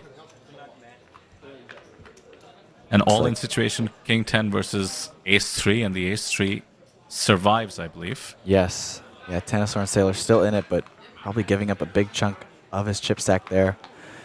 We'll find out more when we come back from the break with a new redraw and a new feature table after the redraw. We'll see you all very shortly.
Welcome to Asia's largest online poker room. Our next generation poker software is now initiating.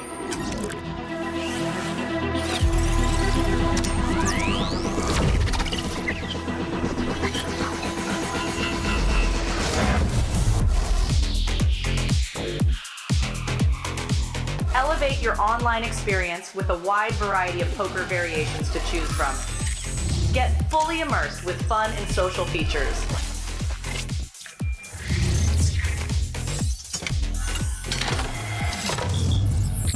Level up your game with PokerCraft and Smart HUD.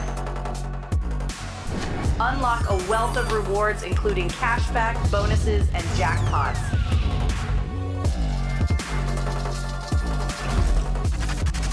Join world-class poker tournaments featuring some of the world's most renowned brands and the largest guaranteed prize pools in the world. Experience the best in customer service and hassle-free transactions for a seamless online gaming experience. With online poker available on all your devices, You'll be able to play your favorite games anytime, anywhere.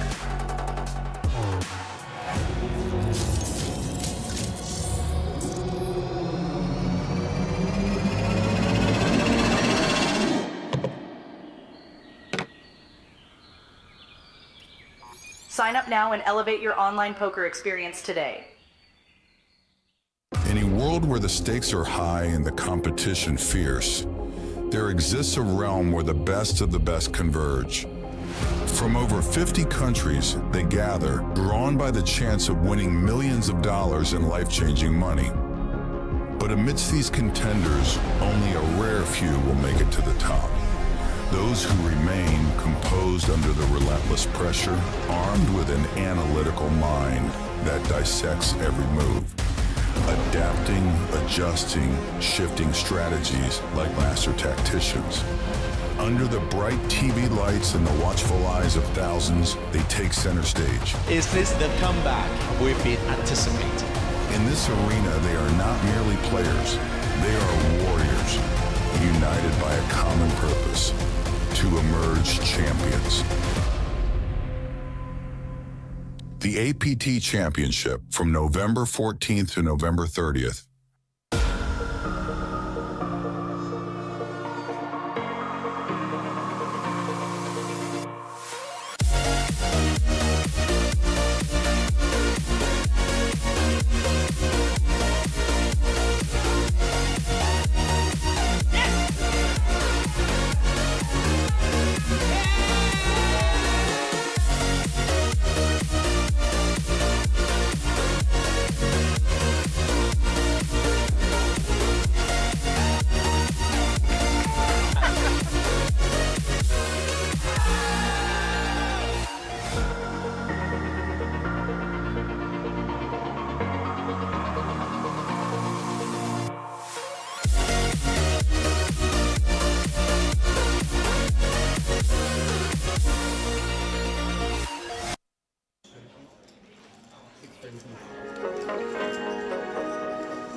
welcome back everybody to the Asian Poker Tour here in Jeju, South Korea.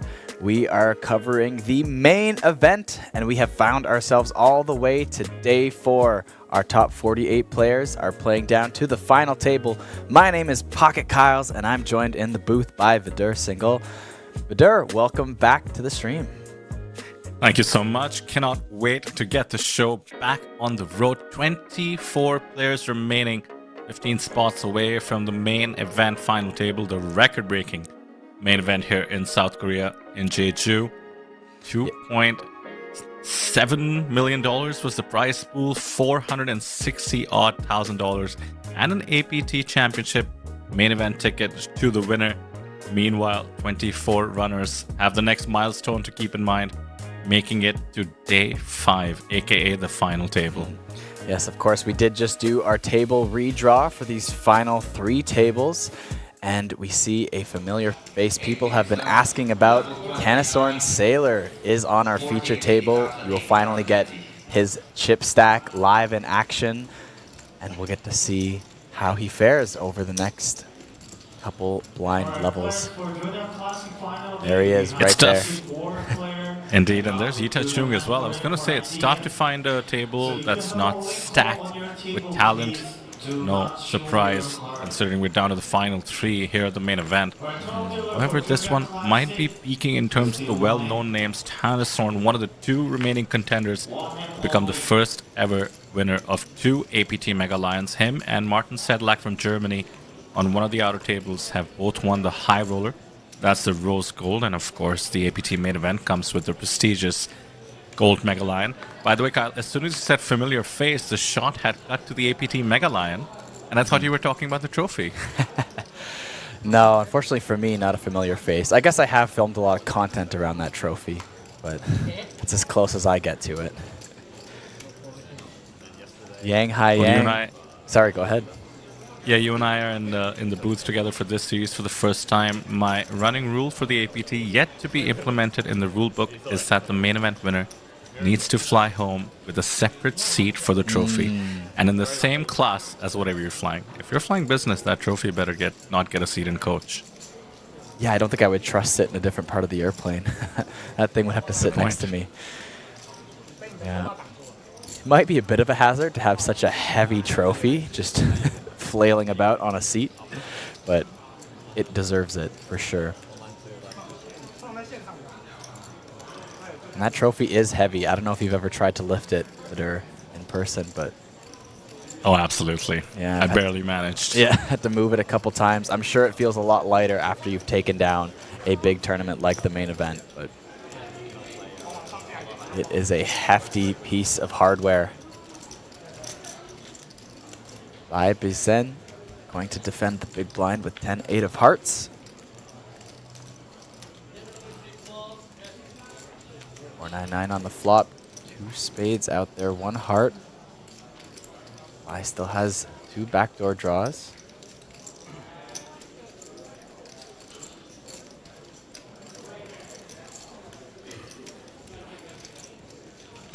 We'll just fold to the C-bet. Keep things simple. Here in our final 24, you see on this table, Hui Shang is the biggest chip stack at this table.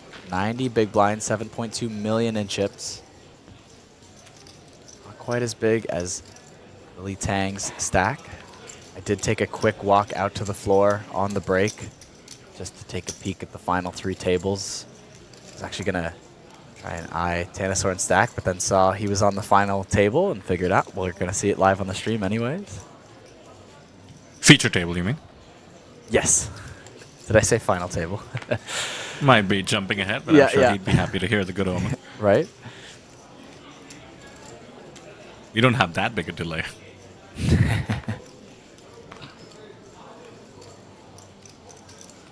We have seen a lot of these faces on the feature table already, which is what I love about our coverage. Makes it all worth it in a way. Yita Chung raising it up. He was hyper aggressive on our feature table yesterday. I'm sure you remember, Kyle, and perhaps that's continuing. King 10 off opening hijack. is going to get jammed on from the dominating holding, and this is tricky for Lee. Pocket 8 in the small. It depends. Does he have a good read on how wide Yita is being? If they've played together, he might just have a read like that. And then the 3-bet jam from Na is actually pretty hefty in size, 14 bigs. Tough one. Let's see the laydown here.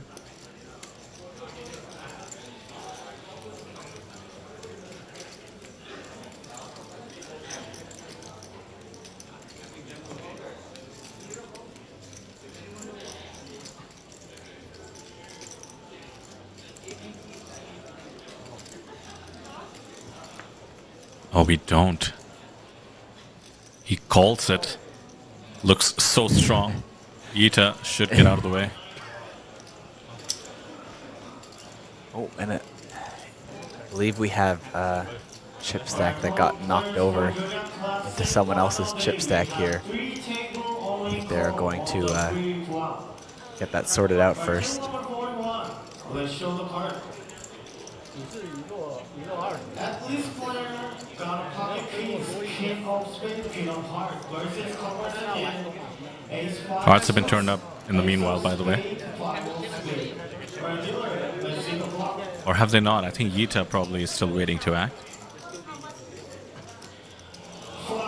This is why it's good to be on the feature table. We have exact chip counts. The floor will certainly sort that out. And I would hate to be in Na's shoes right now with the ace-10 off, just awaiting his fade. Ace-10 is not the strongest holding once you get called. I think he'll be happy to see the 8s. There we go. Risk players hand up. Last river. And on the river, complete the straight 8 high straight. Right. Go to the next table.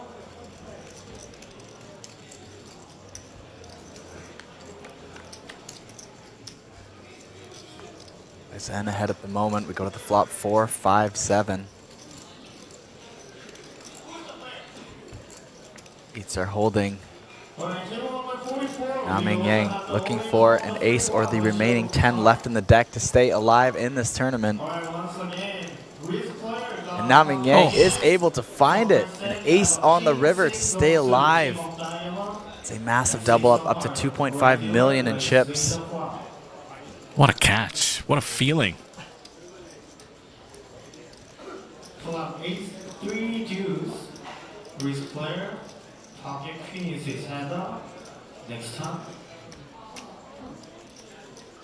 I keep thinking, Kyle, if we could somehow, like a Rick and Morty episode, capture, extract, and bottle some of these feelings. Hitting an ace on the river to stay in the main event with 3 tables left, we'd be billionaires. Right? That feeling alone is, you know, that's why some of us play poker.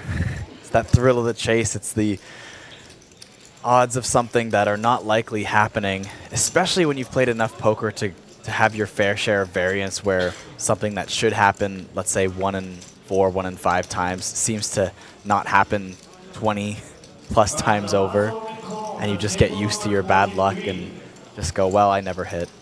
And then suddenly you do, except this time it's the final 24 of the main event, and surviving there could be worth thousands, if not tens of thousands of dollars.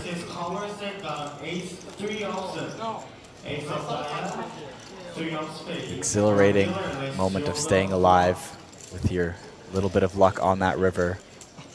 Something that is hard to capture elsewhere in life. Still, the risk player is hand up. Alright, see the time.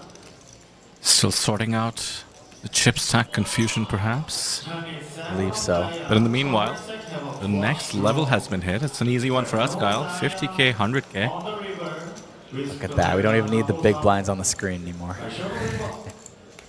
Speak for yourself, man. I get confused with the millions.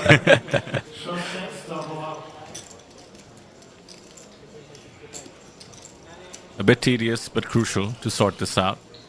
Mistakes do happen, and you don't want to have a situation where in the future you realize you were a few big blinds off. Yeah. Someone in the Check out chat. Yeah, go ahead, bro. I was just saying, somebody in the chat asking, has anyone been to the APT Champion in I guess the APT Championship Series is what they're referring to, Taipei in November. This is the first time we're doing the Championship Series. So no one has been to that event yet. Yeah, Justin clarifying the ask in terms of what's the issue. You can see, I guess that would be seat number 6 and then 7 in the black. So seat 6 made a call and their chip stack knocked over seat 7's chip stack. And we wanted to make sure those didn't get blended together. Freeman 48 says, nice call with the pocket 8s. Justin says, is it perhaps pronounced Lee? I think you're probably right. In the case of Li Bishen, he's from China, so I have heard that. We can go with that. So Na was 7th in Incheon, and Tanasorn was 5th. This is the main event, final table, I believe you're talking about. So these two have experienced this together. I have a chance to repeat history today. Everyone assuming no edge and not calculating chip stacks, a 1 in 3 chance at making this final table.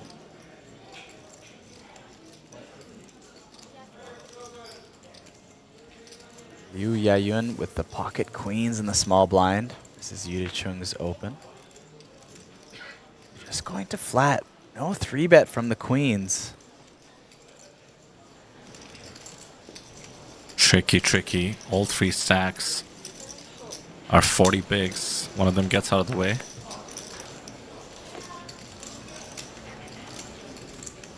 And by the way, thanks to the dealer having, did you say riffled already, Kyle? This hand still remains at the 40k, 80k level, which is always nice. Yes, I'm not 100% sure on the APT ruling, but from my dealer days, that first riffle is the cutoff for the blind levels. Some series do it differently. Flop here.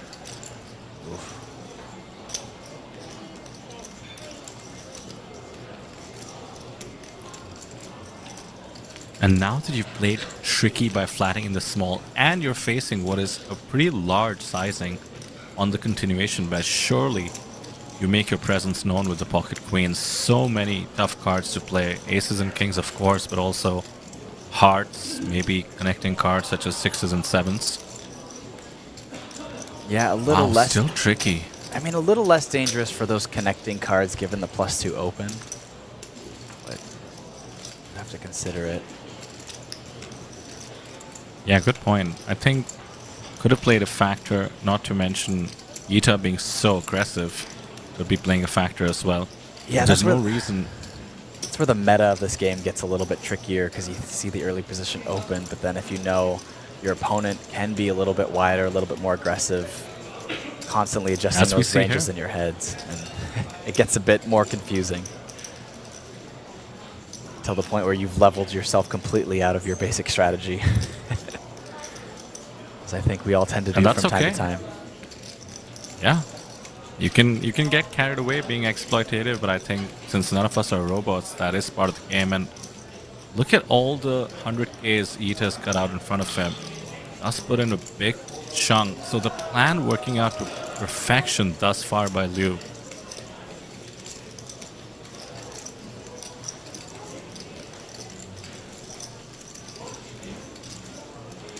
Kyle, am I being way too results oriented by suggesting a check raise jam here? There's 2 flush draws on the board. You flat it from the small blind. Your opponent could have something like ace jack.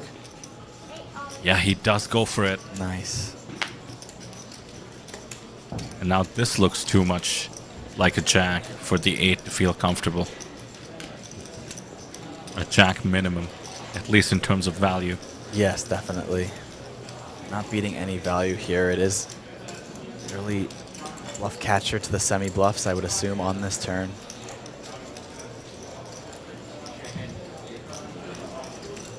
Mind you, this is a small blind calling range, not the big blind, so... Yuta Chung does not even take that long to get out of the way. Thinks about it for about 10 seconds there and locks his cards. made it look easy, but that is a big dent to his stack, down to under 30 bigs.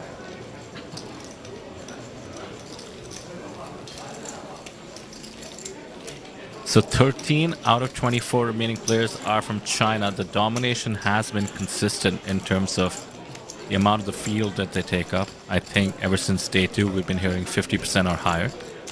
That is certainly continuing. It does seem to be going down a little bit. I think it was more like 60% of the field earlier in the series, and then it dropped under 50% yesterday. Climbed up a bit, but of course, definitely the largest representation in this tournament, so we do expect to see most of them making it into a deep run, just given the sheer numbers. We do have to think back to what we just got reminded of by Justin, and thanks as always, Justin. The fact that Tanasorn and Na are about to make a run for it where they might do back-to-back final tables, potentially in Korea at the APT. That's incredible. Yeah, a highly unlikely thing to happen. Even as professional players, still very unlikely for that to happen back-to-back. Mind you, the discrepancy between their live results as per Hand and Mob couldn't be wider. Tanasorn, of course, one of the top players of Thailand. He's consistently top 10 in the all-time money list and did cross $1 million very recently. So an up-and-coming superstar, and certainly already a superstar at the APT. Meanwhile, Ming Yang, I think, his score at the APT main event. Yeah, that was kind of his only notable score, wasn't it? Yeah, it's about 90% of his Hand and Mob score. And here he is, having locked up 12,280, as you see. The next page jump would take him to 15,000 and making an absolute run for it for 460 up top. Yeah.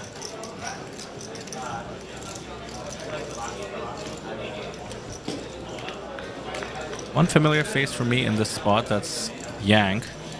He was on our feature table yesterday. Also very accomplished, over 300k in his live earnings Hand and Mob. Blind versus blind battle. Huang with the King Jack off. Hit check out of position. Yeah, Huang with a fairly large Hand and Mob results as well, sitting on over 400,000, but 3/4 of that, even more than 3/4 of that, comes from a wild finish in the Mystery Millions event at the World Series of Poker this summer. Final table result for Huang, leading to $330,000 payout. Now, notably, Kyle, I did see that as well, and I believe that's the opening event of the World Series of Poker. Is that the first one? What a start. Oh, it is. Look at that. Summer. Number 1. So close to a bracelet. The bankroll is just sorted for the rest of the series. Must be nice. Exactly. Does have a chance to break that record here at the APT main event in Jeju. First place is worth more than that cash out. Huang from Taiwan, by the way. Let's take a look at some of the distribution amongst the countries. Oh, and Justin reminding us that Yang is the only on-live qualifier left. These are the players who played online and came straight into the money day 3. Oh, I didn't realize he was the last one.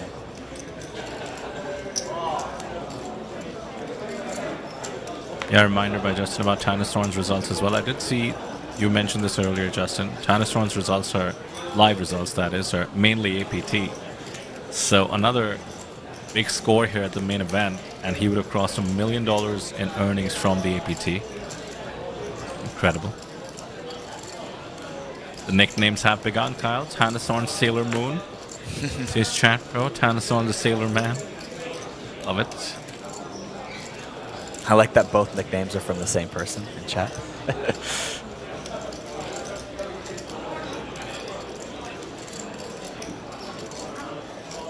Huang is one of the 3 Taiwanese players left. Of course, did see Su on the previous table. one of the others. One player from Japan.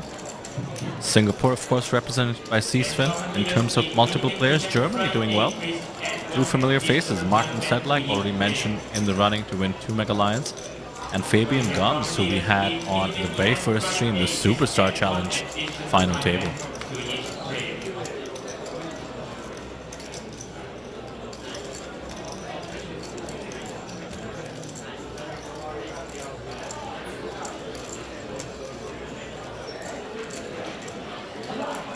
Sailor with just one SPR here on this flop.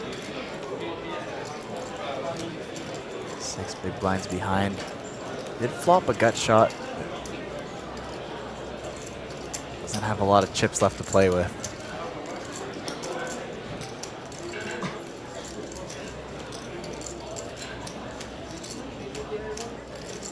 He loves getting into these tricky situations post-flop, which is why he loosens up his range pre-flop as well. And you can see why he's committed with it. Ladies and gentlemen, this is how you do it. And by the way, Meng Yang doesn't have an easy decision. It's not an auto fold, considering the drawish board against the big blind range, but it certainly isn't an auto call, which is ace high and pretty much no backdoors in the form of spades. The equity should be pretty minimal against any value range that Tanasorn can have. But this is Tanasorn. This is a bluff that most players wouldn't pull the trigger on.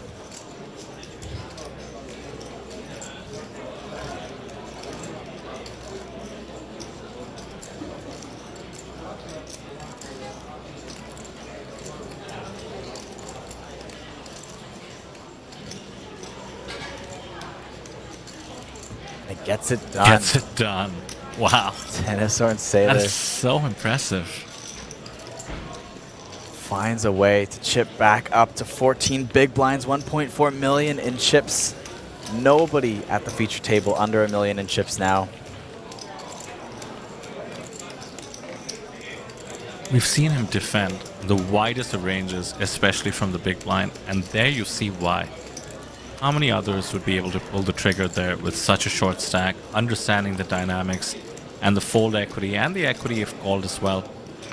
Probably gave some credit to the fact that an ace might be good, which wasn't the case, but that's one he'll be happy to see on the stream. Mind we are on a ladder up bubble at the moment as well. It's about a $2,500 pay jump for the top 23 players.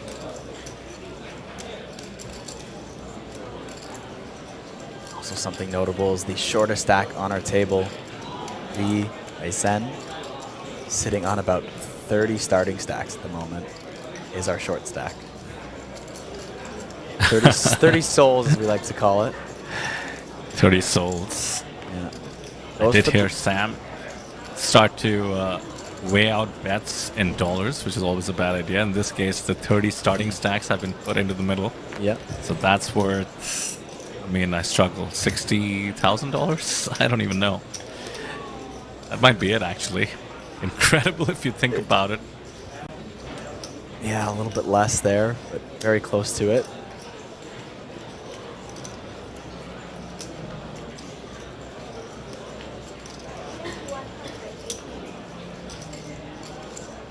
Camera's still on Lee as his stack is being counted out. The decision is on Liu with the ace-jack off.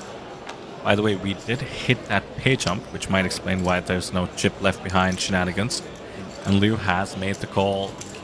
A soft flip could be incoming in the form of king-queen and ace-jack.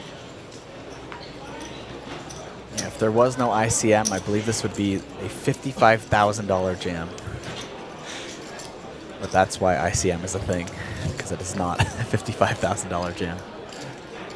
But you know what, Sam? Kyle, rather, sorry. You know what? I was still going to say, the way Sam has been measuring things in dollars, I think the ICM value of this spot could easily be $55,000 with everything that's on the line. Be close. Let's see what happens here.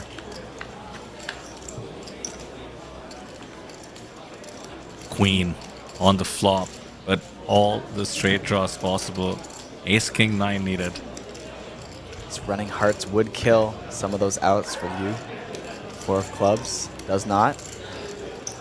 Lee still ahead, needs to hold on to this river for his tournament life.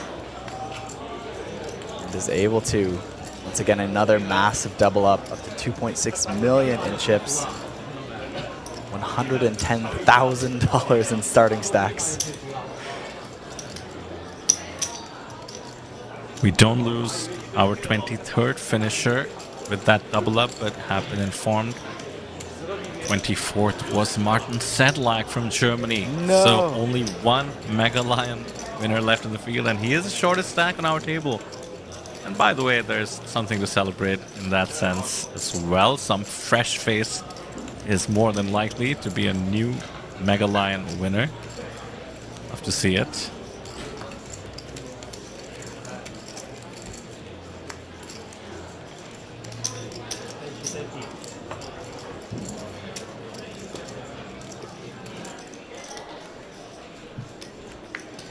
As every tournament goes, there can only be one winner, so we'll lose all the notable names but one.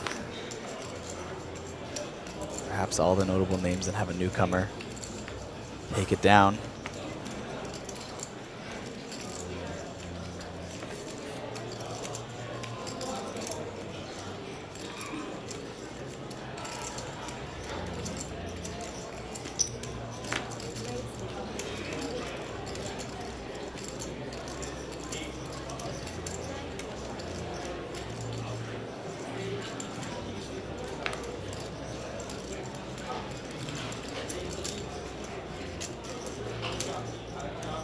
Yu Yayun, the open of King Queen off.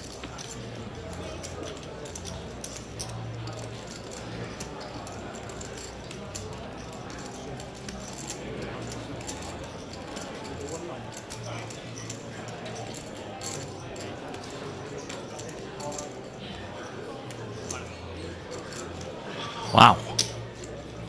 Let's go. Trying to get ace-7 off to fold in the big blind.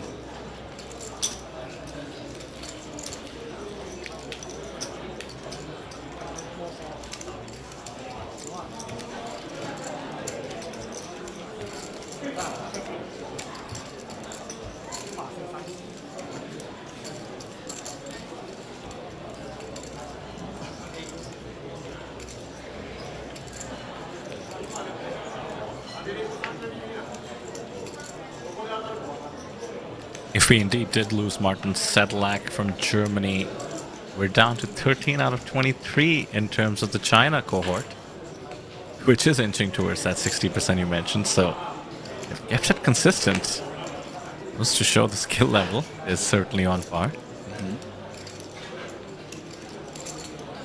Two women still out in the field. That does make me happy. Fairer shot at a winner than we've had in the past. Yeah, last we checked, it was Lily Tang as the chip leader going into our final 3 tables. And when I was out at the floor on the break, she seemed very locked in on one of the outer tables there, boasting that large chip stack in front of her. Of course, the large chip stack on our table, Hui Shang, ace king now in the big blind, versus the +1 open. Yu Yayun just gets the RFID reader on, and it is jacks. What a mystery hand. 2 big stacks here.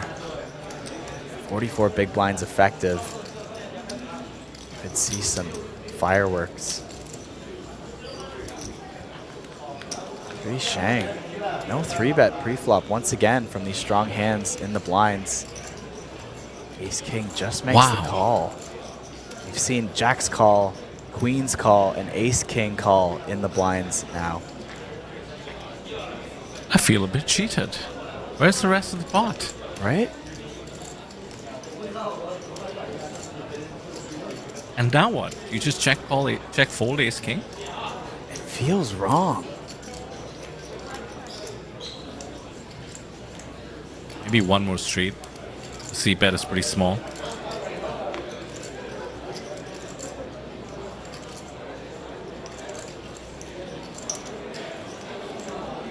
Playing with check call on this flop. Does have 2 overs and a couple of backdoor draws. none of which come in on the turn.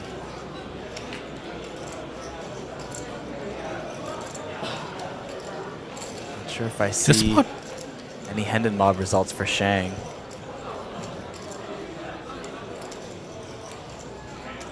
Actually under a different name, or maybe new to live Hendon Mob result poker. He's the one firing on the turn here, by the way. Out of flow.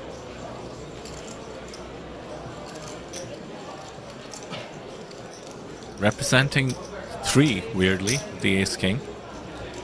Also not wanting to give his opponent free cards in the form of a check back. Jacks end up the best hand and get a very favorable river card because it massively reduces the chances that Shang has a queen, which is what he was also maybe representing some of the time. Now has an ace on a double paired board, and we were talking about how it is one of those holdings where you just are happy to call off in the right sizing. I think Liu should be going for a value bet, but the line that Shang has taken has been a bit confusing. He's going for it. 10 value seems to be incoming. He's not worried about the 3 anymore. Knows that Shang would have at least block bet it. Ah, he does. Get a little bit scared at the end.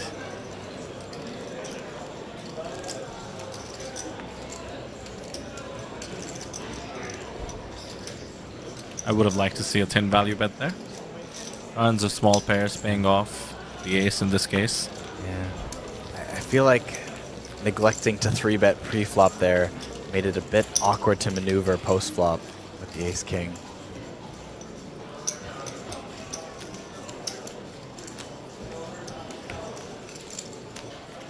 Line could have been a little bit more straightforward.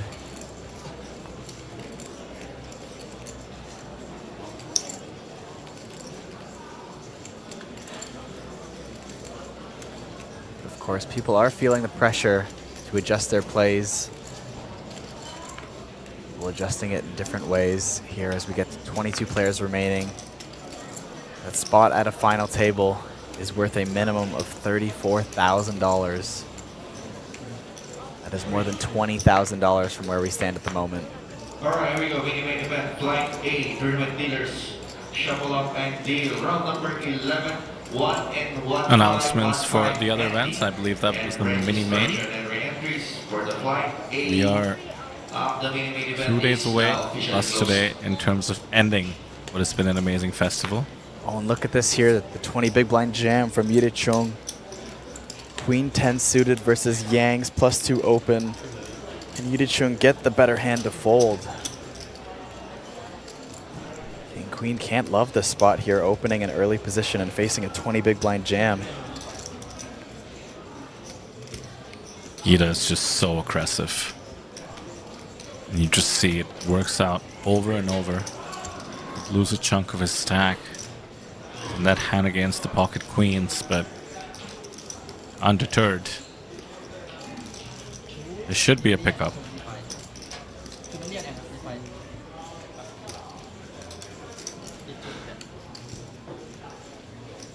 I like Yang taking his time, thinking it through. It is the kind of holding where you want an exact chip out, even though in his head he's likely folding. But you know what? There's some merit to making the all-in player a bit nervous, giving them the emotions of being all in and potentially at risk, such that maybe they think twice before doing it the next time.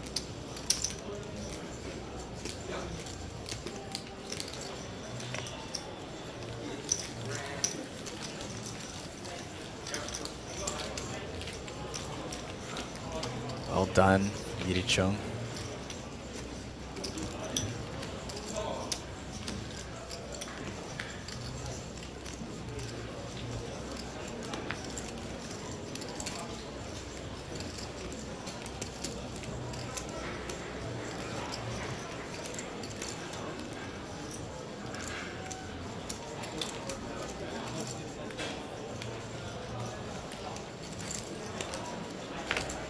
Again, these pay jumps starting to come faster. Just 2 away from the next pay jump. Already locking up nearly $15,000. Next pay jump will be approximately $2,700. Yeah. Sounds about right. 17,400. A beautiful hand for Tanasorn Sailor.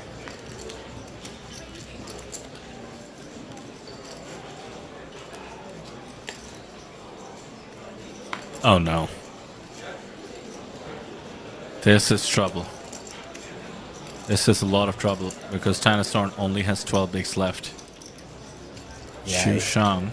Ace Queen suited is nutted here. This may be disaster for Tanasorn Sailor. I can't see him folding pre-flop.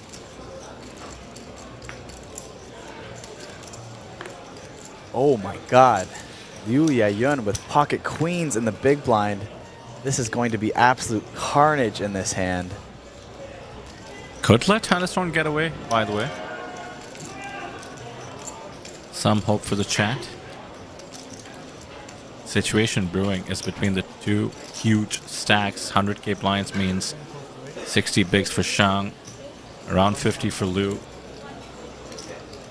And those are 100k chips. That is a gold 4-bet from the big blind. All the red flags Tanasorn needs to get away.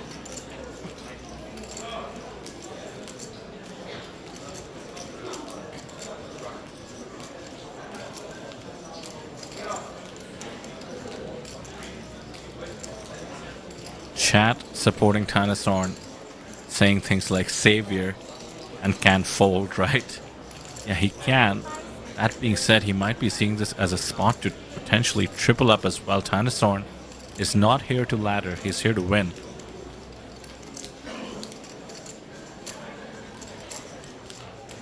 The decision is much harder when you can't see the holdings.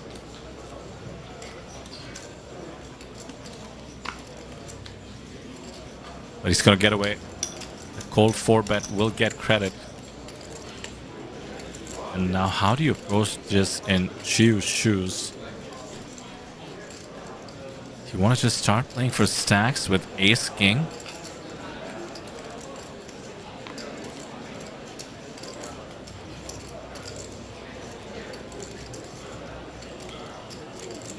Let's do some pot odd math here as well, Kyle. Sorry, I keep saying that. I was thinking 800k to call, 2.2 million in the middle, and you're about 30% to flop an ace or a king. Yeah, I mean, you gotta remember, ace-king is an incredibly strong hand. You know, a lot of people get nervous that it is not a made pair yet, but it is an absolute premium, and it is one of those hands that has to go to battle most of the time. And the big pay jump we're looking for is that final table pay jump. And we're not quite there yet. I think that this is a spot where you want to go to battle with ace-king and build up that final table stack. Well, how's that for a salvo in the battle? Love to see it. Look at this. It's like an effective 5-bet jam.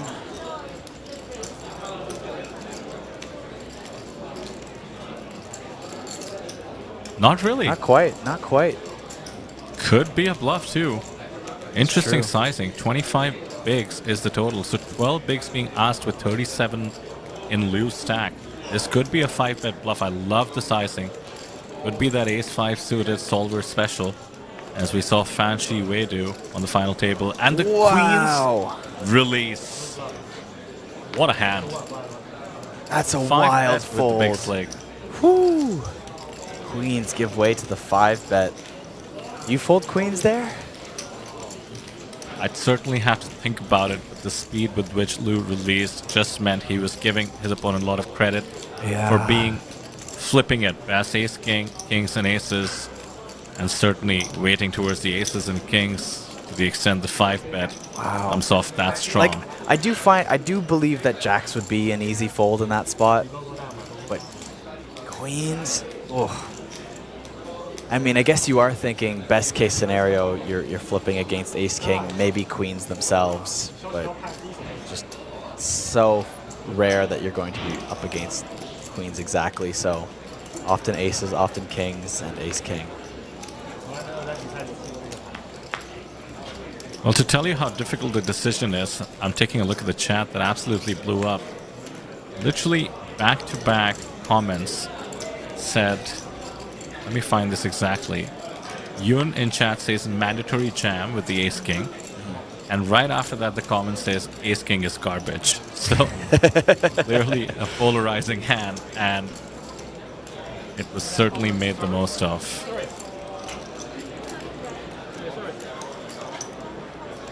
This is where we need someone with the username ChatPro back in the chat. Oh, speaking of which, ChatPro has jumped back in saying 4-bet fold queens. Justin with pretty good analysis in the chat. He's not just a data expert, he's also a great poker player, it seems. When you call for and get clicked, does it ever feel good? I think it never feels good to get never clicked feels good. unless you have the nuts. It just feels, you know, it just feels so awful to fold it as well. Wait just a second. What in the world is going on here? I thought this hand was over. I saw the 7 deuce and went, we can talk over this, but I stand corrected. The ICM reverse Uno card.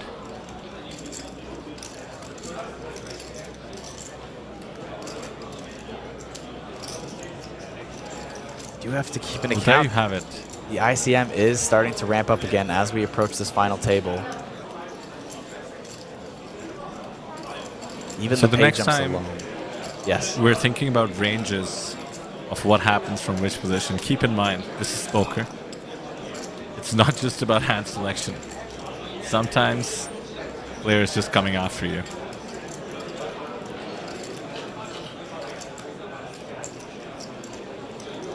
Yeah, literally using any 2 cards if you're going to be doing this with 7 deuce. But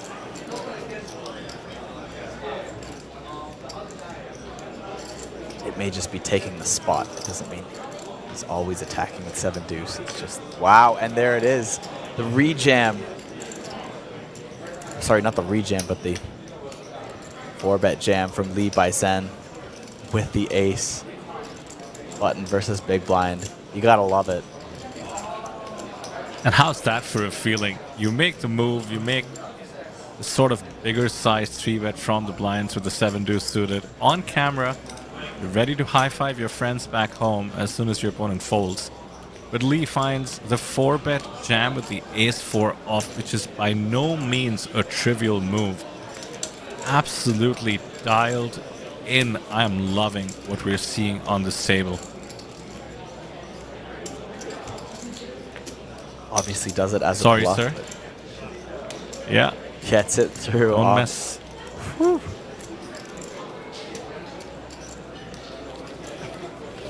They're going to love to watch that one back on stream. That is some entertaining poker here as we approach our final table. Top 22 players not messing around, finding these spots of aggression, not shying away from battling their way to these final table stacks.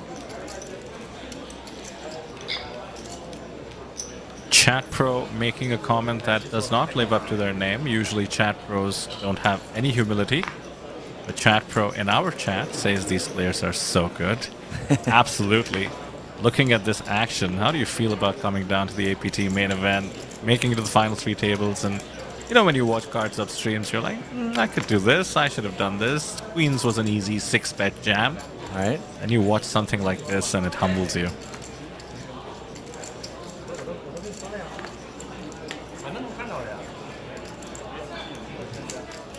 I have to shout out another comment by Chat Pro again. Once we saw the 3-bet with the 7 deuce, Chat Pro said, you was doing his 7 deuce side quest.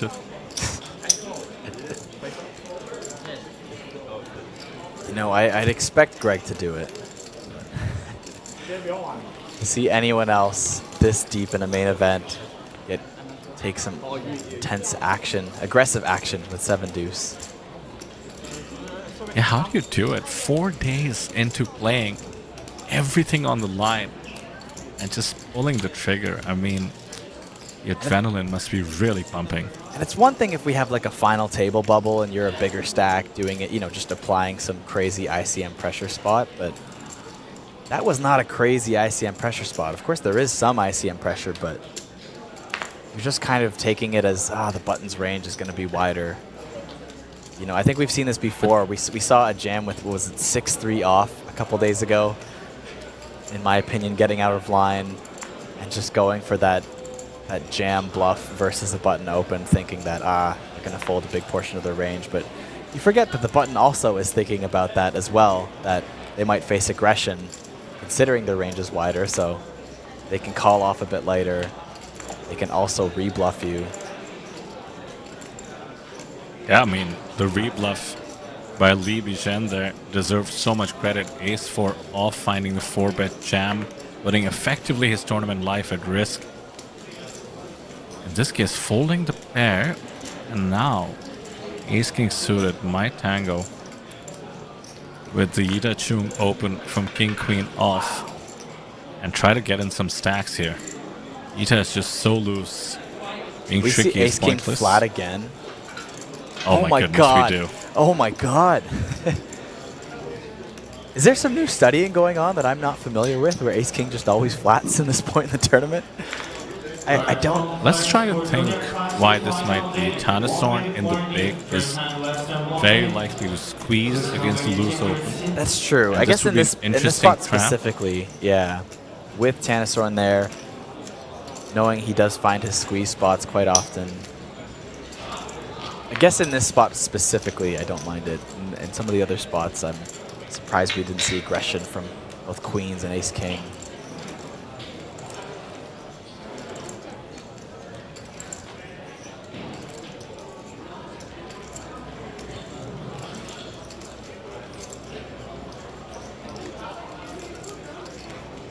Sometimes you just go back to basics. You got a monster hand, just go for the 3-bet. You don't have to get tricky with it. Even just taking down the pot pre-flop is worth so much at this point in the tournament. I mean, I do like inducing, but now you're on this flop of 5-5-3 multi-way. Take a Liu stab seems at in it. complete control, though, I have to say. He's in position against two of the toughest players on the table. He's no spring chicken himself, of course. Over $1 million in lifetime earnings on Hen and Morgan, pretty high up on the China money list, which is a pretty coveted list. Takes it down. I do agree with you, Kyle, that, you know, keep it simple, stupid, as they say, but these players are in the meta game, deep in the meta game, I think. Yeah. He was trying to get Yita or Tanasorn to make some sort of mistake. Of course, if you do face a squeeze there, then you do look like a genius and you pick up quite a large amount of chips. Maybe that was more worth it considering his chip stack size at that point. If you do get the squeeze, as opposed to taking the pot down pre with your raise, you do tend to get closer to a final table chip stack. Justin letting us know that the 22nd place bust out was Fabian Gooms from Germany. An absolute crusher in the field. Doesn't normally play something this small, like 2K buy-in.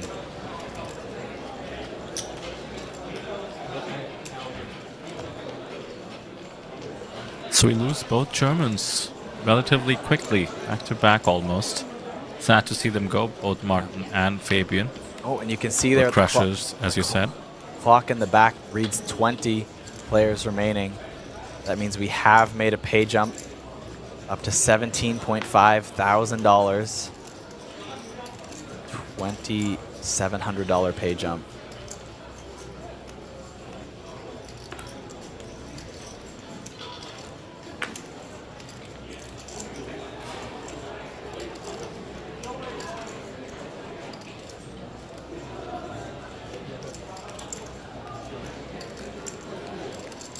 Thanks, Justin. 21st elimination was Song from China. 17,400 locked up. Fantastic payday, almost a 10x on the buy-in. Here's some yelling in the background there. Someone might have doubled up.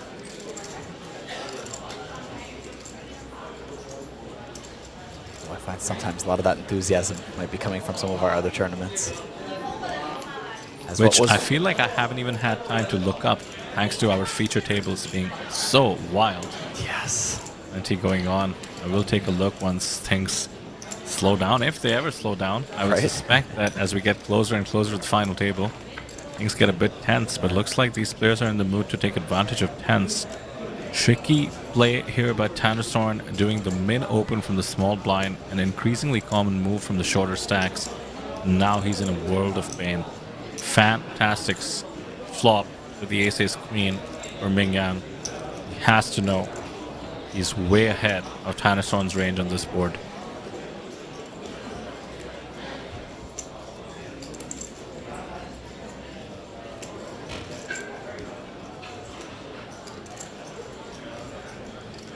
Thunderstorm is just making things so difficult for himself. He's down to 5.5 bigs. Nearly a min click from Na Mingyang. Yeah, Thunderstorm gets offered the off ramp. I suspect he'll take it.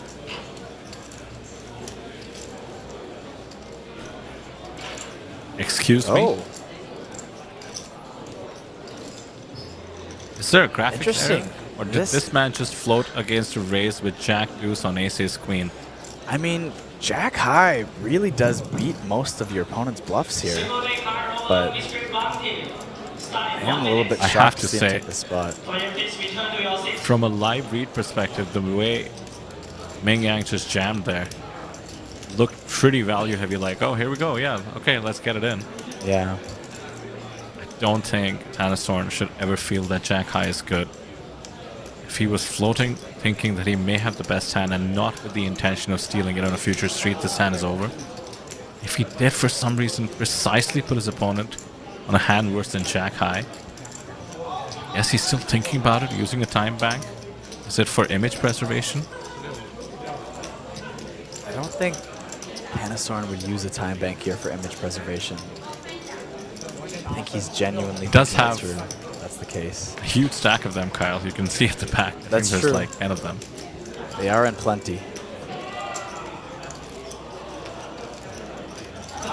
Oh, this is a small chance. Wow, he makes the He call. does make the call. And that's going to be Let's it. take a look. I don't think so. It looks like Jack Deuce to me.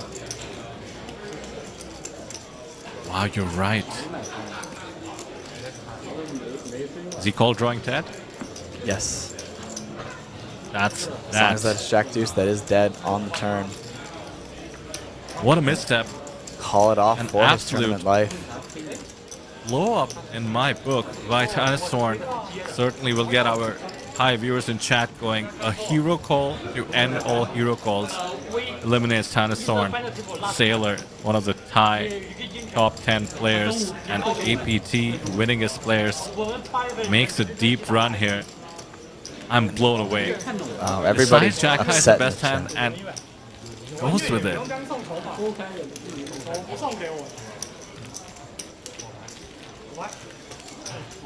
Wow. Thunderstorm eliminated in 20th place for $17,515. Does not quite make it to our final two tables. Everybody in chat upset about this. It's blowing up, yeah. I must say I do love the snide comments, but I'll echo one that I resonate with. CAF in chat says, I watched him play many times. I don't think I'm better than him, but I feel irritated when I see it. I don't disagree that it feels like a misstep to me, but I do think that Jack High, it should beat all the bluffs there.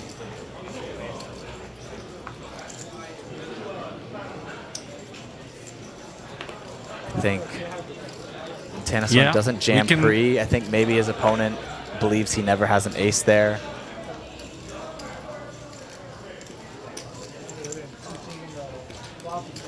Yeah, there certainly is some rationale. I mean, Thunderstorm didn't just go crazy and make a call. I mean, he is, as CAF in chat said, a much better player than perhaps you and I never hoped to be, but at this stage in the tournament, yeah, it takes a lot to just go with your read with Jack, Deuce. I mean, there are some bluffs that he might be behind. Yeah, I Suited guess Jack comes to mind. Yeah, it is possible.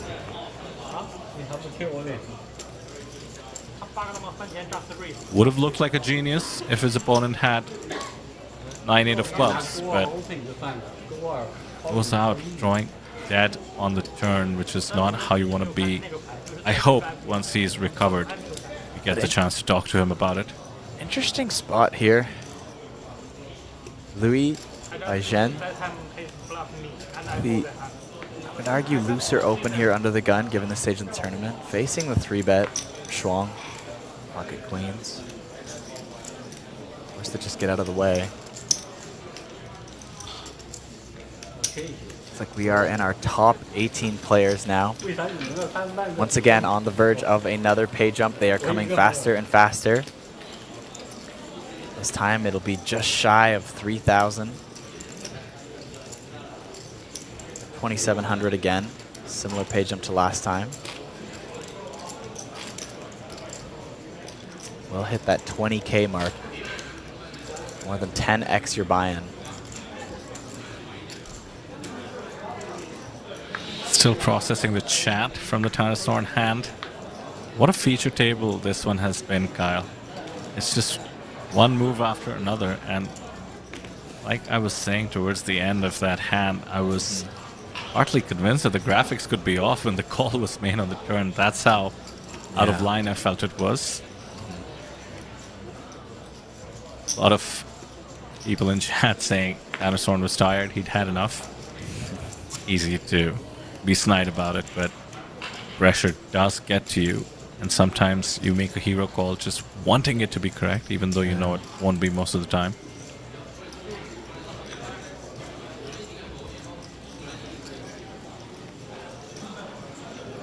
Freeman48 does make an interesting comment about that hand. If Thunderstorm thought his opponent was bluffing, should he have jammed? Well, he's saying the flop. Let's just consider jamming the turn after he floated out of position. Would be some merit to that as well. I think that hand will be discussed for a while to come, and I look forward to it. That's why sometimes live poker becomes a bit of a drama. It has excitement, it has historical events in it, it has unexpected plays, disappointing bust outs, exciting river hits, and ultimately a fairy tale ending for one of these 18 players. Speaking of historical events, Justin pointing out once again that Thunderstorm and Na were on the Incheon main event final table together a couple of months ago. Right. Those two must have had some crazy history between them. Well, I'm guessing you're right, Justin. And that might I'll tell you what. That might be the that's most quite a important chapter we've piece of added it. there. Yeah.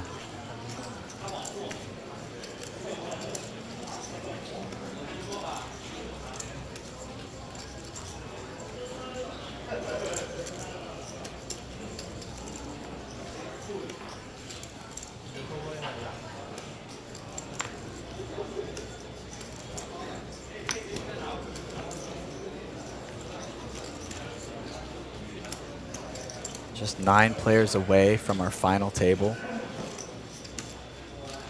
We'll also be doing another redraw for our final 2 tables once we get down to our top 16 players. Blind versus blind action here. Yu Yayun with pocket 10s.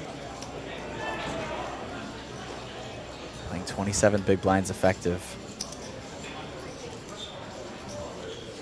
For the raise, 350K.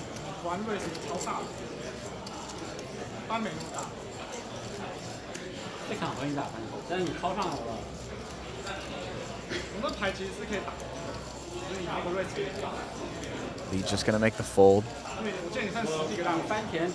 Ever consider a bluff raise there with the king rag after flatting the small blind and getting raised? I've done a little it. too out of line. I've done it on a final table, and you know what? My opponent just owned my soul. He rejammed with the ace-7. Oh, the worst.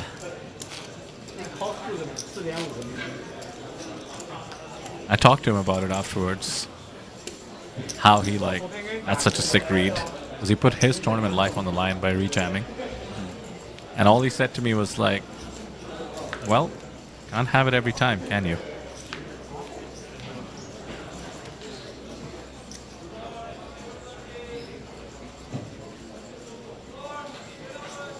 "10 minutes away from the break, mind you, as we saw on the tournament clock. Actually, I can see out of focus, 8.5 minutes. And the quick redraw, as Kyle mentioned. Chat, for those of you who've been with us, thank you so much, firstly. It's been fun, especially with all the fun comments in the chat. Keep them coming. As we go from 18 to 9 here, you can only imagine what action awaits. We've got Ace-King running hot on this table. Everyone's getting a chance with Ace-King. You at least see some aggressive action taken with it now in the form of an open. And it's going to run into Huang's pocket tens. Button versus big blind. Just 19 bigs effective. This is going to get all in. Lee will snap it off. Massive flip here. Huang Yuxiang at risk for his tournament life. On the verge of a pay jump bubble as well. As mentioned before, approximately 2,700.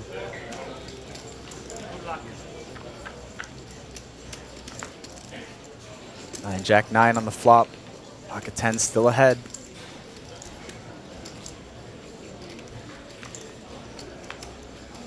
King on the turn has turned this around for Huang. Needs to hit a queen or a 10 now on this river with the ace of spades. No good. Huang Yuxiang has been eliminated in 18th place for $17,515. Taps the table, walks away.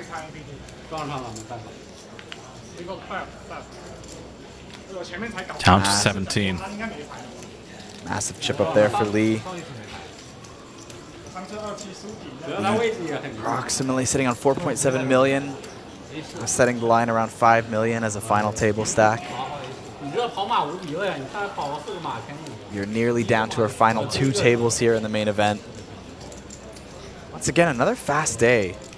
I thought 48 players may take a while to play down to the final table. Yeah, absolutely. We've seen it go both ways in the past. It's only a little after 4 p.m. real time right now. Getting close. But Kyle, once I've seen the action on this feature table, I must say I'm not surprised. Right? They are not afraid to get chips into the middle this lot. No, and I think there's been a trend in poker lately with people getting more aggressive. It's subtle, but I think even the recreational players are starting to find more spots than they ever did before. It used to be that the Euros, especially the Scandinavians, and perhaps the Germans were famous for their hyper-aggression. Now it's the Asians as well, maybe? I think so. Speaking of Euros, I believe with the elimination of, Martin, Fabian, is it the case that Georgios from Cyprus, the only European left? Ita Chung on our table representing Australia, of course. China, Japan, Singapore, and Thailand, I think, is the rest of the field.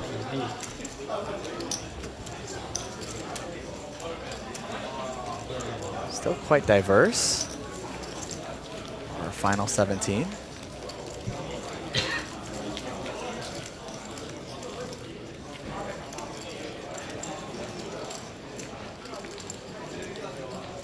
Justin did inform us about a dent that Lily Tang took to her stack, doubling up Georgios, but she still has 7.4 million. I think once we hit the redraw, which means a slight break. By the way, we're 4.5 minutes to the scheduled break anyway. We'll get a better sense of the chip stacks. You can also follow along, just like Justin is doing, as are others. APT.poker. Go to the live reports, click on the main event.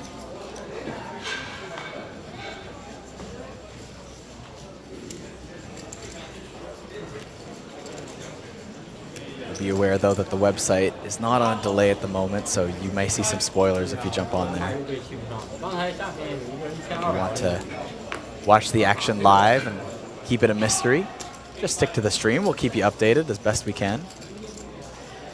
Yeah, it's more fun than reading. Yes. Justin with the breakdown in chat, thanks as always. I think I missed the one player from Hong Kong there. Good to see some representation. Lee, the aggressive action here. Strong starting to open a little wider as we approach that final table. Pay jumps are getting bigger. Some of these middle wing stacks may be playing a bit tighter, but you said Lee by Shen with the premium ace-queen off, going to find the 3-bet, and we'll take it down pre. Everybody locked up a cool 20 grand in this tournament. Basically 11 times your buy-in. Really hope no one had 11 bullets or more in this tournament. Hopefully everyone is at least profitable at this point. It's possible. We allow it.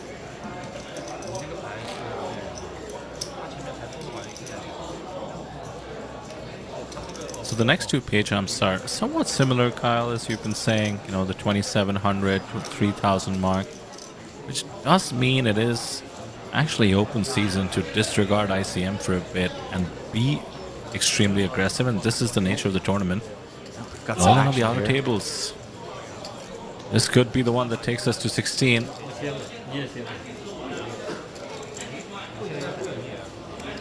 I believe the all-in players survived there. Couldn't quite see it. Let's go back here.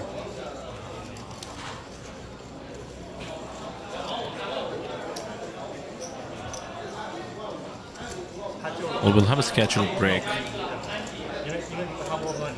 in a couple of minutes anyway. Definitely still top 17, otherwise we would be doing a table redraw.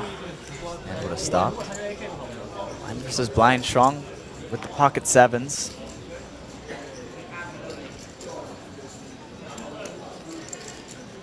Believe gonna find a raise here. There it is, 300K.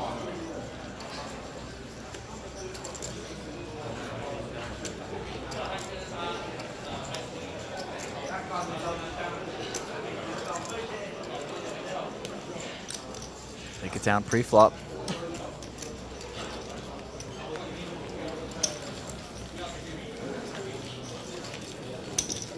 Squeeze in one more before the break. Right?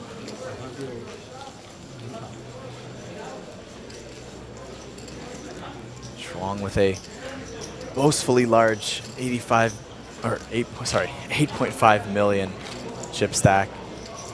Sitting on 85 big blinds.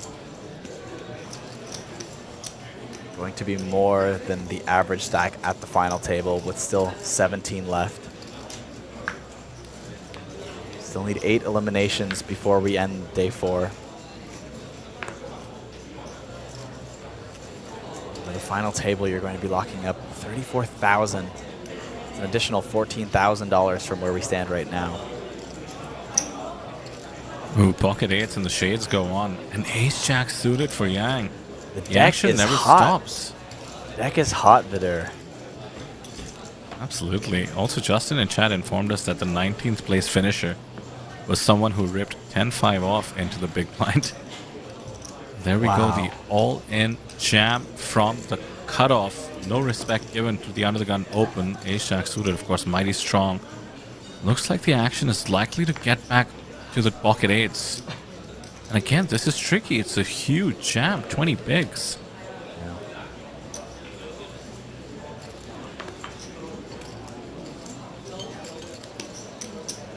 We are only playing 5-handed here. So under the gun is really just the low jack, sorry. Sorry, hijack one more time. That's right, yep. Yes. And every time we've seen spots like this, the pocket 8s were calling, but this time Lou takes a conservative route. It was the last hand before the break as well, so good time to maybe not take a flip and reset. There you have it. Everybody above 20 bigs on our table. Na Ming Yang with some serious hurt on a few players, down to 24 bigs at the moment. The huge stack that Kyle just mentioned. 17 players remaining, which means 20,000 locked up. Pay jumps are about 2,000 to 3,000 until we reach that final table. 9-handed, 34,000 at the minimum paid. 462,000 up top. It's all getting real, ladies and gentlemen. This is the business end of day 4, going down from 17 to 9.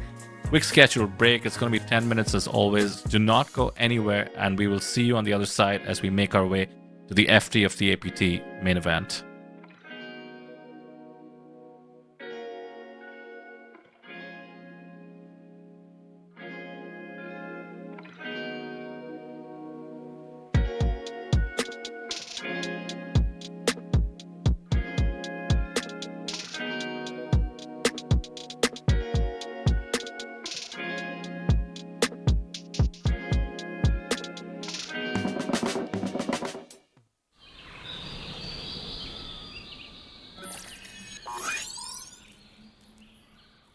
Welcome to Asia's largest online poker room.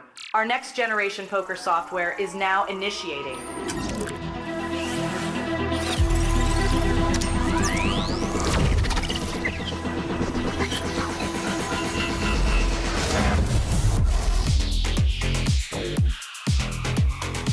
Elevate your online experience with a wide variety of poker variations to choose from.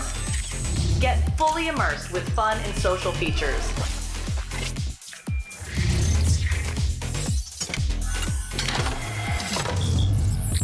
Level up your game with PokerCraft and Smart HUD. Unlock a wealth of rewards including cashback, bonuses, and jackpots.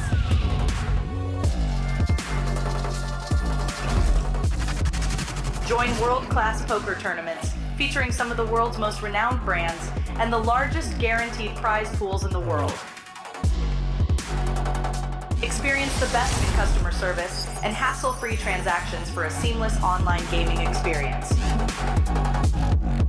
With online poker available on all your devices, you'll be able to play your favorite games anytime, anywhere.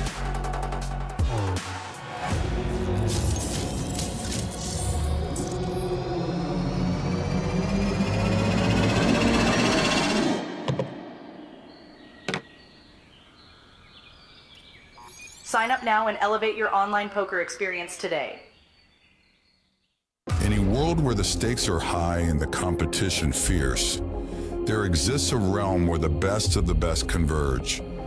From over 50 countries, they gather, drawn by the chance of winning millions of dollars in life-changing money. But amidst these contenders, only a rare few will make it to the top. Those who remain composed under the relentless pressure, armed with an analytical mind that dissects every move, adapting, adjusting, shifting strategies like master tacticians. Under the bright TV lights and the watchful eyes of thousands, they take center stage. Is this the comeback we've been anticipating? In this arena, they are not merely players, they are warriors, united by a common purpose: to emerge champions. The APT Championship from November 14th to November 30th.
we also have the only call the free flower show card.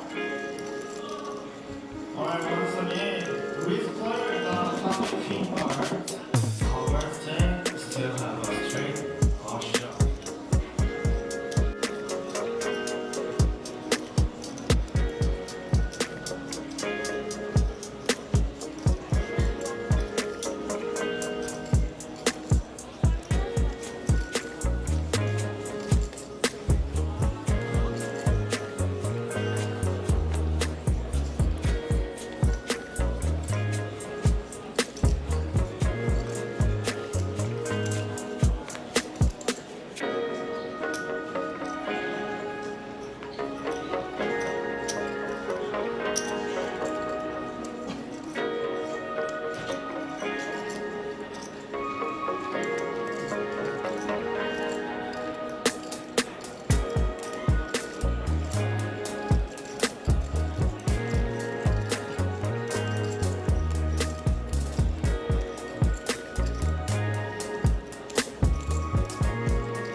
Mini main event flight A, tournament players, start making your way back to your seat.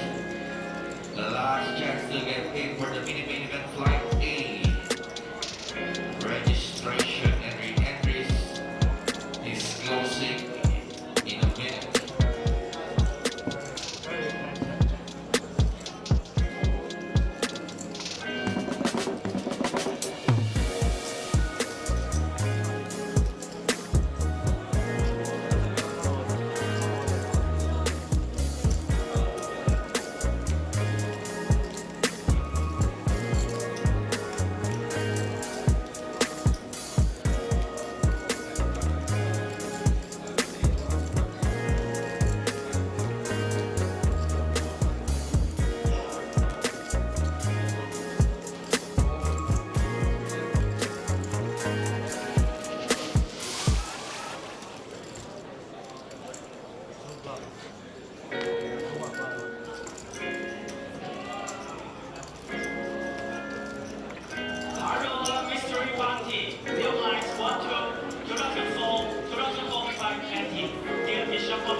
Welcome back to the Asian Poker Tour Jeju main event. This is day 4, and this is certainly the business end. My name is Vidar Singhal, joined by Sam Insole in the booth. We are down to 17 players, one away from the redraw for our final 2 tables. The last feature table was absolutely wild. The players are unafraid of making moves. That has been clear. It seems like there are 2 women still out there in the field. Lots of representation from China. And of course, we'll have a new feature table. There is the snapshot, the average stack approaching 4 million, which is about good for 33 big blinds. 464,000 USD up top to play for. Sam, welcome back. Like I said in the intro, the previous feature table was wild. I think there's something to this cohort. They are absolutely willing to go for first place. Yes, Vidar. This entire day has been, like you said, wild. I think that is the word to describe it. People are very unafraid. Nobody's got the jitters. Nobody's worried about trying to just outlast their opponents. They are fighting tooth and nail for every single chip out there. It is fantastic to see, and it makes our jobs a lot more exciting, doesn't it, Vidar? Certainly does. Over 1,000 people were joining us. We're disappointed to see, I don't know if you caught this one, Sam, the Jack Deuce call off by Tannis Thorn. The Thai supporters are always the most vocal. Yes. We may have lost some of those, but for the rest of you, once again, thank you for being with us. We are playing down to the final 9 players today. That's going to be the final table, so we're just 8 eliminations away. I suspect it's only going to get more tense and more exciting, so stick with us. There will be a redraw once we hit 16 players remaining.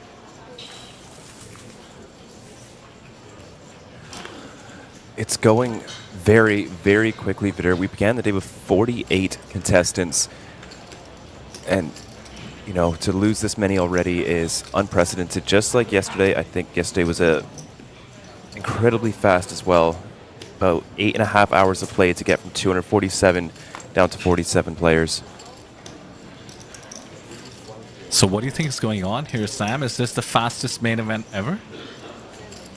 It may well be, but I don't think we should count our chickens too early. Could have a very extended final table, but I am very okay with that. Yeah, at some point the math does take over in terms of the number of people who entered, the average blinds going into the final table, but I think this stretch in particular, you nailed the mindset. These are fearless players who've gotten here for a reason, and I think what they're encountering are other fearless players. I'm thinking back to a few moves, Sam, from the last feature table. We saw a 3-bet from the big blind with 7 deuce suited, and the button opener just decided to rejam with the ace-4 off. I mean, those kind of moves would be amazing to see at a tournament where the prize pool was maybe 1/10, but when players are playing for up to $500,000 up top, it just boggles the mind. It truly does, and seeing a 24 million chip stack, which is 3x average for the final table at this stage. What do you think is going through his mind right now? Is this a spot where you just go, I really can't mess this up? Yeah, I'm wondering if that's accurate. Justin in chat seems to think it's not, so we'll just get a double check on that. 24 million would be, I suspect, a huge chunk of the chips in play. Yes, I think 7.5 times 9 is something like 70 million, so it would be a third or so.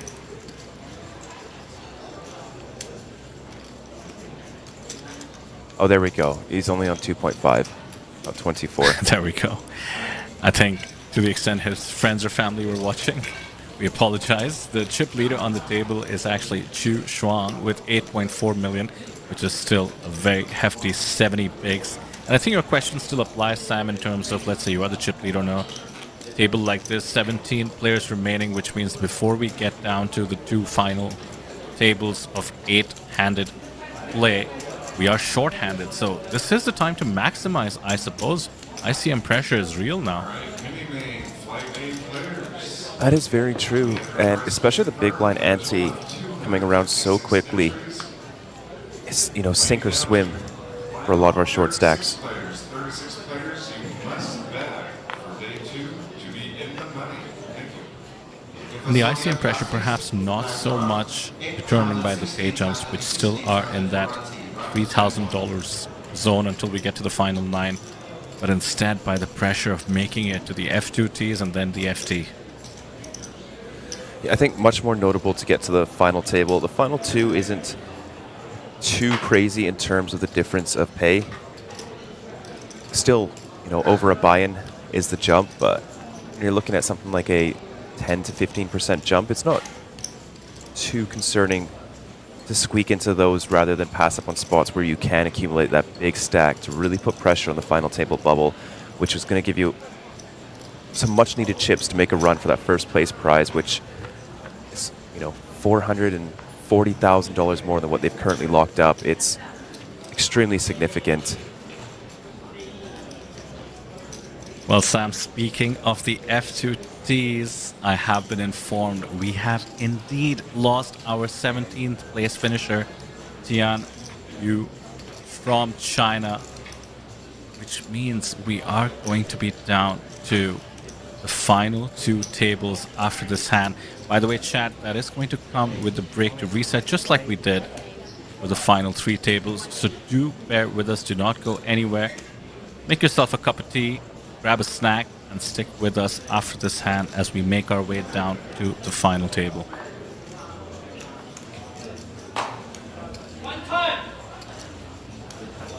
We will play this hand out, of course, but Ming Yang gets away from it. I think the players are about to be informed by what's occurring on the outer tables.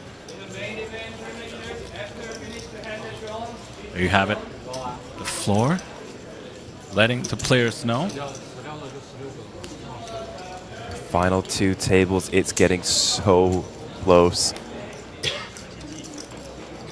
you do want to check out our live seating, head on over to the apt.poker. Fortunately, it's not synced with the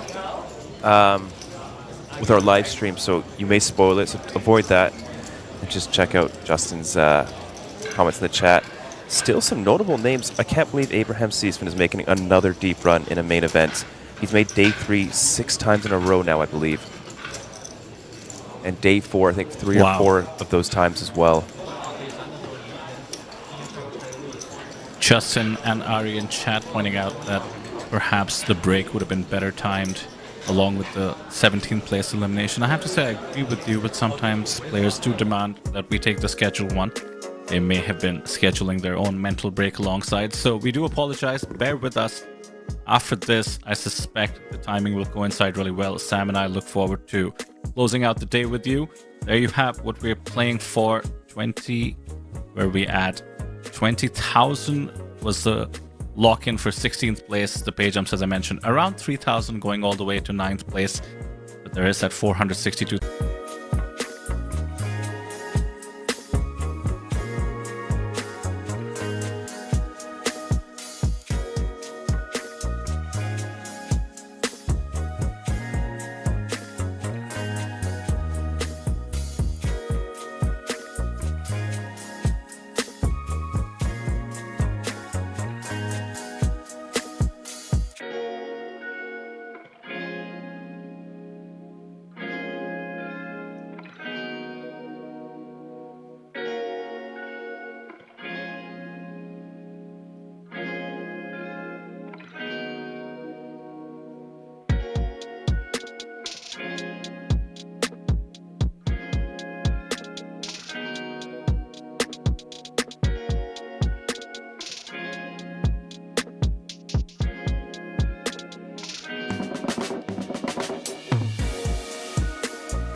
Asia's largest online poker room, our next generation poker software is now initiating.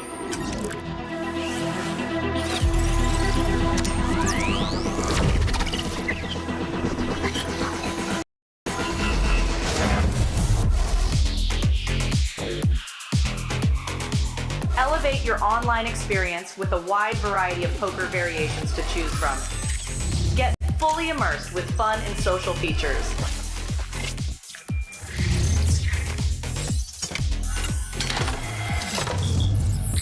Level up your game with PokerCraft and Smart HUD. Unlock a wealth of rewards including cashback, bonuses, and jackpots.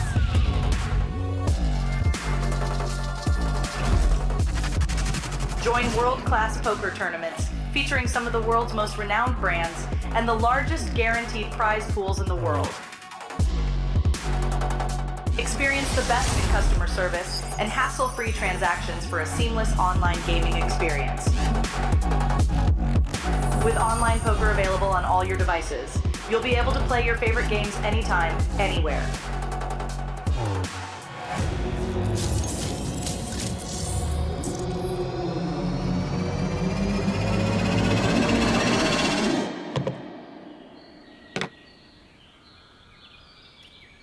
Sign up now and elevate your online poker experience today.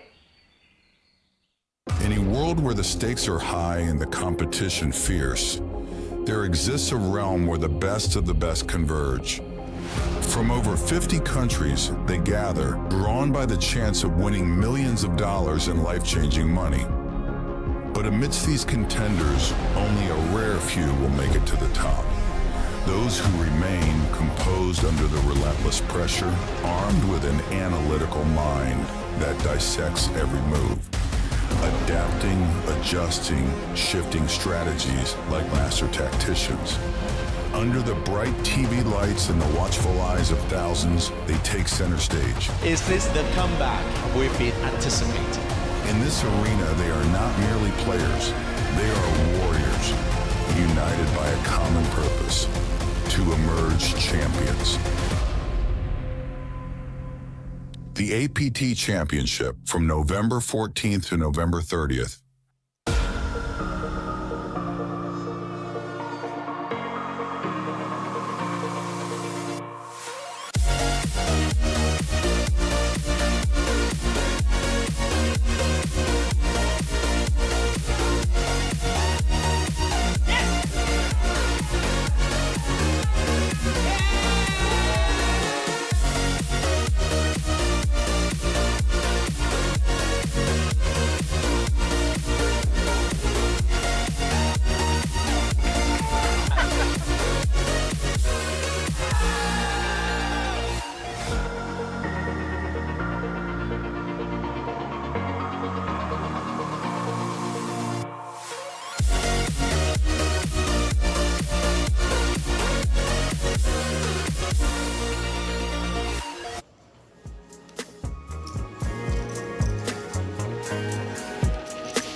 Welcome back to the Asian Poker Tour main event, coming to you live here from Jeju, South Korea. Look at that beautiful drone shot of our venue, Jeju Shinhwa World Resort, and of course Landing Casino, where we are down to the final 2 tables of the main event.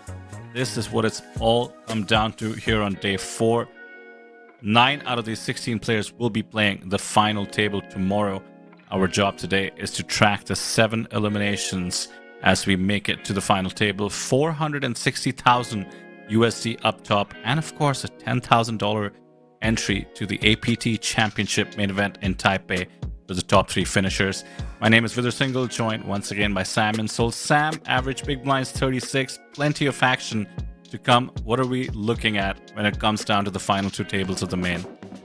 We started the day with an average big blind of 36, so that hasn't moved at all. The players are still around the same stack depth. Obviously, individual players have been moving around, shifting chips. But overall, there's still a lot of play on 36 big blinds, and this could be a long one. Well, let's hope so. It has been a sort of quick ride to get to this point today. We have our feature table, that's table number 1. Only 1 outer table now. Of course, the names become either notable or familiar at this stage. That's the whole beauty of our main event coverage.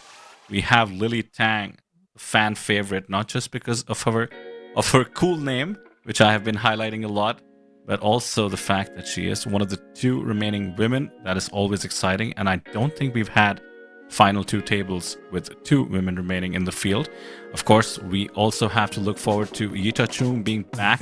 The Australian sensation, hyper aggressive, made the previous feature table extremely exciting to watch, as did Li Bizhen from China returning to the feature table. He was the player who, by the way, 4-bet jammed the ace-4 and was involved in many pots.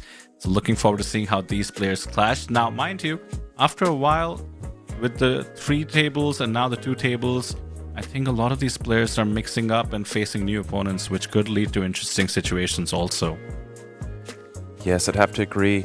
I'm trying to remember if APT Manila had 2 ladies in the final 2 tables, because I believe that was one where we had our first female final tableist in 9th place, and I think Jemmy was also in the mix. I can't remember if she busted 3rd or 2nd final tables. Well, let's hope we have a final table with 2 women. Always would be great to see, and we do look likely, or rather certain, to have a new Mega Lion winner, which is bittersweet as always, but the fresh faces will be gracing our banners after today. And by the way, what a time to win the main event. You will get a banner at the APT Championship in Taipei. That's going to be very cool. Your face added up. Actually, I think Taipei, we couldn't bring in the banners. And I know Renee was upset because he wanted to see his banner for the first time, but the ceilings are a little bit too low for us to hang them anywhere. So maybe you'll have to wait until next year to see it, or maybe we'll find a way, get some custom, shorter banners in for Taipei. Justin in chat with the fact check there, Sam. He said Jemmy was in Manila, and he was in Taipei, who did make the FT. All right. So many main all events. Kinds of records.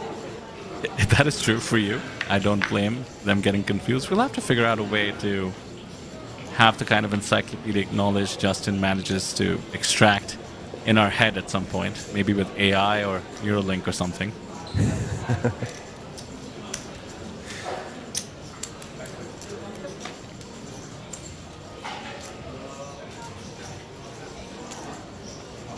Here we go. Hand 1 of this feature table. There's Lily Tang, a considerable stack, still with the 8 million, but she was hovering closer to 10 at one point.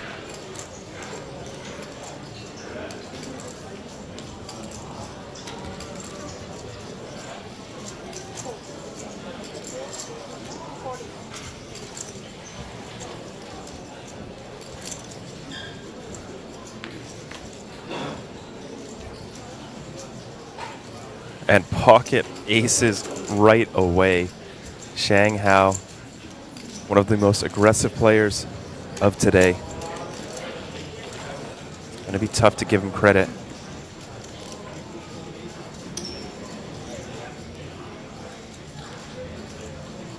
I did spot him on the very first feature table. You mentioned he's been aggressive. We were joking, he looked like Eric Sai. 1 second, my hold goodness. on. Leslie Siu with pocket jacks and 25 big blinds.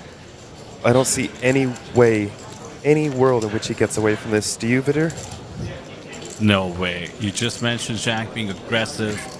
Lily also aggressive, so the cutoff open could be perceived as loose, which it was. Zhang's 3-bet doesn't need to be nutted. Leslie seems to have run into it here. We have been seeing a lot of unconventional flats on the last feature table. With his stack, surely he wants to get it in.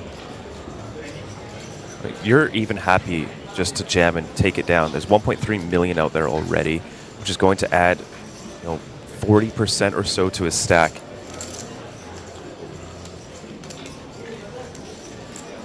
If he says the words, this will spell disaster, and he does. Zhang with the snap will lead to an 80-20. Otherwise, could be down to 15 here.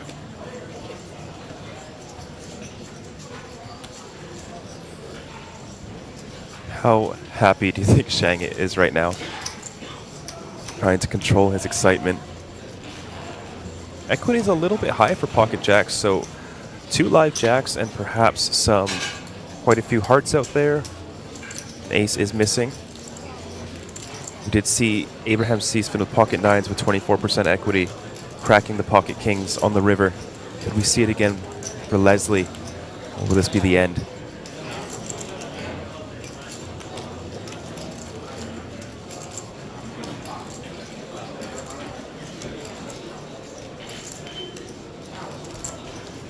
Lily folds. Zhang calls. Very unfortunate cooler for Leslie Siu.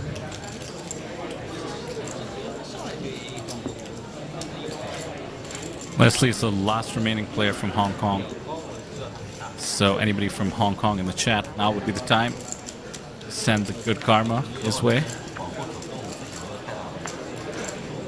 And King 10. No help really. 2 outs. So close to the final table, and yet so far with that 6 of diamonds. Fantastic performance from this far. GG Leslie, $20,000 for his effort. More than a 10x return, but at this point I suspect every bust out comes with a lot of disappointment for what could have been. I'd have to agree with that. It's so close, but you got to feel for him.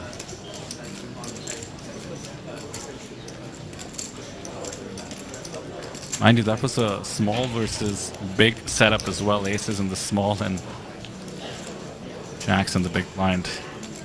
Nothing he could have done. Oh, absolutely not. This isn't like early position versus early position. It was a cutoff open, small blind 3-bet, which really looks like a steal.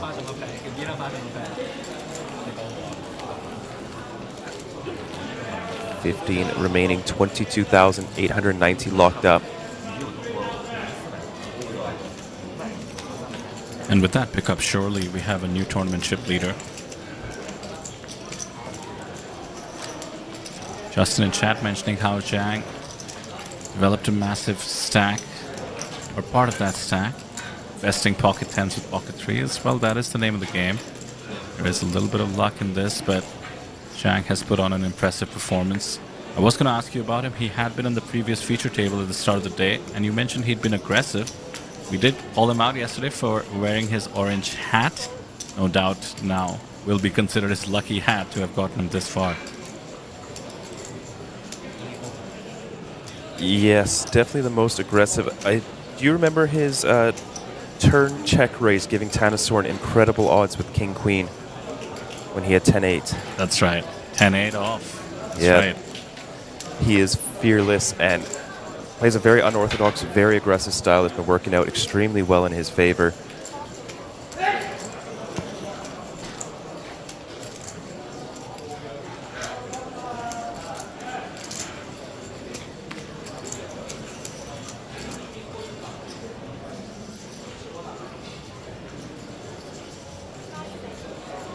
Our feature is now 7-handed. Xiao Bang has opened it up ace-6 off, which you and I were discussing might be the worst ace.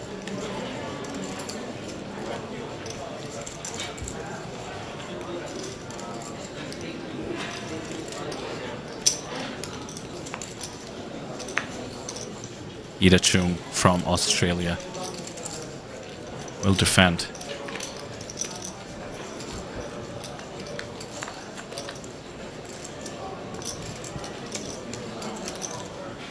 Pretty good flop for ace-6. 7-5-4 open-ender.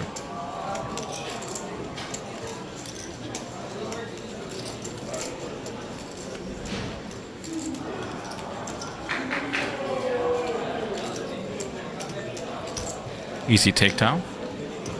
Loose open pays off. Yeah, +1 is technically the low jack at a 7-handed table. So quite loose.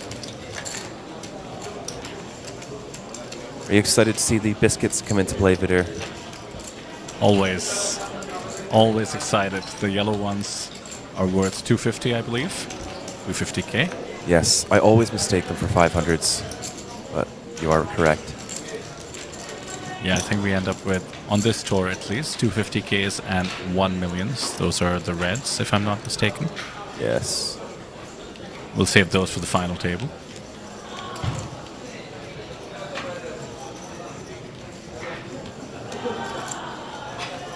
What do you think? Think APT gets so big that we need to introduce a maybe 2 mil plaque or 2.5 mil plaque? You're thinking small, Sam? Why not 5 million? It's a big jump. Let's get to the 2.5 first.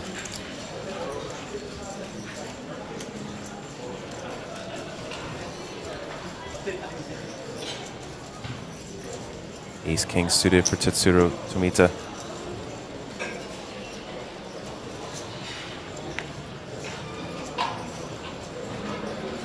The last Japanese player left in the field.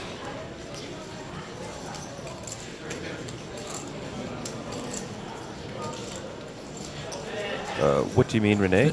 Did the Reds used to be the Reds 500?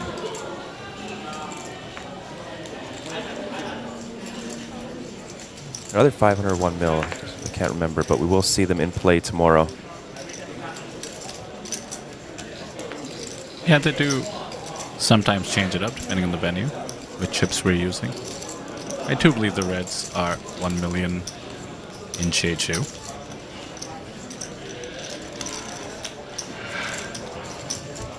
Nobody else gets involved. A +1 open.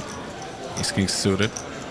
He comes along and a pretty nice flop for the Ace King suited. 1 spade, top pair, top kicker.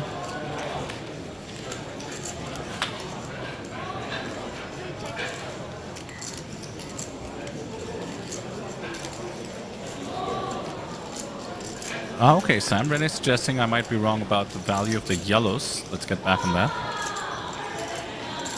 My rustiness in the boots may be showing that it stands now. Tricky play from Tetsuro with the Ace King. And Lily is pouncing. I think Lily's aggressive image is being exploited here. Time for a check raise. Indeed. Oh, no. Yes, that is a raise. 650. Yeah, we do know the grays are 100k for sure.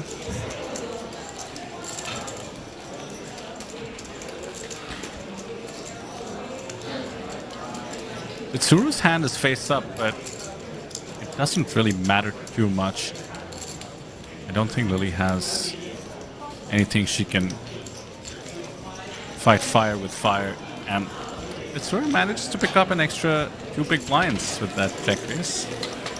Impressive. Yes, every blind matters so much more now at this stage in this tournament. You know, each blind representing a very small fraction of the chips left in play.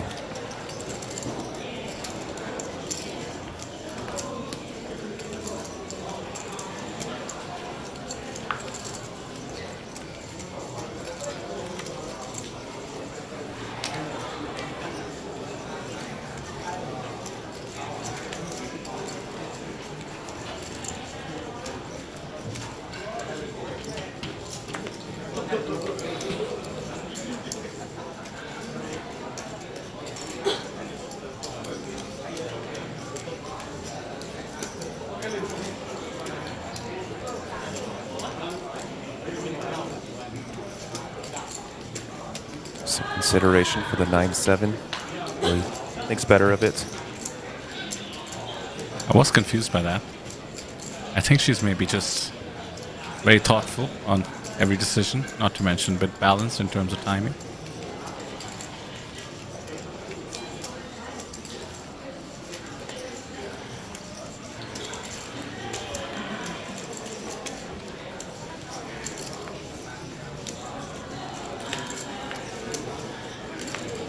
So with all the discussion around the average stack at the final table, we're talking about Shang having 13 million already.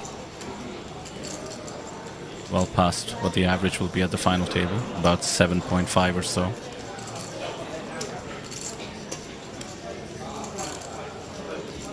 In his shoes, Sam, what do you think? Are you looking to maximize every spot or post your way to the FT?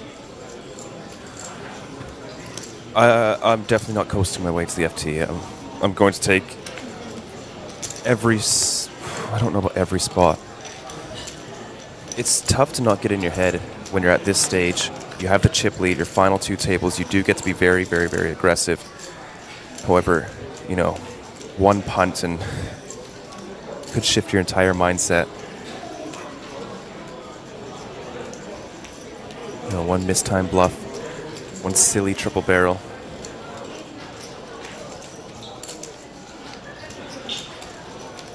It's just not fair, is it? One mistake can be so costly in tournament poker. But having a huge chip lead, I had a friend try to phrase having multiple lives of the video game. Does give you that extra room to commit the odd mistake or two.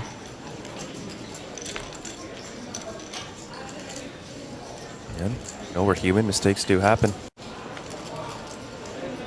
Look at this float, mind you, with the 8-7 off and the queen 6-3 2 spades. I don't think you can fold 8-7 straight away to that size. You do have like a bunch of like high lows that are going to go first.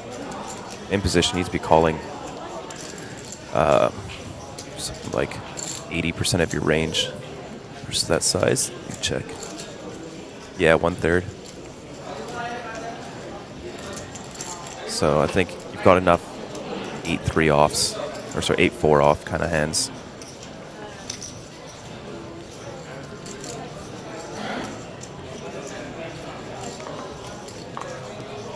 Well, for one thing, 8 high was the best hand. For another, he had nefarious plans on the turn, as we see here.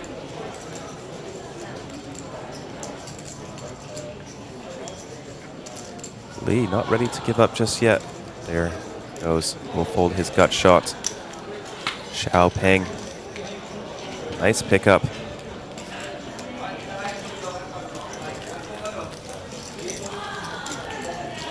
My mistake. That wasn't a limp pot, was it?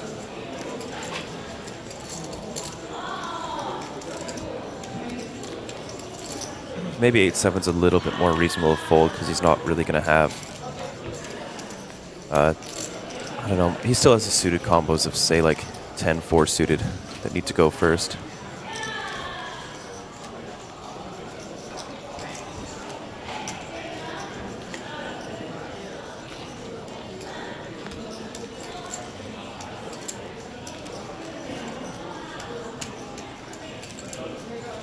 I will say that is one of the most counterintuitive parts of tournament poker coming from live cash is playing these extremely wide range spots, just how wide you need to defend on the flop.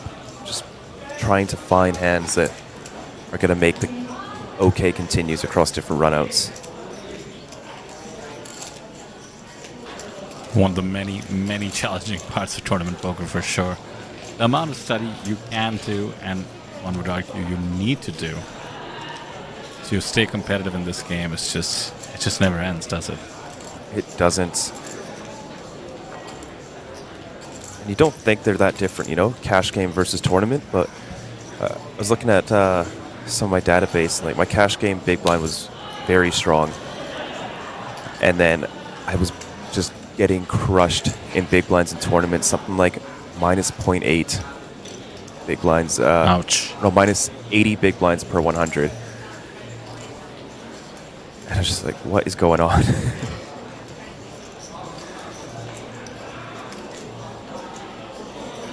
And by the way, Peng, who did take down that hand, I mean, what a journey. He was the day 3 chip leader. So he had 4.4 million at the end of the day yesterday. Adding to it now. Yeah, I think he dropped down close to 2 million at one point on our feature table. Was just having a really rough run, but has managed to build back up to about where he began the day with. There we have it, Peter. The yellow biscuits are 500,000. The reds Renee, right do 1 mil. He's always right, isn't he? So annoying, Renee. Minus 50 per 100 is average. So very strong players are losing about anywhere from 20 to 30 big blinds per 100. So minus 50 is a little bit, needs improvement. I've gotten mine to, I think, negative 45 out of 100 now, but still working on it.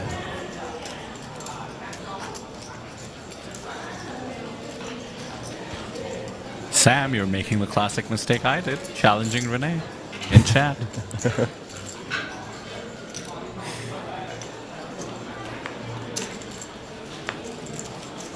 Don't be sorry.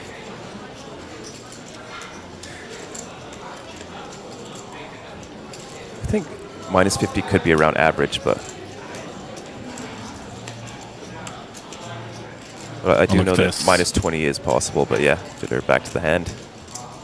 Yeah, ace queen suited has made an appearance, and it looks like an ideal squeeze spot. This is the perfect setup. You have the under the gun range, or rather stack, well covered. And the chip leader on the table should be a bit looser, falling +1. And queen suited is pretty strong for Zhang to have. There is the squeeze.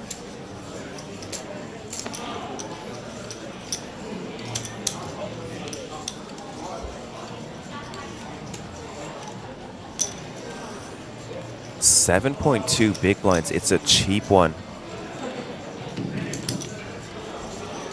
I was going to say Shang is going to have a tough decision on his hands, but looks like just a quick call. From both. Oh no, I think he just put in the wrong chips because action's still on Chen. There we go. That makes a bit more sense because Chen should be in a bit of a blender here with the 7s. Commitment being asked for. I think his face has revealed quite a bit about how he feels about the situation.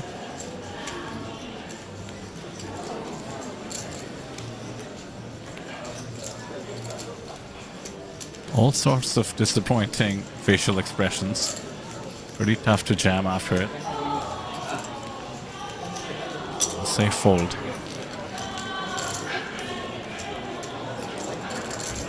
And this is where the price being laid actually could make a difference. I think small blind squeeze does appear strong coming from a decent stack. King Queen suited is a great hand as well. In position, 5 big blinds to call, about 14 in the middle. I mean, this is definitely an all options on the table. Call, re-raise, fold, everything has merits. It's like Shang will land on call.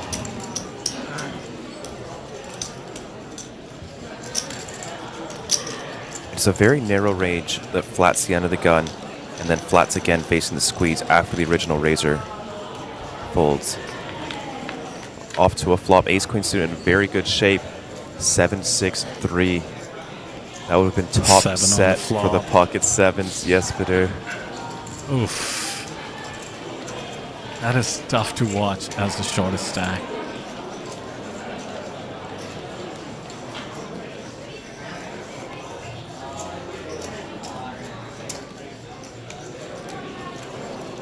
Now we did just see Tatsuro play the ace-king tricky when he flopped top pair top kicker this time.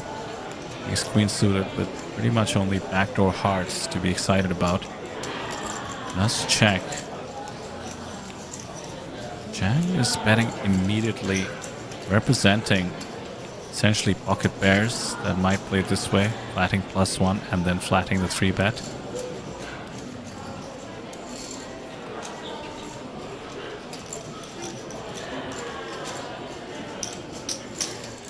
It's not a bad spot to go for a check raise as well with the ace queen of hearts. You do play a lot of your overpairs this way because you just get to get an extra bit of value against Shang's pocket 8s, 9s, 10s, jacks. 4 of spades comes on the turn. Some chop outs in the form of a 5. This spot is ballooned up though. 3.3 million at Tetsuro's stack, 3.8 in the middle. This spot could really go either way. If Shang pulls the trigger, I doubt Tetsuro can withstand the heat. On the other hand, after 3-betting from the small, getting called by the chip leader on the table, famously aggressive. Can you let ace-queen suited go too easily? The ask is for only 900k. Still about 30% of Tetsuro's stack.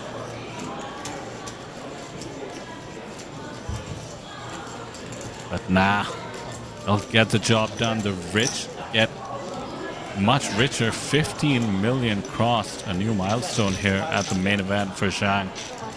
Tetsuro has to let it go. 28 bigs left for him. That is a very, very tough one. Got a feel for him. Ace queen suited, basically handcuffed on that flop. You know, that range is going to be a lot of king queen suited specifically. I don't see too many other suited broadways flatting again. Maybe some ace jack suited as well. So you're doing okay against those, but then just so many pocket pairs. Those medium pocket pairs are going to be in there. And if there's anyone I feel for in that hand, it's Chen Tanshu, who had the pocket 7s. There we see him. What could have been? Absolutely. He's probably thinking he missed out on a very big cooler as well. With how much... Oh, how's that for an expression?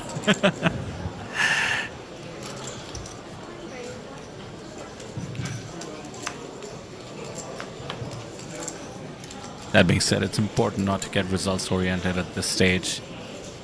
Pocket 7s was a pretty reasonable fold in that spot. Really shouldn't matter what happens on the flop. It might be a little bit different if Shang wasn't in the hand flatting behind. You know, maybe he goes for the shove at that point.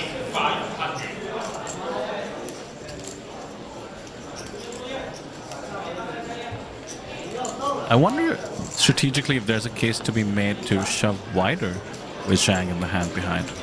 More dead money for the small blind to go after to begin with. Maybe the squeeze is a wider range than just the pure 3-bet from the small. So, for me, my consideration would be I'm a little bit worried about traps, but also squeezing ranges tend to be linear rather than polarized. Although out of position, you could make the case that it's going to be linear anyways. But I just think it's going to be a tighter range squeezing.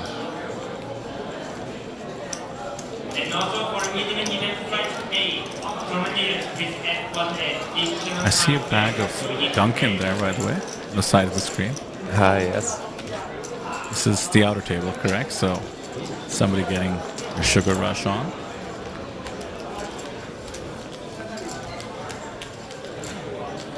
$15 remaining, meaning we do have to start keeping track of the outer tables as well, especially as we inch towards that final table 9-handed lineup. Might want to make decisions knowing if there are any shorties on the other tables.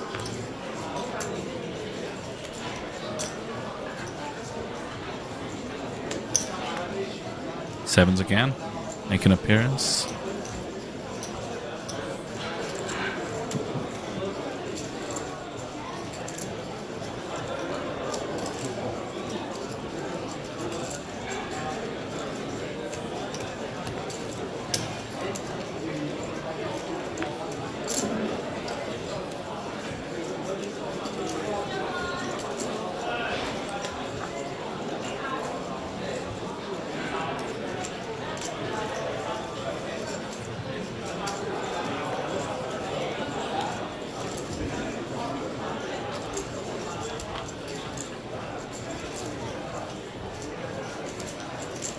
No resistance till the big blind, but the chip leader with 15 million and king 10 off will definitely come along. You know how far we've come in the festival, Sam, is when I go to the website, It scrolls for a long time before we reach today's date. 2 more days to go. What a fun one it's been. And there's a king on the flop. And you're hot, you're hot. Zhao Peng down to just 1 out. Finds a good time to just check behind. And all the comfort in the world for Zhang to start going for value. It's a nice check, especially against someone as aggressive as Shang, who will proceed with the check raise at a high frequency. Coming bet from Shang Hao. 180k.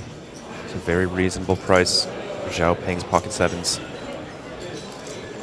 I would think he has to call one street. I mean, Zhang might be betting his entire range after a check on the flop on this board. Are getting all the ace highs.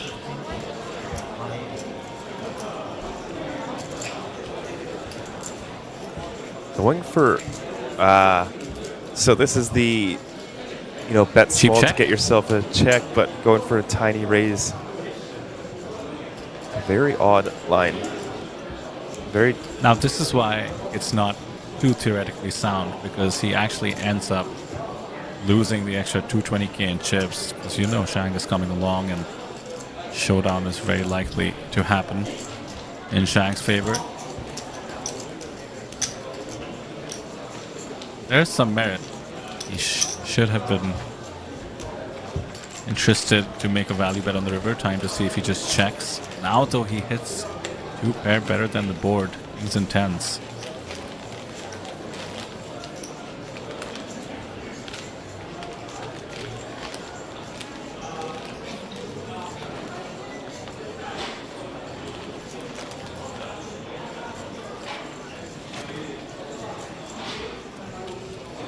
Look at that. That little raise does absolutely nothing to get Zhao Peng to showdown. Shang Hao sees right through it. Gonna try to get an additional 425,000 from Zhao Peng. Love the sizing. Looks blockerish.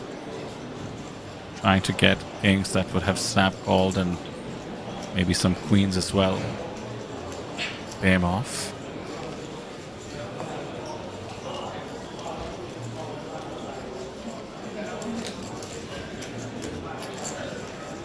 Also, by going for the sizing, he does handcuff non-nutted hands that would have been raising for value on the turn. King Queen comes to mind. Do think I still raise with King Queen this river, but I'm also not checking King Queen on the flop. I think ace is still a very good raise. Could check flop. Yeah, aces too, although I would be worried about sixes against the big blind. So either way, this hand does cost Zhao a little bit more with that turn on, with that turn raised, rather raised on the turn I meant to say. And look at that stack just grow, Sam. 16 million now. Mind you, we're going to have about 68 million chips in total in play. I mean, he's approaching having a quarter of all the chips. He's playing incredibly well, finding very unconventional spots to apply maximum pressure. Overall, extremely tough opponent. You do not want to play at his table. There's not too many options, though, unfortunately. It's a coin flip. And that's a final table stack right there. So, again, we were discussing how he might approach the game when I think he had 15 million or so, right? A few hands ago. Clearly doesn't believe in just slowing down and coasting his way into the final table. He wants to get there with an absolutely dominating chip advantage. And personally, I do agree with that strategy as well. I don't think I would slow down also. It is tempting to just get the pay jumps, get what I call high five equity all the time, which is just to say, to tell your friends and family that you have made it to the final table. However, the advantage of the big stack really comes into play at the final table when the ICM pressure that you can apply is the maximum. So if you want to give yourself the best chance of not laddering, but indeed winning $460,000 US, That's the way to do it.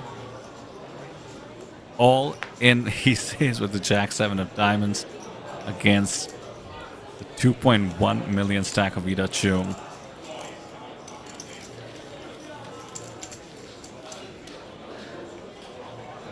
You know, Hao Nothing Shang, Ita can his do. Hendon mob is only 155,000, but I feel like he potentially is an online player. He's finding a lot of good spots. Like, the amount of experience he has, I don't think matches his results.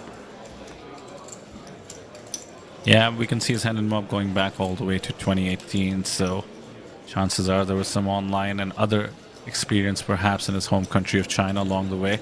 I think when you shove Jack 7 of diamonds comfortably for 17 bigs without thinking too much about it, that signals some study.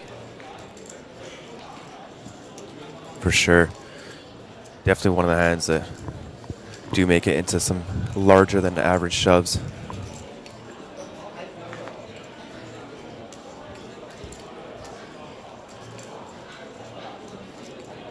Lily Tang has a very playable hand. She was very active, card distribution aside, but now every decision needs to be viewed through the lens of Zhang waiting there with the 16 million stack.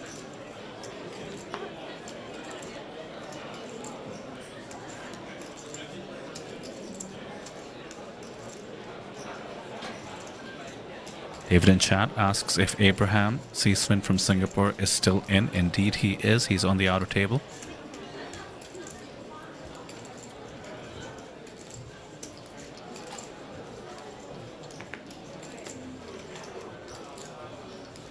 Could see a shove from Yita.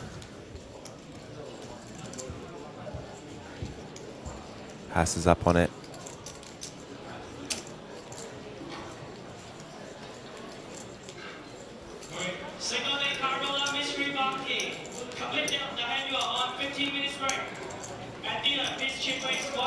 The ace will defend. I'm hearing some announcements for the mystery bounty at the back, as I was telling Kyle. We barely had a moment to breathe on the stream. I haven't even taken a look at what else we have going on. Every hand crucial and often exciting. Let's see if this one makes the cut. Could be a bit more straightforward. Lily, top pair, king kicker. Pretty favorable flop once you open king jack off.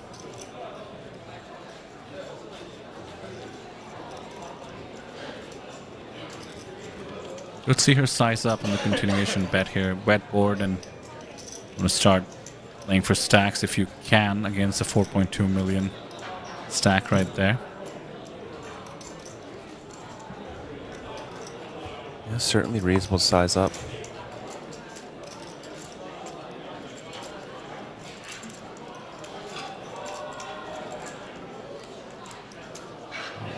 Ace-6 offsuit, no heart, considering... Oh, he's teasing us. What a tease. Pump fake, and then the fold. There's the lone remaining outer table.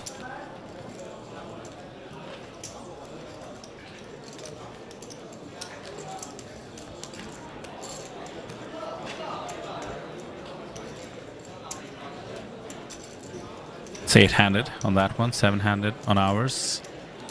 So it shall continue till I believe we redraw for 5 and 5, right, Sam? Or the final 10, maybe 6 and 6 before that. Let me check real quick. Sorry, not redraw. Shuffle players is what I meant to say.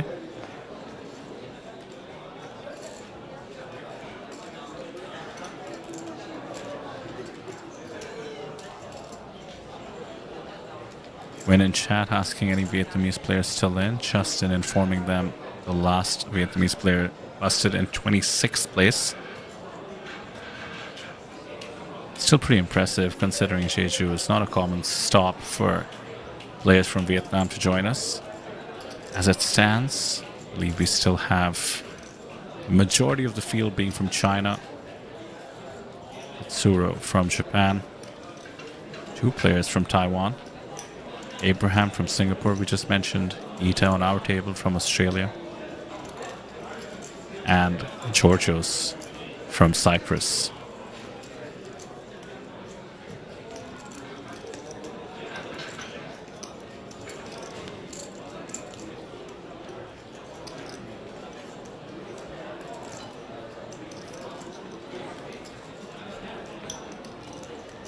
Chip leader doing chip leader things. Jack 4 of diamonds. Gets open from the cutoff. Xiao doesn't know it, but he's defended with a dominating hand, even more so now. Middle pair.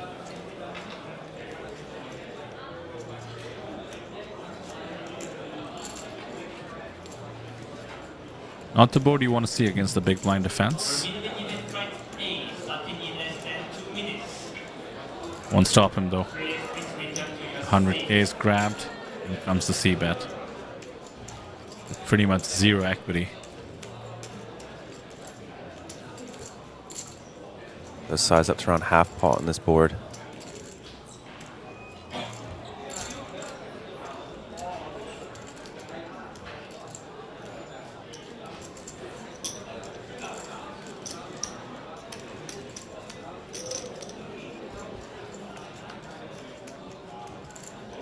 Nine of diamonds on the turn, improving both players to an open-ender. And it might give Shang just enough to continue firing. However, does have to be mindful. Does not want to bet and get shoved on with an open-ender.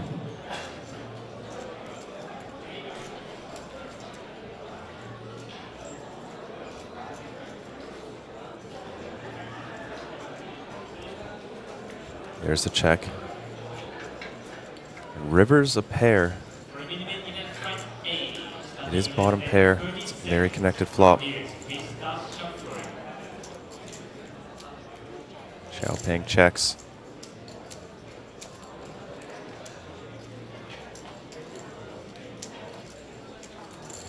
Shang Hao try and bluff. Does he think his pair of fours is adequate showdown value?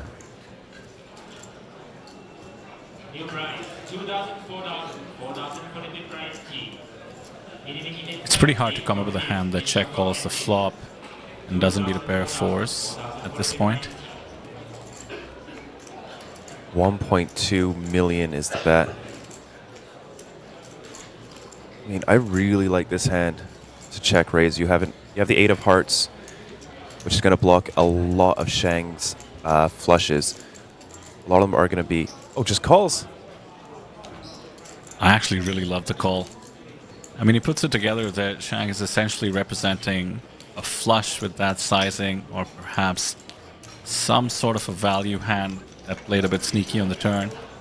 And he decides he has enough blockers to all the key holdings. 1 heart in his hand, the jack, and of course facing the aggressive chip leader. Great stuff. You did mention the check raise there, Sam, but I think putting your entire stack at risk there, you know, the risk premium associated with the ICM, it may have dissuaded me from pulling the move, because your opponent can have a flush. You only have 1 blocker after all. Yeah, for sure. I just think the 8 of hearts is probably the best heart to have in your hand if you do want to block flushes. And I would also be a little bit worried about Xiao going thin for that size with the 10. Which makes me want to, you know, check raise, get him off that top pair, and went for the bet check bet line, seeing as the turn was very connected.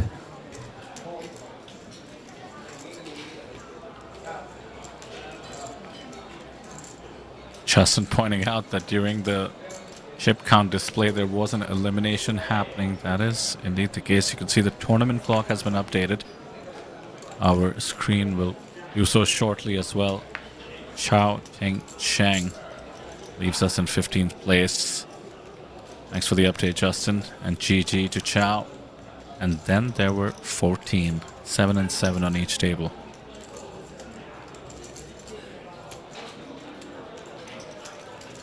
Justin says the man got renamed. Is that what we're calling when somebody gets eliminated during the white shot?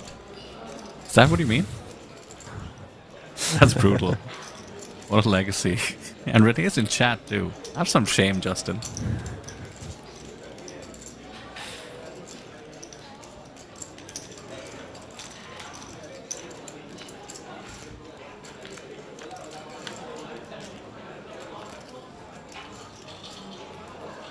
Seven, 6, 6. Tetsuro flops the gut shot.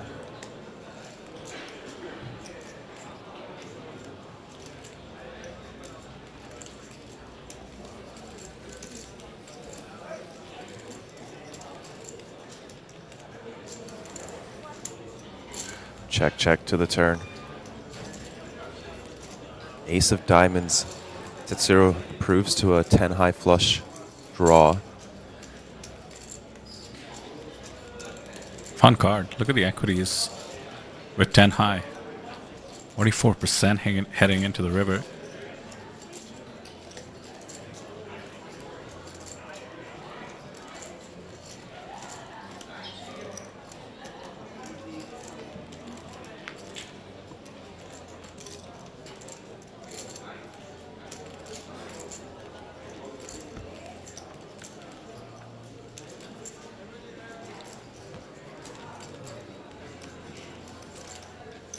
It's a chop.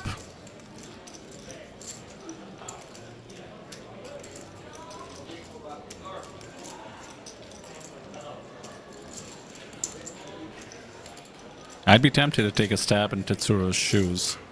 Yeah, there we go. Also, you can get blown off the hand in case Lee gets aggressive in position. Would love to do the same, and he goes big. Doesn't want to price in any crying calls for a chop. This should work. Well played by Tetsuro.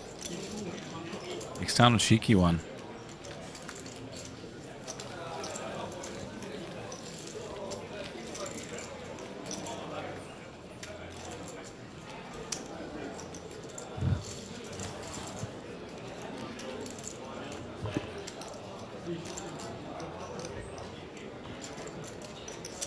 Looks like an all-in and a call. Is that aces versus queen 10 suited? Wow, that's quite a nice height. Or maybe right. That might be a 7 I'm seeing on the left. I think maybe ace 7 suited versus queen 10 suited.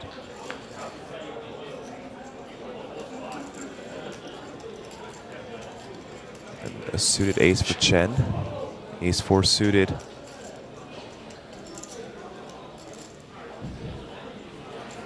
Sides against it.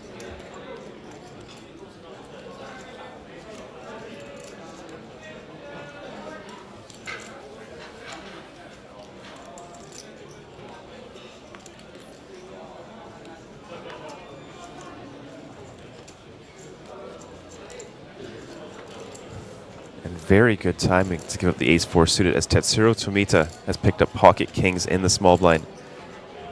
Lead by Zen, the door open. Went for the raise and the cutoff with ace 10 offsuit.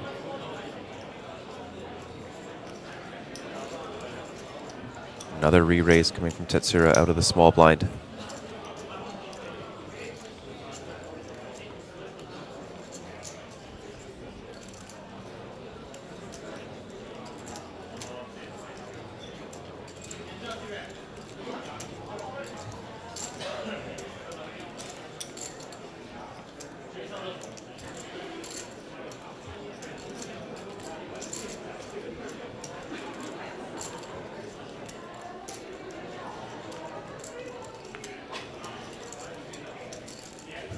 Over to Lee, ace 10 off.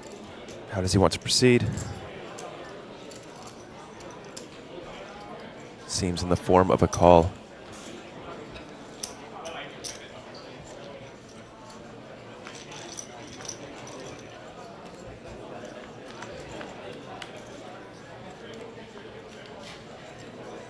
Ace 6 6. Pocket kings cannot like this.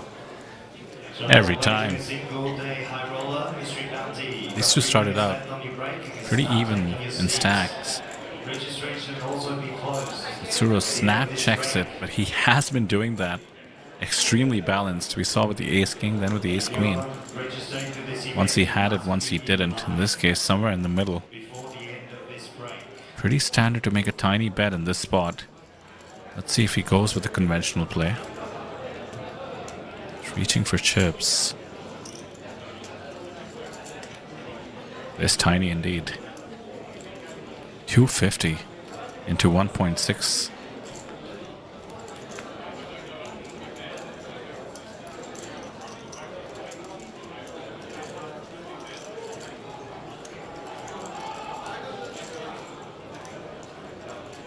Tetsuro has no lack of experience, playing since at least 2011 as per his hand and mob, 600k. being approached in live earnings and crossed with the current score. Another 6, one of the best cards in the deck for Lee. Maybe extract a bit more. Backdoor spades have missed. Tetsuro has a full house. Lee has the next best full house.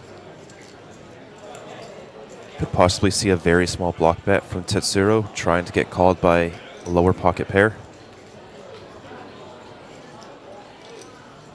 That's indeed what he's going for. You know, it's nice for Lee to be able to chop with the ace-jack, ace-queen, ace-king portion of Tetsuro's range, but this does chop him with all the suited wheel ace bluffs as well.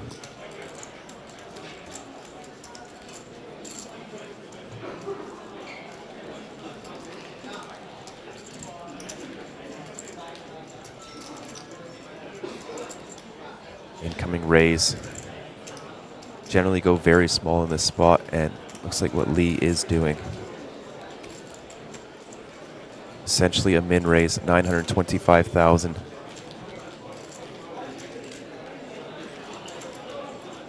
The price being offered is ridiculous, 7-1.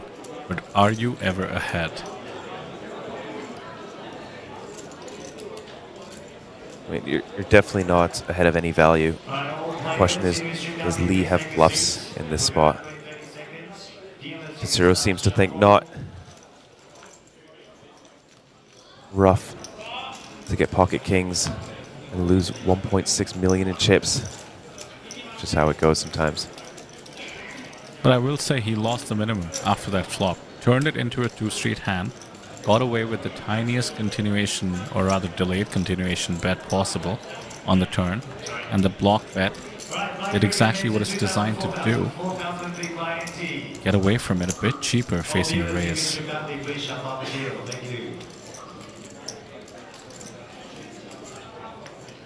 I think we saw Abraham Seasfin watching our stream, getting some info on the stream players.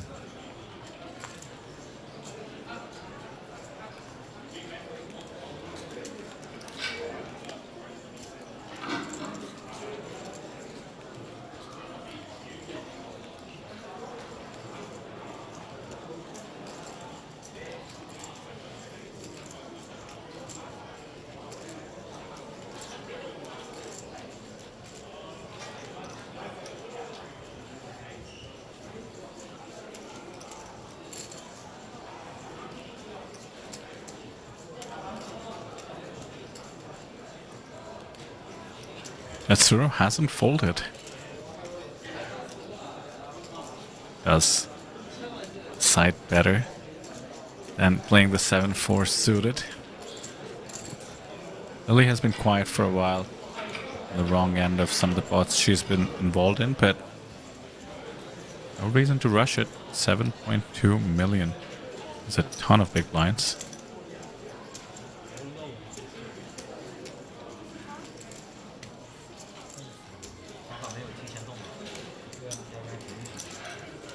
Chen is the shorty on the table.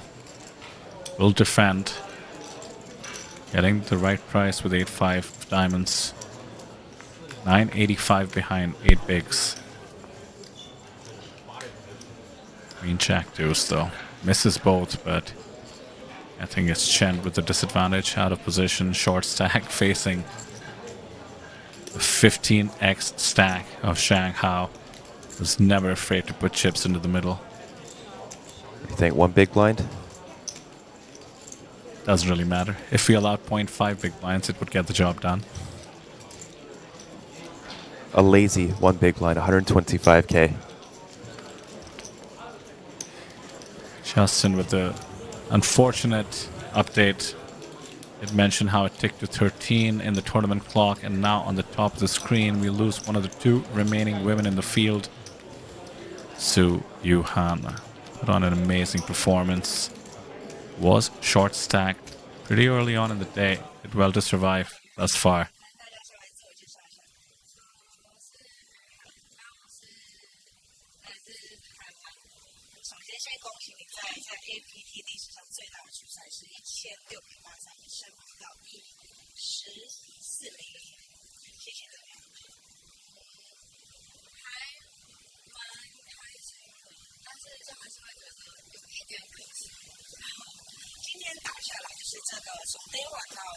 是 day 4，有没有让你印象最深刻的事情？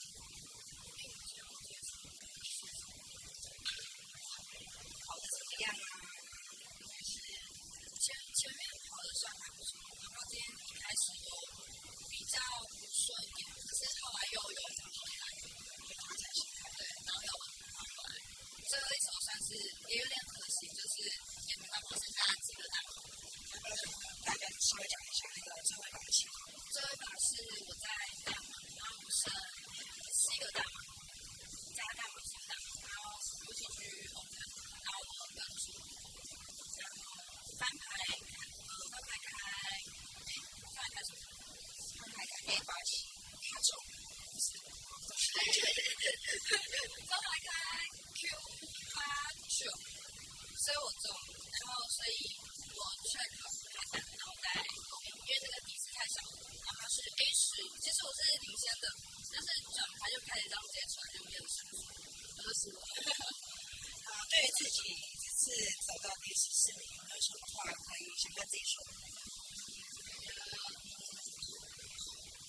做得很好，然后下次也可以再就是努力，继续加油这样。问你一下，在这次 APT 主赛事的赛事体验，觉得自己玩的怎么样？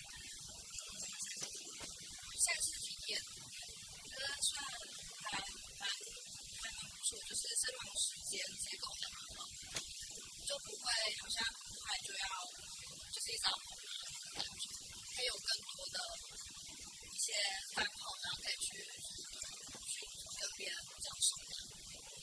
这个第14名的奖金是你生涯最高的奖金。我不知道这个比例是怎么算，不知道到时候去可以算一下。好，那我再次恭喜你在这个 APT 最大的主赛上拿到第14名的成绩，谢谢。Thank you so much, Elfin. And sad to see Su Yuhan leave us. I think she would have made for some very entertaining final table poker. Very rare to see that level of aggression this deep in a tournament. But here we go again. It's the Shang show. Sorry, Vidir, go on. Oh, no worries. I myself need to see what happens here first, but I was going to just give a lot of props to Su for her bubbly personality right after busting the main event. So often you'll see people walk away disgruntled, understandably. The last thing they want to do is talk to us. But let's just take a moment to see Shang do what he's been doing best and get the job done. The spot is huge and this bet is huge as well. Don't see Lee being able to hold on.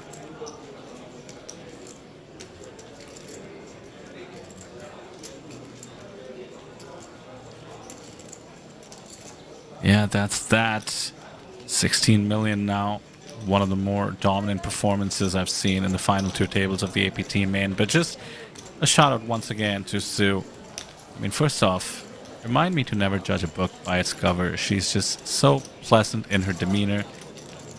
Slightly young looking as well, perhaps that's the braces.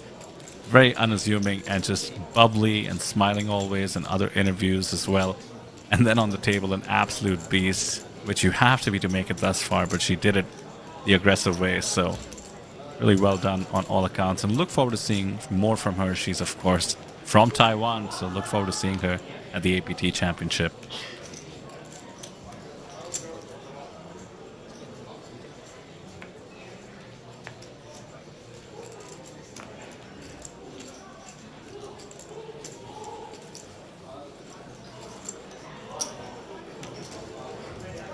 King, Queen offsuit, back-to-back hands for Lee. Not sure if he limped, but we'll see.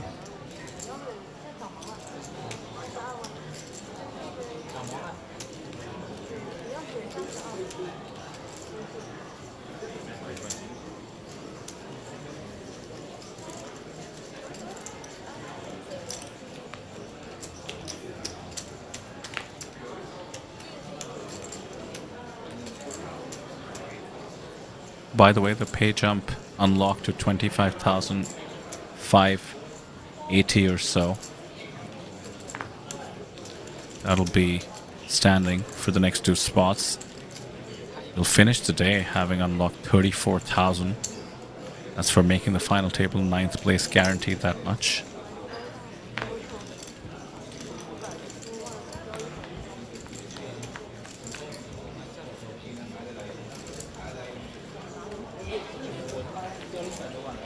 Four, deuce, deuce, very low flop.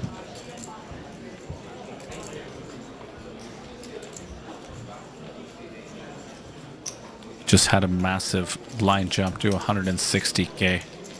Ita, with that give up, has exactly 10 bigs.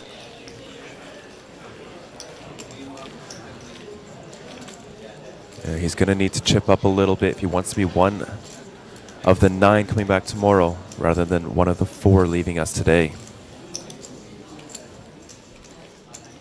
Oh, Sam, when you phrase it like that, I start feeling bad in advance. This is surely what it's all been about, and 4 players will be leaving us so close from the milestone that they set out to achieve today.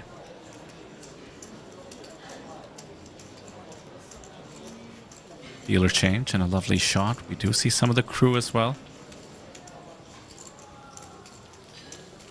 working as hard and as exceptionally well as they always do. Saw some of our photographers there, camera operators, operational staff as well. It isn't easy, but they make it look good.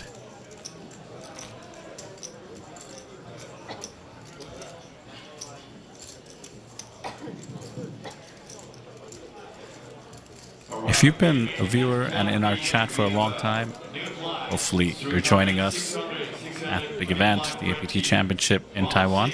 Come say hi. There's always media tables. You'll see Sam and I mucking about. Kyle as well.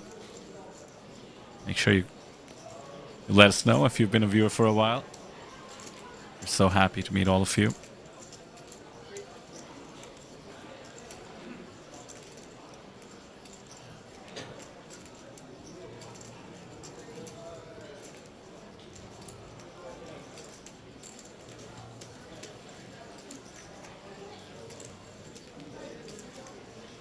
There's one of the photographers, Christy, taking shots of the dealer, maybe.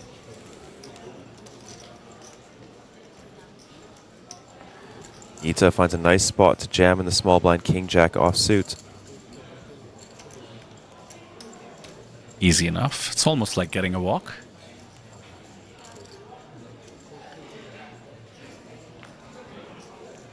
Nobody raised. You wake up with king-jack with 10 bigs, and your opponent has jack-6 in the big blind, so nice little easy pickup there for Yita. This man will make each pickup count, though. 6-handed and 7-handed on the 2 remaining tables. Should step up the action the shorter we get.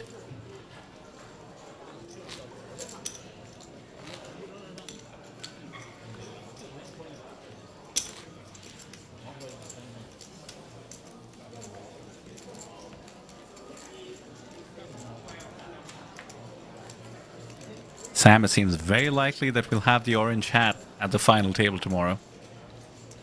Jeju oranges being represented. It does seem that way, Vidir. And here I am assuming that he will not change it up. I mean, if it's worked thus far, you'd have to be really tempting the poker gods to take it off at this point. Yes, I don't see any way, barring a theft, that he does not return with the orange hat.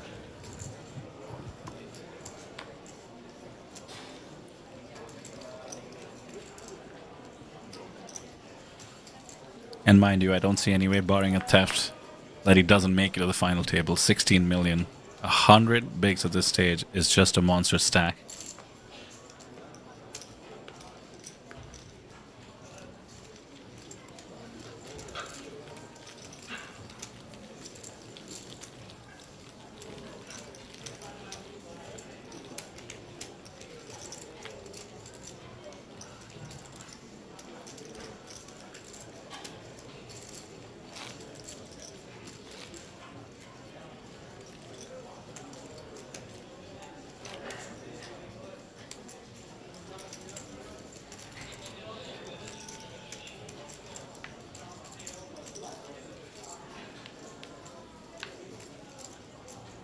Justin did give us a breakdown in the chat once again about the nationalities remaining.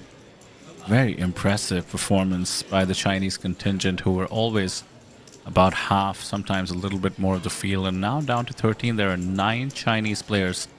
One Australian, that's Ita on our table. One from Cyprus, that's Georgios on the other table. One from Japan, that's Tetsuro on our table. And one from Singapore, Abraham Seesvan on the outer table. And Chen takes the spot, and oh no, the chip leader, absolutely blessed, wakes up with pocket queens. Could it get any easier than this? Chen is going to be at risk with Jack 10 off. Yeah, this is a rough spot for Chen.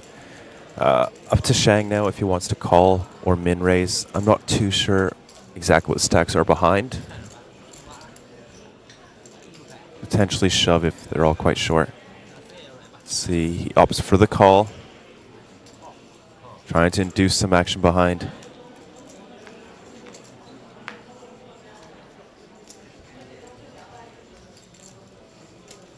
Tetsuro Tomita with the ace-4 of hearts. Perhaps just a little bit too weak to call. It is 6 big blinds.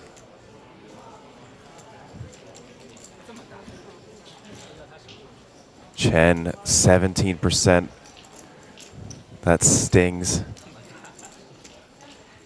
Could be the one of the 4 unfortunate few who will not be joining us tomorrow as we take a flop. King 7-5, no help for the Jack 10, needs running cards.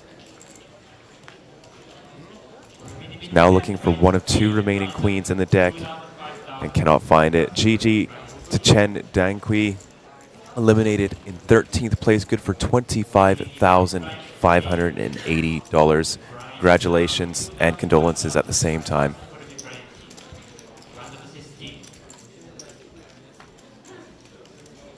And then there were 6 on each table.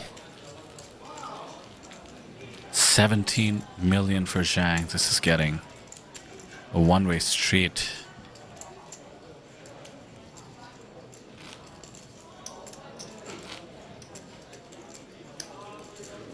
Let's see if I can take a look at who's got the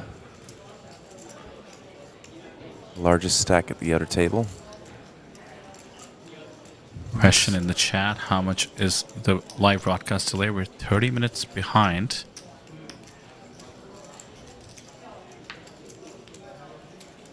Looks like Georgios with a very big reshove in the small blind that hand.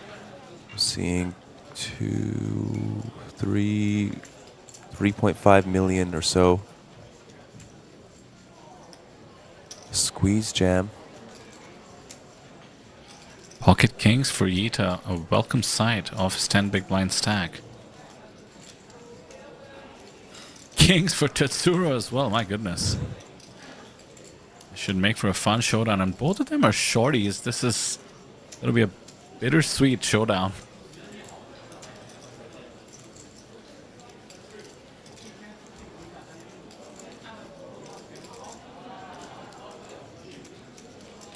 Oh no! Ace Queen suited for Lily. And look at that equity, Wow. 41%. She would technically be getting it in good, given the price that is 3 ways and has above 33% equity.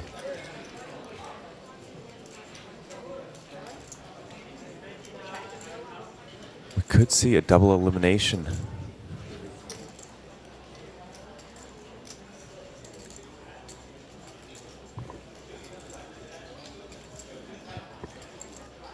Lily puts it in 41% of the time. We will be down to 10 players. She does not. Wow.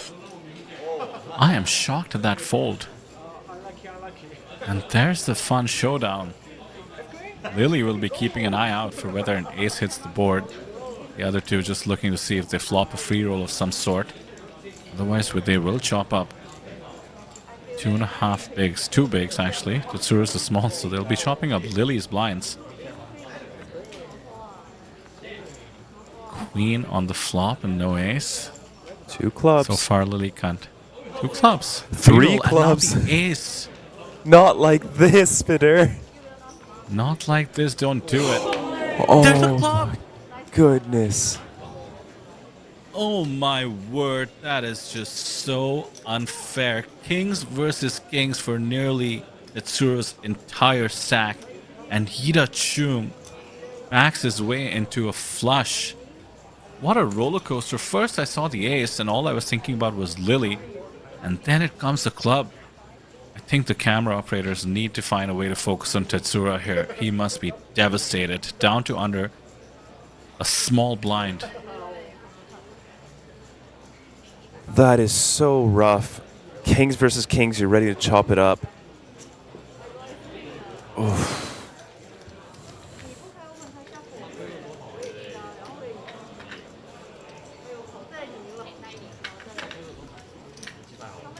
Yeah, ace queen would have made 2 pair and then rivered. Yeah, Yita almost tripled up. Come to think of it, if Lily would have made the call, but as it stands, he is suddenly extremely comfortable and all eyes on Tetsuro. Chip and a chair. I mean, Sam, final 2 tables, 12 people remaining at the main. And this is the beat you face? How can poker be so sick?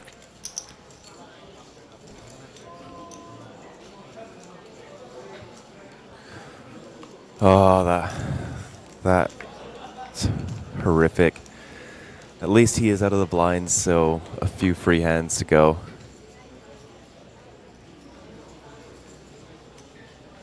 Yeah. I mean, Sam, whatever classes you've been taking at Silver Linings University are paying off, because that is quite a reach.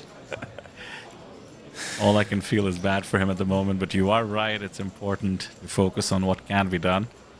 Cards are not exactly in your control. Quite a fold from ace queen suited. Definitely surprising to see it, I think. Most players would have flicked it in.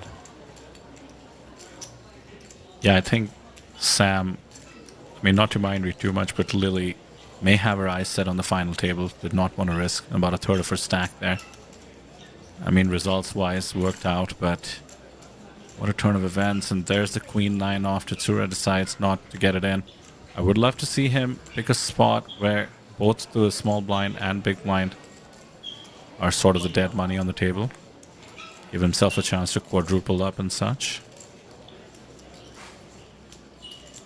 But for now, I think he's eyeing the pay jump, and I don't blame him after what's happened. Important to maximize the extra couple of buy-ins on offer for 11th place. Yeah, but you know, all he has to do is win a single pot, and I think he gets around 6x, regardless of who's in there, and then 7x if it's not the big blind.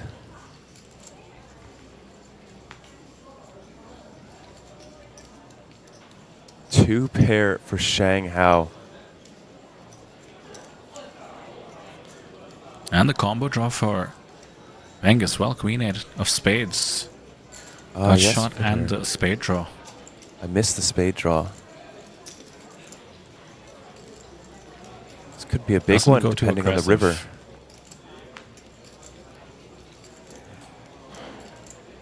Well, Sam, it's just Zhang's day.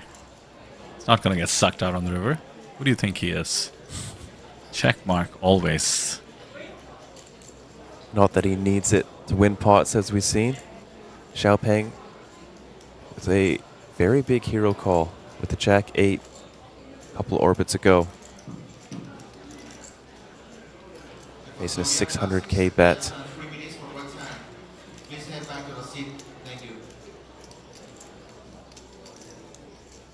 The things we've seen today, I'm not sure I've processed them yet. I mean, thinking back to Hannah Thorne calling off the Jack 3, Kings versus Kings, some of the aggressive 4 bets, just goes to show what it takes, either in terms of advanced poker strategy and play, or just the beats and resilience needed to deal with them. This is not for the faint of heart, ladies and gentlemen, but then again, the prize at the end of the rainbow is almost $500,000. Somebody is only 11 eliminations away.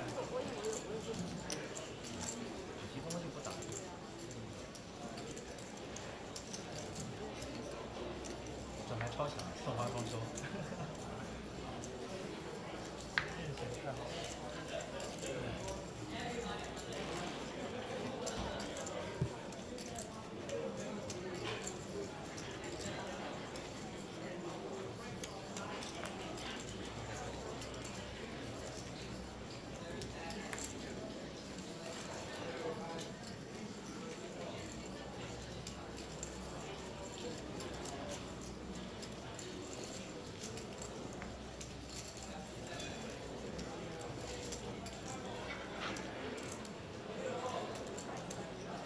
Slight update to his stack, Sam. I guess it's 90k.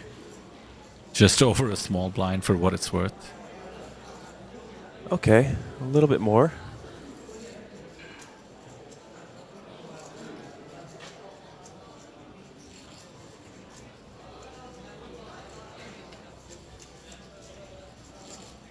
Shanghao, ace 4 of diamonds. Yita is on 4 million now, so 25 blinds. It's getting to be a little bit big for a jam.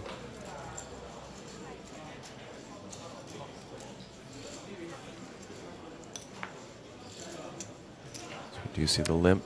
Yita happy to check this one behind.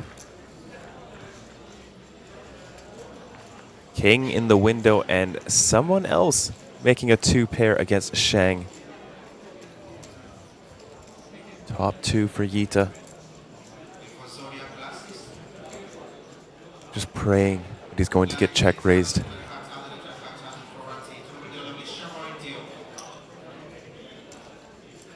Very large bet. Alright, dealers and ladies in the mystery bounty. Saying he's not interested in betting just a weak top pair. By the way, with Zhang's stack being 17 million, he has 25% of the chips in play.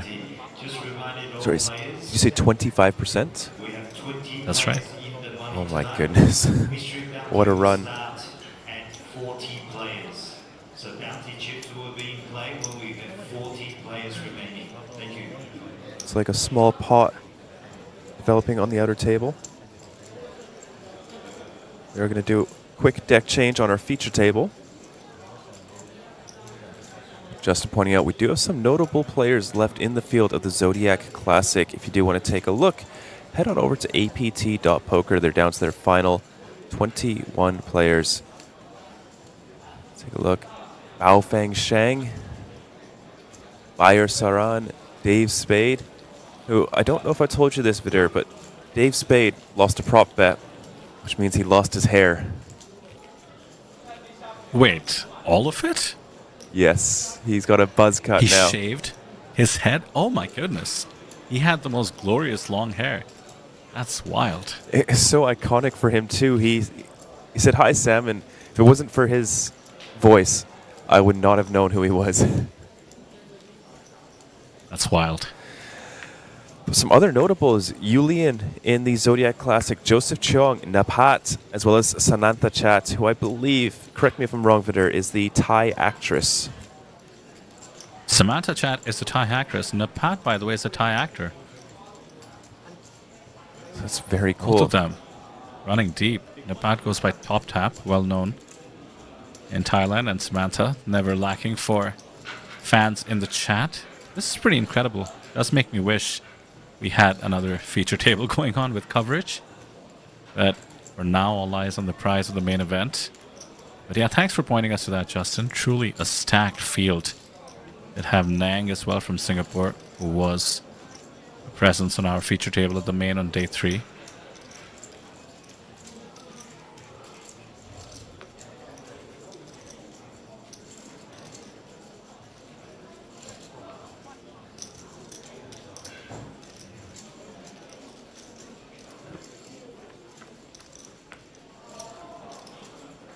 Ace 10-4 is the flop. Lily, top pair. We'll check it back.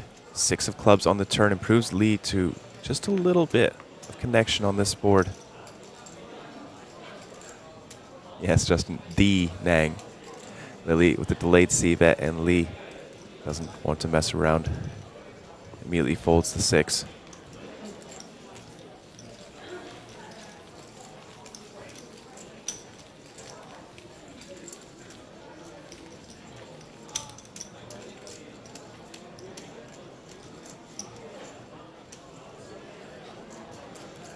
Did have a question in the chat by Daniel to the dealers dress up. QQ did answer it already in chat, but yeah, to confirm, at this stop here in Jeju, South Korea, the dealers wear, I believe it's called hanbok or hanbok. I think that, I looked it up and it just translates to traditional Korean dress, but this tends to be what it looks like, and I do love that we do that for our tours, and we do that for our specialized tables as well, such as the Hong Kong, India, Taiwanese tables. Vidur, 1 second, because this is heartbreaking for Tetsuro. 8-deuce offsuit on his final free hand, the only chance he has of winning the big blind ante. He has to throw it into the muck. Oof. Yes, he's going to be but all you in are blind on the... Yeah, sorry, Sam, go ahead. Yeah, he will be all in blind next time, but you are correct. It is the hanbok, and you can actually rent one to wear for the day at the, I think it's the National Palace in Seoul. So you do see a lot of tourists walking around in their hanboks, taking pictures, and a very impressive castle or fort, or I'm not quite sure. I suppose Palace would be the name. Okay, now that's cool. Something to look forward to next time I'm there. But yeah, back to it, Sam. I think there will be some illusion to get rid of Tetsuro here, because he's going to be all in blind. Let's hope there is a chance of a spin up when the cards go face up. Otherwise, we will be down to 11 remaining. Just 3 away from the final table of the main event, this record-breaking APT main event. I think it just goes without saying. We don't need to say record-breaking anymore. It's just assumed, isn't it? You know, you don't want to take anything for granted in this world, but you are right. And oh my goodness, I just spotted the 7-deuce. Let's hope it stays live. As if it couldn't get worse for Tetsuro.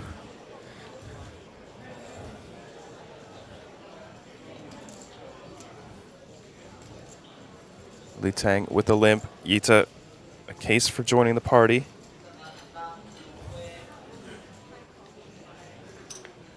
You have to wonder, without the big blind ante, are players less incentivized to fight for this pot? You know what I'm focused on, Sam? The 7s are live. Quadruple up, possible. Very, very possible. Xiao Peng joining the party as well.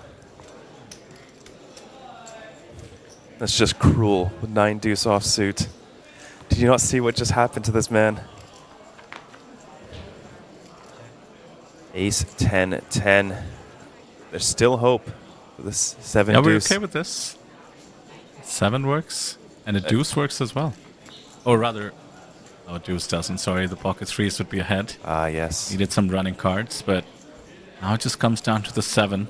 Ita, by the way, still ahead, and now makes a boat, and we are going to lose Tetsuro from Japan in 12th place. GGs are in order.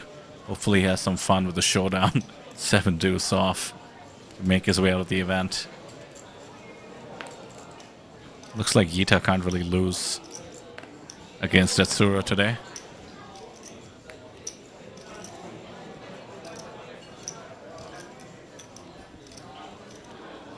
GG Tetsuro. That one's gonna sting, but he did make a final two. Eliminating 12th place, $25,580. 2 more players will be sent home before we end our day. Shang Hao, 110 big blinds, 18 million in chips.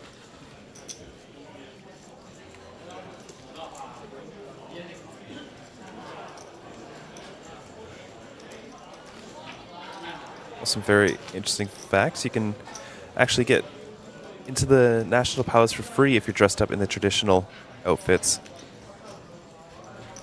Same in Cambodia as well. Hey, that's cool incentive. Everyone in the field now locked up $28,690. This will be the final pay jump of today.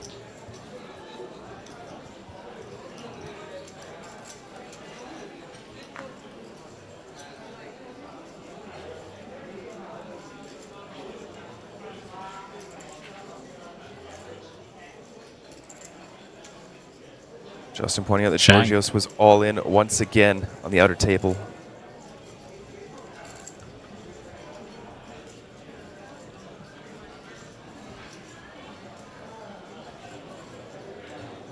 We'll have to track that in the live reporting. Ace King for Lee.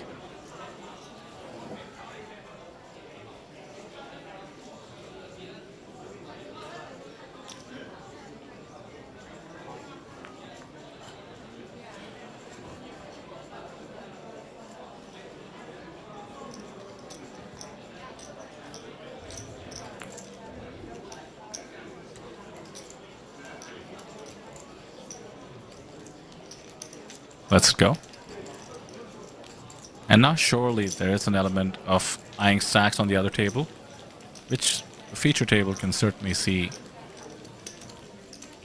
below them in terms of the elevated stage and see what other stacks people have. Making it to the final table has to be looming large above every decision.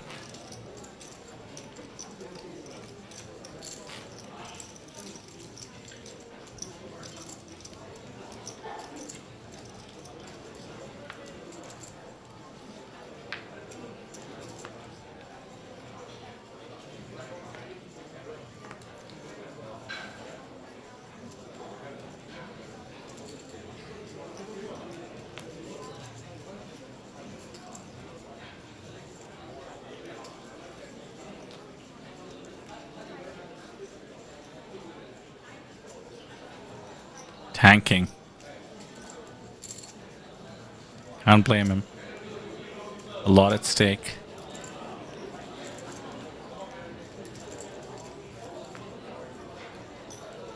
Nine 7 off for Lily.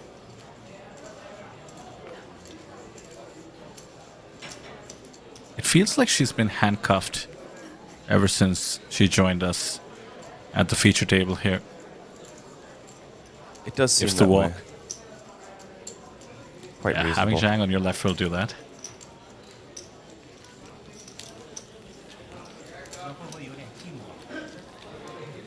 We are on the precipice of a pretty large pay jump. 34,000 and change will be 9th place.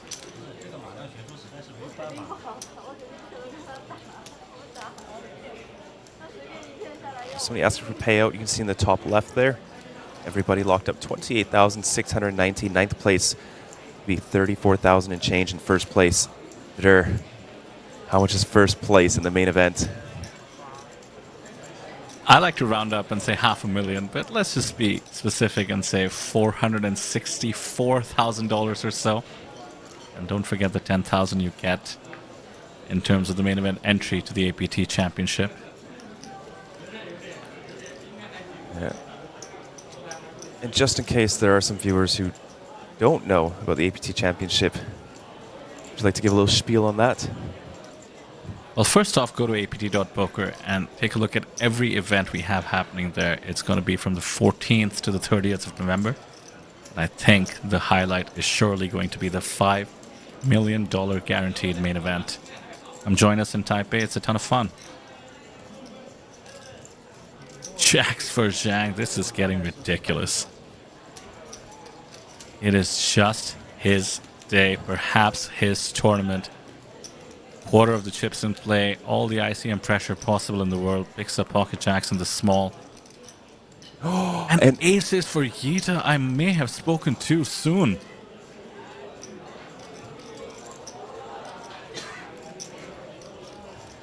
Yita with a 4.2 million stack courtesy of Pocket Kings versus Pocket Kings. Has now picked up aces against Shang Hao's Pocket Jacks.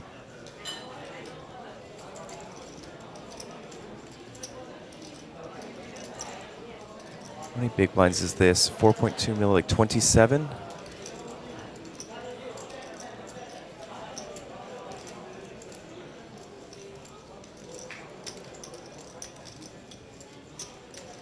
Cold 4-bet. 1.8 million.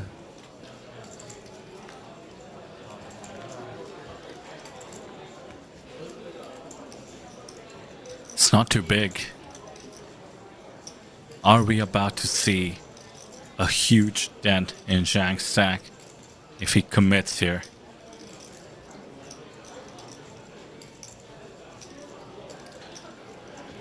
He doesn't look happy about this. You know, it's one thing to go, you know, my image has been absolutely ruined today, just how aggressive I've been, and now I finally got a hand. Is Yita taking this spot to go for a cold 4-bet bluff? We haven't seen too many players fight back against Zhang. He has just been running over the table. Everyone has been allowing him to do so. Might think that no one is willing to play back at him. This would be a world-class fold if Zhang could find it. 28 big blinds with his image. Going to be very, very, very tough. The problem is Yita could just have ace-king, and Zhang has plenty of chips to take a flip. But he has displayed a lot of resentment and disappointment already, and used 2 time banks. I'd be blown away if he makes this fold. Absolutely blown away. I think his facial expressions might be leaning fold. This is the first time he's not been stoic. Oh, wow. Sam, he's done it. Incredible laydown at a crucial point. Yita Chung gets robbed with the cooler blind versus blind setup, thanks to the discipline and read by Zhang. Sam, what in the world is going on? How is somebody going to take on the beast that is Zhang Hao, playing well, running well, and then making this huge fold even though he had over 100 bigs? That is next level.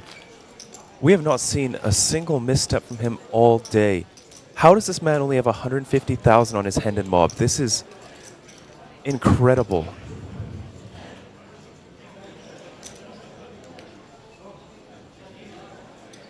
When the 9 final tablists who join us tomorrow review this stream, I think it'll make them want to get more sleep, do more push-ups before they come to the final table, do more studying perhaps, and then just scrub and watch the tape for anything they can pick up on the man looking very likely to remain the chip leader coming into the FT. I mean, if you're coming to the final table tomorrow, I think your game plan is just avoid playing pots with a man with 100 big blinds. Every play, just, that's unbelievable.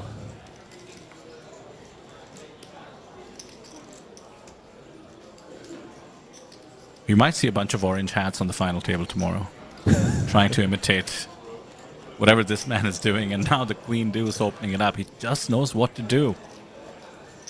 And it's going to work, surely. Queen 3 off, cannot defend at this stage. We're 2 spots away, and by the way, some of the shorter stacks are on the outer table.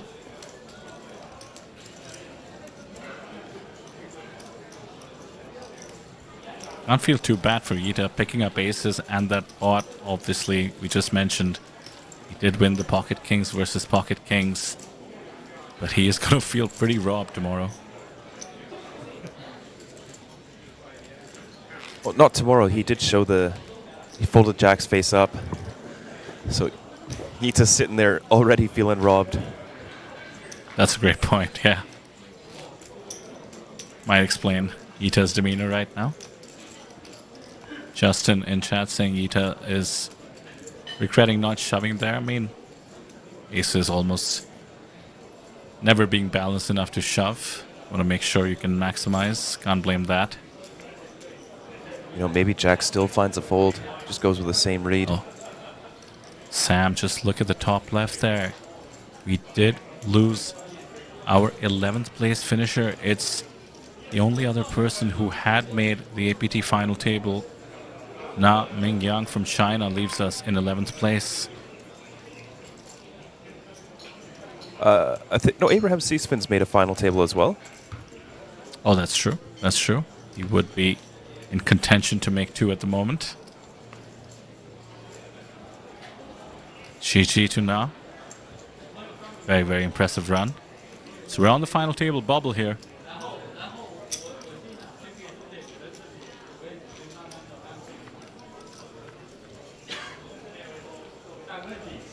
What a flop.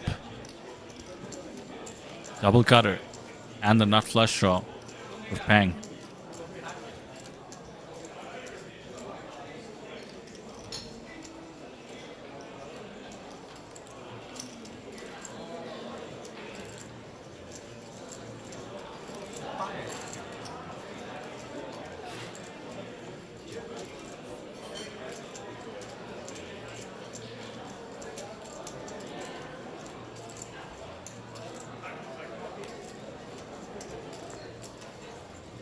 Oh, Peng takes the spot.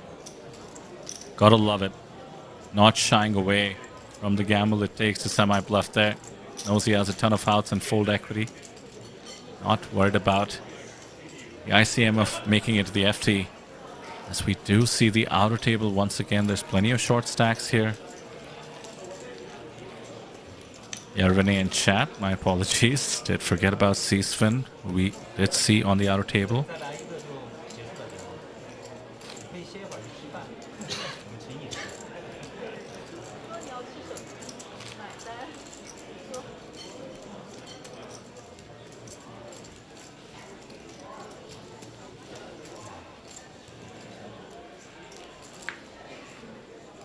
It's incredible. 3 final tables. If Abraham can make it for the main event as well. These are massive, massive fields.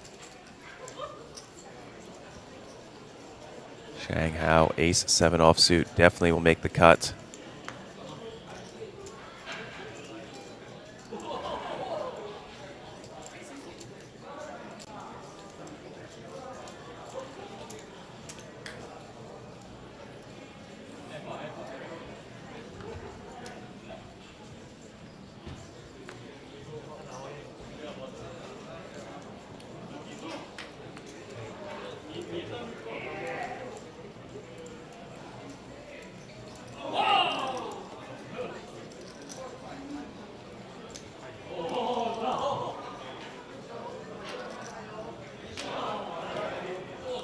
Excitement on the outer table, it seems. Ling Xiao is just taking his time to fold before he watches what happens, I do believe. That's it. The table has heard. We have lost our 10th place finisher. Unfortunately, it's Georgios Karparis from Cyprus. The table breaks, and with that, so does day 4 of the APT main event. GG to Georgios. What an incredible run as well. One short of the final table. There is indeed Abraham Seasfin making his 3rd APT main event final table. We have the chip leader of the tournament, Zhang, going in with almost 17 million. That's 25% of the chips in play. And we have our APT main event finalists playing for $460,000 up top. There we have it, ladies and gentlemen. The final 9 players who have made it to the final table at the end of day number 4, going to day number 5. And what else is to say but what a day, what an event, what a series so far that we have seen the development of the levels of poker that has been elevated to the highest in APT. We are here, ladies and gentlemen, with just amazing players, outstanding performances by everyone. We'll wait for the ship lead and more information to see about the standings, because to be honest, everyone has performed outstandingly great, and it's just so impressive to see good poker being played, right? So, coming to this point, day 4 is coming to an end, and we have passed through 4 intense days of poker, which one of the final 9 players will walk out with the $464 prize and APT Gold Lion Trophy with them as well. Plus, that is not it, guys. That is not it. We also have an additional APT main event, APT Championship main event ticket that is worth more than $10,000 as well. So I'm telling you, this is really intense, and it's going to be more and more intense tomorrow as well during the final table. So please don't miss out. For now, I mean, it's been such an amazing journey so far. It still hasn't reached the end yet. This is just the beginning. So for those of you who want to watch us, try to catch us by tomorrow. But for now, I think this is it for day number 4. Congratulations to the final 9. And for now, I think it's time for me. It's time for me to bid you goodbye. And who will it be? We'll find out tomorrow together. For now, good night, guys. Thank you so much, Isara. Like he said, we're down to our final 9. Who is it going to be tomorrow? We will be covering this on our YouTube channel, so don't forget to like and subscribe. Thank you so much for joining us, folks. And this is what they are playing for. $34,000 locked up for all of our 9 contestants returning tomorrow. Lily will be our second woman to make an APT main event final table in the new era. So that is always very cool. Love the representation. They are all playing for the $464,000 up top. I wonder, Vidur, if it gets to heads up, do we see Abraham make a deal? I know he declined the deal in Taipei, but I did hear him say he did regret that a little bit, but we'll see who he is up against. And what an incredible run from Xiao.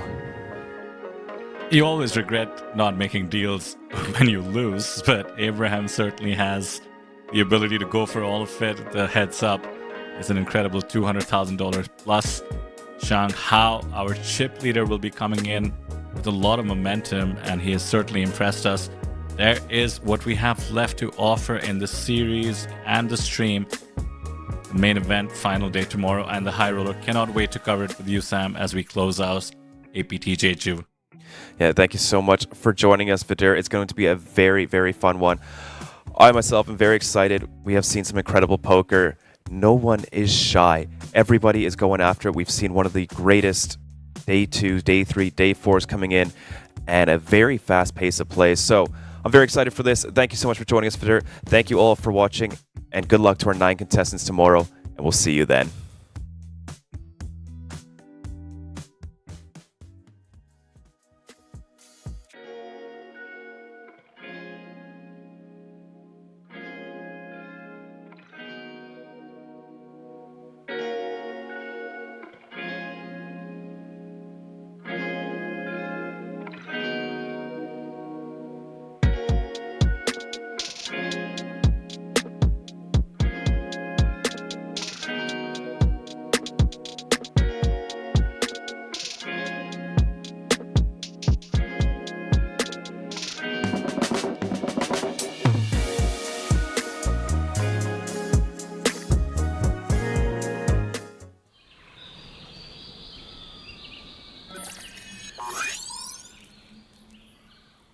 Welcome to Asia's largest online poker room. Our next generation poker software is now initiating.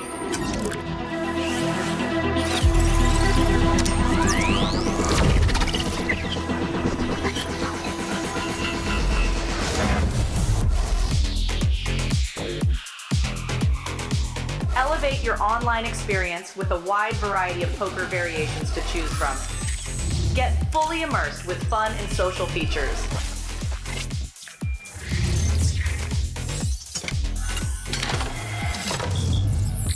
Level up your game with PokerCraft and Smart HUD. Unlock a wealth of rewards including cashback, bonuses, and jackpots.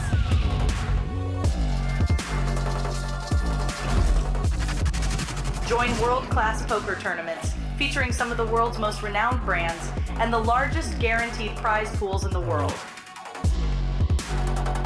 Experience the best in customer service and hassle-free transactions for a seamless online gaming experience. With online poker available on all your devices, you'll be able to play your favorite games anytime, anywhere.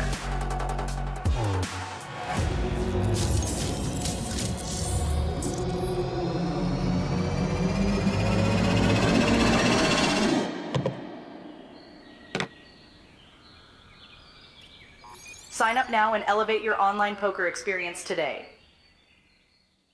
In a world where the stakes are high and the competition fierce, there exists a realm where the best of the best converge.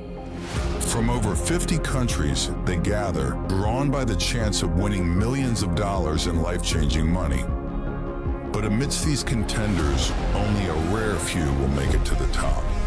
Those who remain composed under the relentless pressure, armed with an analytical mind that dissects every move. adapting, adjusting, shifting strategies like master tacticians.